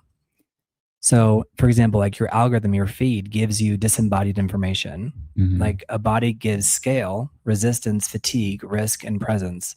Like, for example, watching a war through clips and living through one or more. Living through one or not merely is different amounts of the same information, but they are radically different modes of reality. Yeah. So I'll pull up this person. I wish some of these people had like simpler names. Yeah, it's a requirement for them to have a fancy. Not fancy all last of them. name. I mean, like Marx, Right. Karl Marx is pretty easy, right? This guy's from 1908 to 1961. He was a major French philosopher and public intellectual who centered his work on perception, the physical body, and human existence. And I think what's really cool too is like if you're a philosopher, like these, your body of work can survive so long. Yeah. Yeah. Why do you think that is? Where some other people, it's like their stuff just kind of falls by the wayside. Because I think that there's always like a counter argument to said things. So I think I'm not sure how the state of philosophy is like right now. If anyone's even philosophizing. Yeah, like I'm not sure how many new theories we are getting. So I guess just by discussing like the previous work is enough to also discover new forms of reality. What do you think, Daniel? Do you think that I don't know, there's like a loss of cultural literacy to be able to find new philosophers? Yes. He's like, let me just cut to it. Yes. No, yes. As I said, there's a lot of philosophers out there. Sometimes I experience them through Twitter, but I'm sure like we could like, find a lot of philosophers like just in our neighborhood. But I think our ability to like cut through like there's a lot of voices, you guys, on the internet, so it's difficult. I think it's Merleau-Ponty. That's how you say it. Maurice Merleau-Ponty. Maurice Merleau-Ponty. And that's one of the things, like, I have no shame in like being like, well, like, I want to be cool and be like, I know how to say all the names, but when it comes to the French, but it's Merleau-Ponty. You can tell me if I'm wrong, but I'm looking at how to say it phonetically. So this guy here, he argued that direct lived perception is the foundation of all human knowledge, and that it always comes before abstract scientific or rational thought. So then the idea of embodiment. He rejected the sharp separation between mind and body, asserting that humans do not merely have a physical body. Rather, people are their bodies. Minds, their bodies and experience the world through physical interaction. And there was a critique of the dualism. He criticized both pure empiricism and intellectual rationalism because they treat the mind as the external world as separate, detached pieces rather than recognizing our active physical immersion in reality. I think that's a valid point of view. And I think you can interact with all these and kind of agree with all of them. Yeah, right. You don't have to like be a purist and be like, that's my problem with materialism, that they separate the mind. And I'm like, no, we are our minds. We don't have a body. We are our bodies. But or the mind is part of the body. It is part. Yeah. And we only experience what the mind is built to like recognize. I mean, we only see a spectrum of the visual light that our mind is built to like recognize. So that's a good point. Yeah. Right. And he actually, his politics or his ideas interacted with Marxism. So in post-World War France, he was close with Jean-Paul Sartre. Jean-Paul Sartre. And initially wrote complex defenses of Soviet politics. He later broke away from these views following historical events like the Korean War. So he actually interacted a bit with this stuff. I think it's interesting too, how you can think your whole life and be a philosopher and still like change your mind. Right. And I think that's one of the hallmarks of intellectual honesty is the ability to change your mind and be like, that's okay to change your mind. Exactly. You have the ability to. Yeah. And his final unfinished exploration shifted toward how art, language, and silence reveal the fundamental texture of being. So like ontology and language. So and what is ontology? I think ontology is the study of like sounds and language. Okay. I think it's beings. But let's see. Yeah, tell me. Yeah. It's the being of existence. Yeah. Mario's like, actually, before you misinform the audience. No, you're absolutely right. Ontology means the study of physical being. Yeah. Super chats for Mario for saving the day. Because I'm like, well, I think, it's like, no. You think does not mean you are correct. You think you are. Yeah. So ontology means the philosophical study of being in existence, or in computer science, a formal framework for like concepts like physical subjects. Yeah. Ontology. Some of these words, there's so many ologies, right? Right. Yeah, you forget.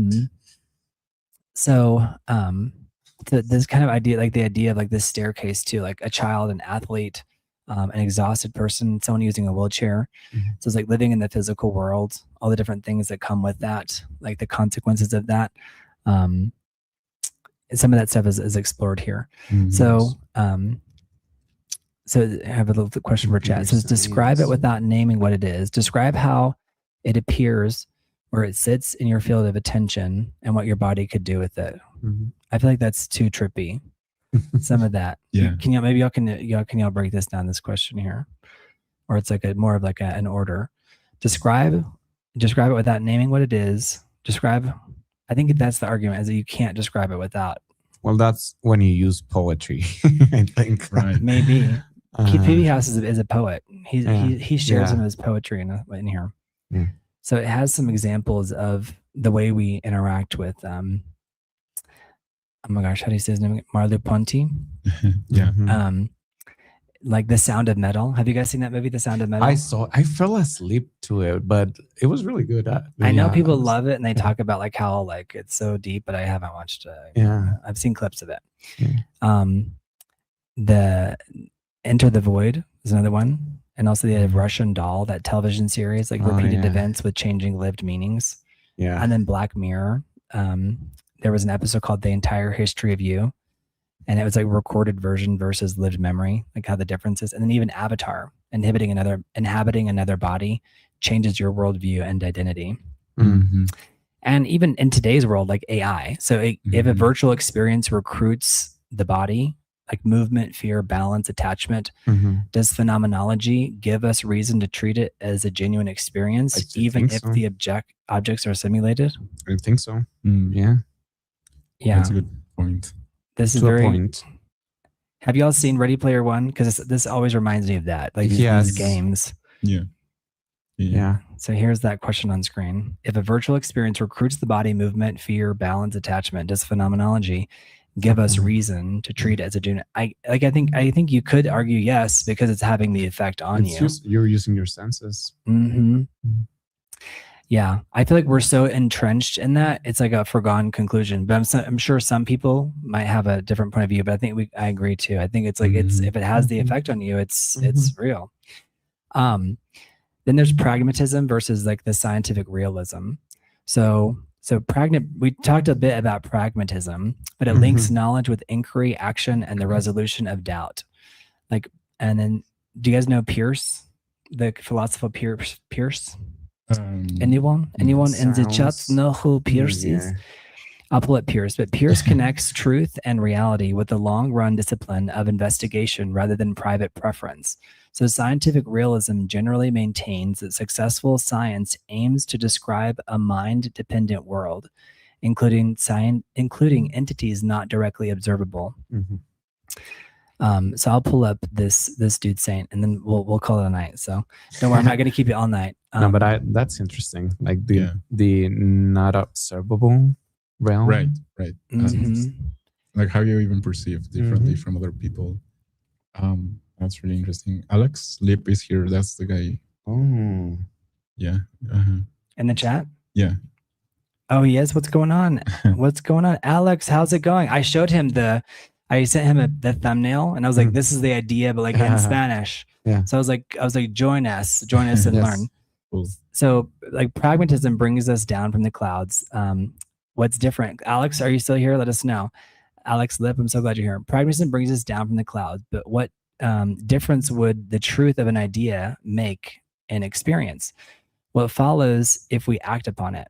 Like what survives testing? Reality has like stubborn features. It resists some expectations. Like I may believe a bridge is secure. The bridge does not remain standing out of respect for my sincerity and my belief, which I think is kind of an interesting point. Yeah. Like it works for me is not sufficient. And like this idea of pragmatism and realism, like a superstition can feel psychologically useful, or a lie can temporarily produce advantage. That's a fascinating idea. Like, have you noticed like someone can like lie to themselves and it can give them a level of enthusiasm? Yeah. Or like before a baseball game, and it's like it gives you this boost where it actually has material results. Yes. Because makes it more enjoyable. Yeah. Or your belief. Have your little ritual. Yeah. Yeah. Yeah. Do you guys have any superstitions of your own? Yes, I'm sure I have. Share it with the class. Share it with the class. Raise your hand. But I mean, I love talking about like the zodiac signs and that kind of stuff. I don't necessarily believe in any of it, but I am more fascinated by what it reveals about each person, like what they again, the story they tell about themselves through astrological like belief is very revealing and it's fascinating. So I do love to like talk about it and like know stuff about it, but I don't believe it. Right, at the end of the day. Because even when I tell my friends like, oh, I don't believe in it, my friend would say like, oh, that's Aquarius. That's such an Aquarius, which I am. Same. Yeah, but yeah.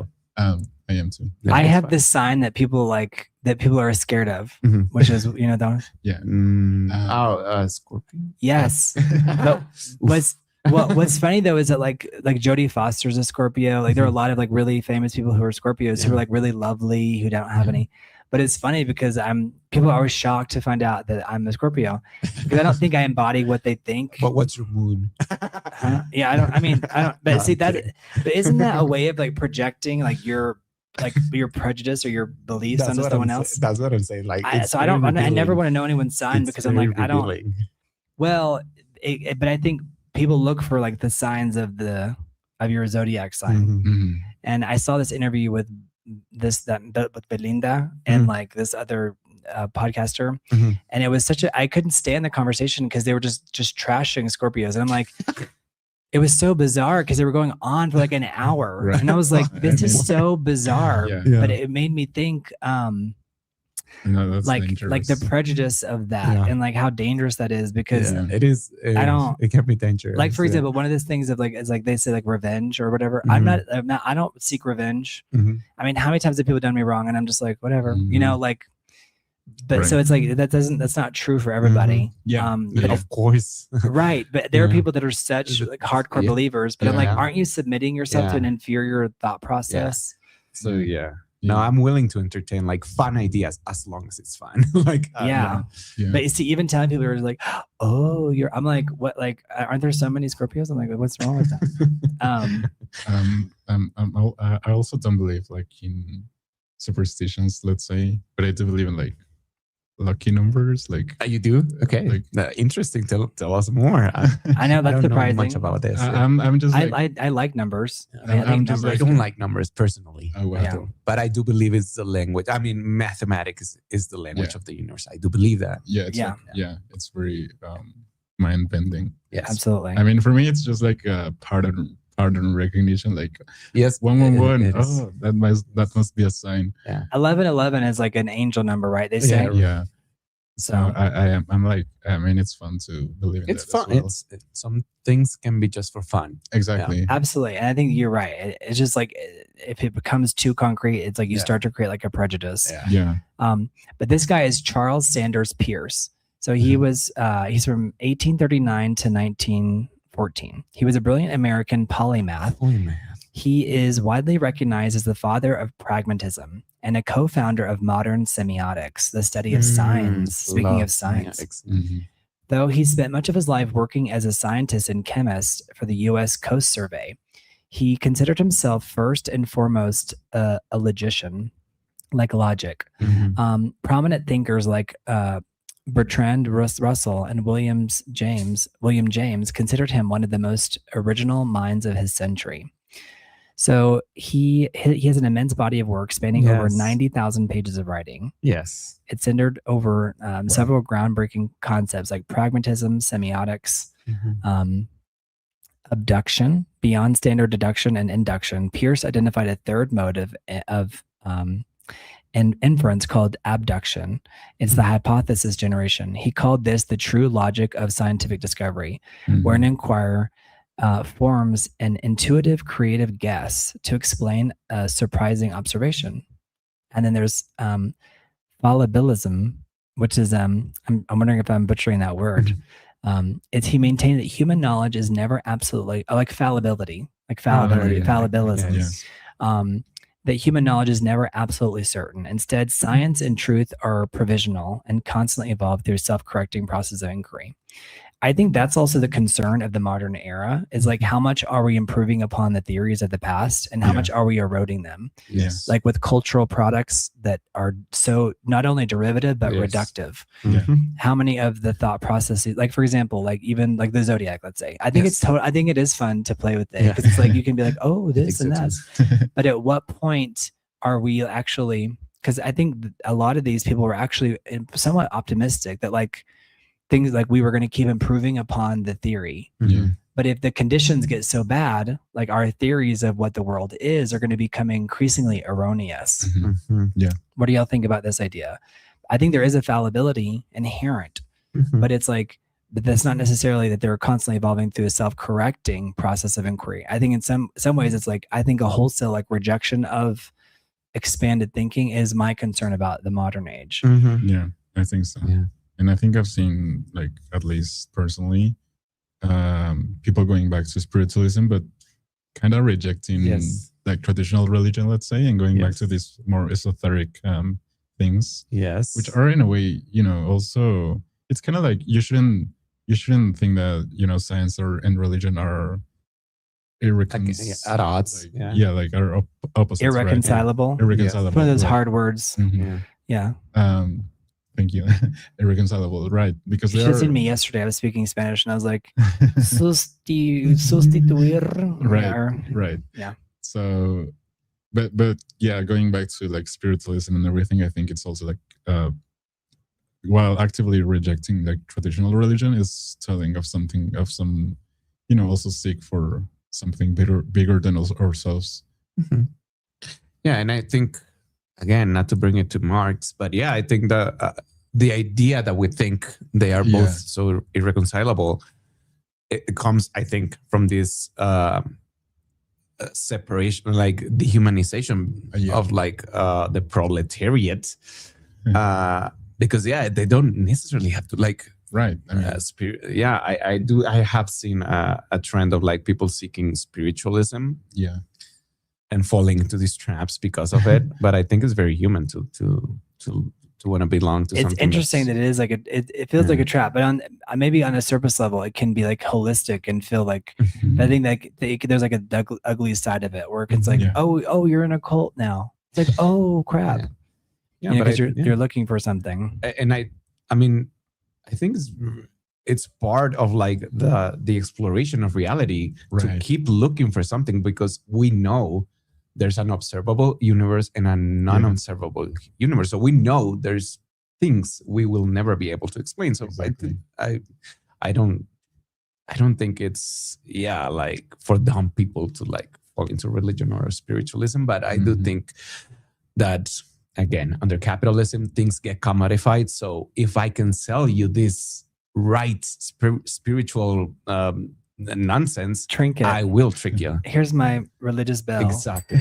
Yes. It's like here's this bell for sale. Theoretically, I'm not selling anything, but it's like this is made from blah blah blah, and it's going to bring good luck, and an angel will get its wings every time I ring the bell. So But so pragmatism was this gentleman's order of the day. So Charles Sanders Peirce. So there we go. Father of pragmatism. Would you guys say that you're pragmatic? Yes. Like in terms of like the modern vernacular. Sure. Did I mention this here? Yeah. Like I try not to worry on like hypotheticals or like these ideas of that will never be proven. So I try to live a very materialistic life, I guess. But because I don't see spirituality as like something useful per se. How dare you? I'm kidding. No, in the sense that I'm just keeping it entertaining. But go on. Yeah, no, in the sense that, no, of course, it's not something that I can use, but I think it's inherent. Like it's not useful. It's just there. Okay. Right. So, yeah. There is something interesting about pragmatism. So it's like it is related to the scientific realism, like like how it's like some movie examples would be like The Martian, Apollo 13, Chernobyl, Contagion, Oppenheimer, Don't Look Up. It deals with like the physical reality of like our beliefs and like how it like the inevitability of these things happening. Yeah. And it's like regardless of how we want to intellectualize it, it's like beliefs, everything, all those things are about like physical things. Like The Martian, beliefs are tested through physical consequences. Apollo 13, reality defeats rhetoric. Procedure must adapt. Chernobyl, which is a series, which is really good. I recommend it. Institutional lies collide with physical processes. Contagion, which kind of predicted the big flu that we experienced. Right. So like models evidence and correction, and how like that was so crazy. Did you see Contagion? Yes. Yeah. And like how like you have these big stars and like we're just gonna kill them off. Oppenheimer, like scientific truth does not answer every ethical question. And did you all get to see Don't Look Up? Yeah. Yes. Yeah. Yeah, it was a lot of, I mean, it was fun, but also like so sad. Like in terms of, but it was like satirical, so it was like being playful. Yeah. Like what happens when verified reality competes with media incentives, which I think is what we're dealing with now. And now, like on a personal level, we have to deal with like digital money, like online harassment, like false rumors, or like the placebo response, and a fictional character like who alters someone's life. And then virtual objects sold for real money, like NFTs, things like that. So the placebo response is, it's a total measured clinical improvement a patient experiences following the administration of a sham or inert treatment. And I think it's so crazy because there are a lot of things that reach the market, medicines, and I've looked up like medicines that I've actually taken in the past, where it's like it's only 11% more effective than the placebo. And I'm like, how did that make it to market? And that's actually like then give me that. Well, I'm like, but it just shows you like the power of the placebo effect. Have you guys ever experienced a placebo effect? Like you found out you're being given a sugar pill by your mom or dad, or I don't think I kind of have tried, but no. Like to trick yourself, right? Because whenever if I ever feel like bad physically, I'm like, I wish I could. Yeah, exactly. But it feel like you're doing something. No, it doesn't. I've done that before. Like I need to calm down, so I'll just pretend it's something that's going to calm me down. Nice. You know what I mean? Like, and it's just to kind of see, like, because like there's something procedural about, right, like taking a pill or going to the spa or going to the gym or something like a ceremonial. Yeah, I do that. Like, ritualistic things. Yes. Yeah. So I think in some ways it's like it can be a form of the placebo effect. Yeah. Right. That makes sense. I don't think I'd seen it as that, but yeah. Right. Maybe. It's like it's all about interpretation. Yeah. Or it's like like cooking. We were talking about how cooking is like an inherently like almost spiritual and ritualistic. Yes. Yeah. Because it's so sacred, we have to eat. Yeah. Right. So a belief may be socially popular and internally coherent, but reality retains the power to refuse it. So can you guys think of an example of that? Like I'll put it on screen. So a belief may be socially popular and internally coherent, but reality retains power to refute it. I think prejudice in general, like based on right. Yes, that's a very good example. For example, like gosh, I don't want to name it necessarily. I don't want to name it because it's like a bad thing, but like things based off on science to explain, let's say, like prejudice. So I think that's kind of like harmful ultimately. Mm-hmm. And it's not like factually true, let's say. Like, to justify, like, I don't know, prejudice, it's like not necessarily. There was an example from like the Soviet era, but it's like so obscure. I don't know if people know this. Have you heard of Trofim Lysenko? No. Like he rejected standard genetics in favor of the idea that crops, like the actual crops being grown, could be trained to adapt to new environments if seeds were exposed to specific conditions, and that these acquired traits could be inherited by the next generation. But basically, like when farmers planted vast fields using Lysenko's mandated technique, such as planting seeds close together because plants of the same class do not compete, crops withered and died. So the resulting agricultural collapse led to massive food shortages in the Soviet Union and severe famines. So that was like an example of something that, I don't know if that's the perfect example of this. I don't know. This is very specific. But these ideas is like the way we look for ways to implement them is kind of fascinating, because it's like, okay, how do we test this? How do we test this other idea? And I think so much of it is related to our experience, because we're no longer in the fields. Right. Like we're in the cities and we're in our apartments and we're in our homes. And you know, the idea of Gen Z saying touch grass is very real. Maybe we should say touch the field, go out into the field. And then I have this guy, Wittgenstein. So this is one of our last people here. Wittgenstein. Here, I'll pull him up here so you can see him on stage. Yeah. Okay. All right. So we're gonna see what he's all about. Yeah. All right. Wittgenstein's. This is where I'm totally okay with making a fool out of myself, because I'm like, how do you say this? Ludwig Wittgenstein. There we go. Ludwig Wittgenstein. So his philosophy centers primarily on the nature of language and its relationship to reality, famously involving two distinct phases. So there's the picture theory. In his early work, Wittgenstein argued that meaningful language works like a picture. The structure of a sentence mirrors a logical structure of a real state of affairs in the world. But there are also limits of language. He believed the world consists of facts, not things. If a statement cannot be logically mapped to a factual state of affairs, such as statements about ethics, religion, or metaphysics, it's technically meaningless. So he famously concluded that whereof one cannot speak, thereof one must be silent, meaning philosophy should not waste time on untested metaphysics. So that was his rule of silence. I think it feels that way in the modern world, where it's like you kind of feel almost like a fool for even attempting to talk about certain topics. But here it is on screen, the rule of silence. So whereof one cannot speak, therefore one must be silent, meaning philosophy should not waste time on untested metaphysics. So he had this thing called language games. In his later work, The Philosophical Investigations, Wittgenstein rejected his earlier rigid framework. So it's funny how they change. He argued that language functions like a toolbox or a sport with practical changing rules. Words do not get their meaning by picturing objects in reality. Instead, meaning depends entirely on how people actually use words within shared social activities and everyday context. This definitely relates to how I understand Mexican Spanish, because it's like there's an entire framework, and it's like this game that's constantly being exercised and played, and the only way to understand it is to like focus so much attention on it, and you still may not ever fully understand it. And there's the philosophy of as therapy. He claimed that traditional philosophical problems are not real puzzles.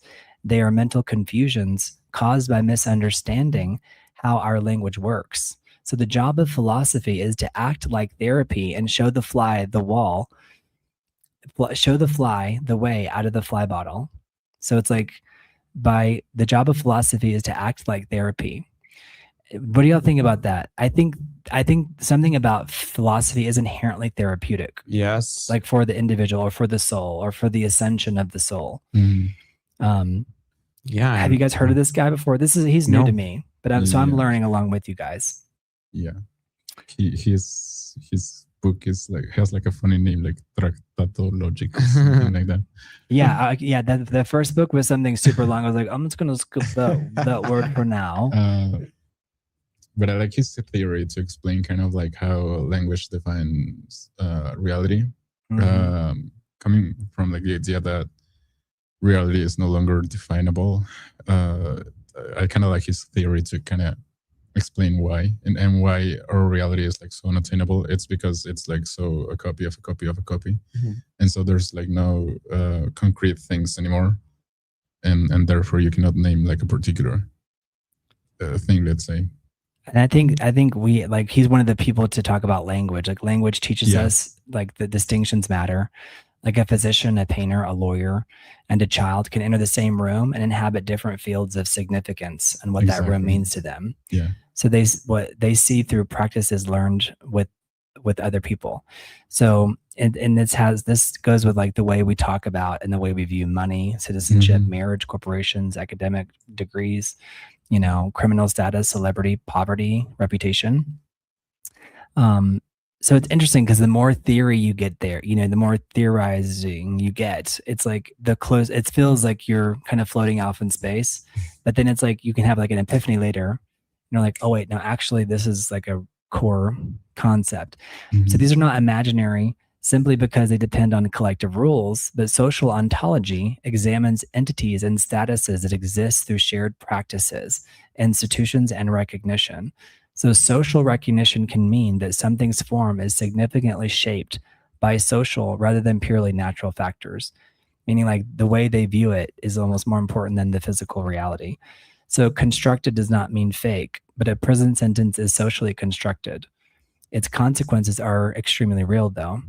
Yeah. Like currency is socially constructed, but try refusing rent, like try refusing to pay your rent. So very interesting concepts. John Scott says, just another paradox, another day. Mario, what does genre teach audiences about what counts as realistic? So this kind of plays with like the language aspect or the way we view, like genre itself helps us understand like through film, like what audiences believe is like realistic. I think so, because within genres we have like certain tropes or certain ideas that we relate to that genre. And so, for example, we think as drama as more grounded on reality, let's say, because it tends to rely on like core emotions, let's say. Whereas comedy, for example, is it might come across as more exaggerated, although it's not necessarily that. But I do think that it's I think like we see it genres as realistic or more realistic or less realistic based on how we again interpret reality, and I think that's why we tend to focus more on like, for example, dramatic or like the drama genre, because it's more close to what human emotions look like, let's say, on a daily basis, right? Because you even wonder like, oh, this looks so real, like this situation is so like close to reality, and at least that's happened to me. Because then I wonder, well, actually, is that how people fight in real life? And then that's where I wonder, like, how much of reality is depicted on film, like, actually. At least that's right. what I encounter. So here's a question, like, why do viewers accept singing in a musical, but reject it? Like in a crime drama, we wouldn't want to see that. Like, that's why the Joker 2, like, didn't do well, is because we're like, this is inherently against like the genre. But I think this is also explaining like how the package that something is delivered to us. It's like there are these rules inside of it that are so wrapped up in preconceived notions with language and entertainment. Yeah. So very interesting stuff. So I think we're going to do a part 2 because this is where we could go on forever because we haven't even touched on Foucault and Baudrillard. Baudrillard. Baudrillard, how is it? Baudrillard. I love it. Oh, it says only Sweeney Todd can pull it off, the singing. Have you guys seen Sweeney Todd? Yes, I loved it. It's not my favorite musical. I don't have anything against it, but it's not my favorite. But I do like it. Like no one's gonna harm you. Right. So yeah, Jimmy, I had him singing that, but he like grew like a foot after that. Do you remember that? Yeah. I am practicing that song so rapidly. Yeah, he had this little baby voice, and then like the next day he was like, "No one's gonna harm me," and this is like a very angelic song. Yeah, yeah, exactly. All right. Well, this was a great conversation, and Gizmo said you guys were great, and they said, "Brent, you're okay." He likes to poop on me. Yeah. It's fun. Thank you, Gizmo. All right. Did you guys learn anything new today? Was there anything like a lot of names? Right. What's your favorite so far? Like your favorite philosopher that we discussed? I liked. Well, I've had some words with René Descartes, but I do agree with a lot of stuff that he says. I like this new guy that I didn't know, and how he talks about like how it's more important what society agrees that it's real than maybe the was it Charles Sanders Peirce, that one? Yeah. Or was it the one after that? Ludwig Wittgenstein? That one. Okay, yeah. I like him too. Yeah, he was good. He's good. And Hegel. Approved. Hegel? Yeah, Hegel's good. And some of these people were so big, I never took them off the board. This guy, Like Hegel was so good. Yeah, and then Wittgenstein is great. Yeah, it seems very modern, like in our like hyper connected world through like text message. I think language shapes a lot of our reality now. It really does. And how we misinterpret language too. Exactly. And I think we don't analyze that enough or give people grace and like forgive, because we get angry and it's like you're literally just misunderstanding the original message. I think that's very prescient. Absolutely. Right. Any final thoughts from the chat? You guys have any questions? Any final thoughts? Let us know, guys. I think. Are you down to do a part 2? Like for like what's real part 2? Because we're basically the part 2 won't be this long, don't worry. But I was like this first day we're gonna go hard. Yes. All right, so we've been asking questions about what is real, and there's not really one simple answer, but philosophy has given us a better map. Plato warns us not to mistake the image for the whole. Zhang Wei warns us not to mistake our perspective for the final perspective. Buddhist philosophers remind us that reality is relational and that the self and objects around us do not exist in perfect isolation. Descartes teaches us to question the foundations of belief. Kant reminds us that every experienced world is already organized through the capacities of the mind. Hegel shows us that understanding deepens when we remain inside contradiction long enough to be transformed by it, and that human identity depends upon recognition. And phenomenology, say that 3 times fast, brings us back to the body, to the difference between observing life and living it. Pragmatism reminds us that the reality pushes back, and that inquiry requires correction, and that sincerity cannot substitute for evidence. And Wittgenstein shows us that meaning lives inside shared practices. And then Foucault, which we didn't fully dive into, he asks us to examine the institutions that decide what counts as normal, true, and knowable. And Baudrillard, how do you say it? Baudrillard? Baudrillard.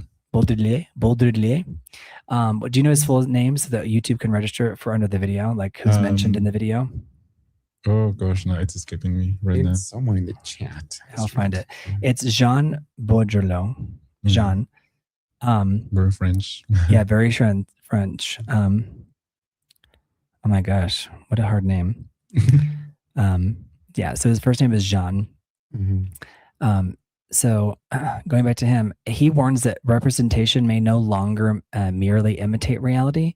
It may become the model reality is expected to obey. So that's an interesting topic. Since we're going to be covering philosophy on this channel, these people are going to come up again and again. So if you guys like philosophy, this is the channel for you. And then artificial intelligence, which we talked on throughout the live stream, but it didn't create the philosophical crisis, but it did make the crisis much more visible. It revealed how our trust in photographs, voices, public identities, media institutions was never as simple as we pretended. So the answer is not believing. Radical disbelief is not necessarily wisdom, or cynicism is not. It's the same as intelligence, although some people are kind of pretending that, right? Like being cynical is the same as being intelligent. But philosophy begins when you start asking these questions, right? So you guys like the video, subscribe to The Big Idea. This is our first episode of The Big Idea. Yay. So we went long and hard, and Danielle was like, your first time out. It's like, we're going to go hard, bro. Perfect. So I welcome it. And we're also going to have some edited discussions that I'll do breakdowns, and we're going to just explore philosophy, cinema, art, psychology, science, history, culture, all the things that we should be talking about, right? Yeah. Yes. So after this conversation, what do you now believe makes something real? What makes it real? So when you go home, you'll be questioning everything, right? Yeah.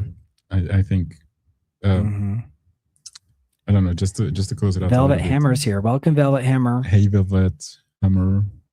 Love that flag. Came in late tonight. No worries. You can do the replay. It's pretty eventful. Pretty fun. This is Daniel's first day out. Yeah. He already has a battle wound on his hand. Yes. See? We went through it here. Yeah. Exactly. All right. Well, you guys, thank you for being here. Thank you all for showing up. Yeah. And you got, so who's your favorite philosopher as for the day? It may change as we go. Wittgenstein. Okay. Wittgenstein. Yeah. Is it because of the social aspect of it? Or what? Yeah, and he's modern, as Daniel said, so I kind of like that as well. Yeah, I think I like them all. I think Kant is and Descartes, are good. But maybe it's because I'm old school, and so it's like they've been on my mind for so long. Right. Gizmo says Descartes. Right. Yeah. All right, guys. That's a good one. Yeah. Yeah. Everybody get some rest, and we will see you guys next time. Thank you for being here on The Big Idea. You guys have a good night. Good night. Good job, guys. Say goodbye. Thank you. Bye. Thanks, guys. No one's gonna harm you, not while I'm around. I love that you know the reference. I love it. Right. All right, bye, guys. Bye. Y'all have a good night. Bye.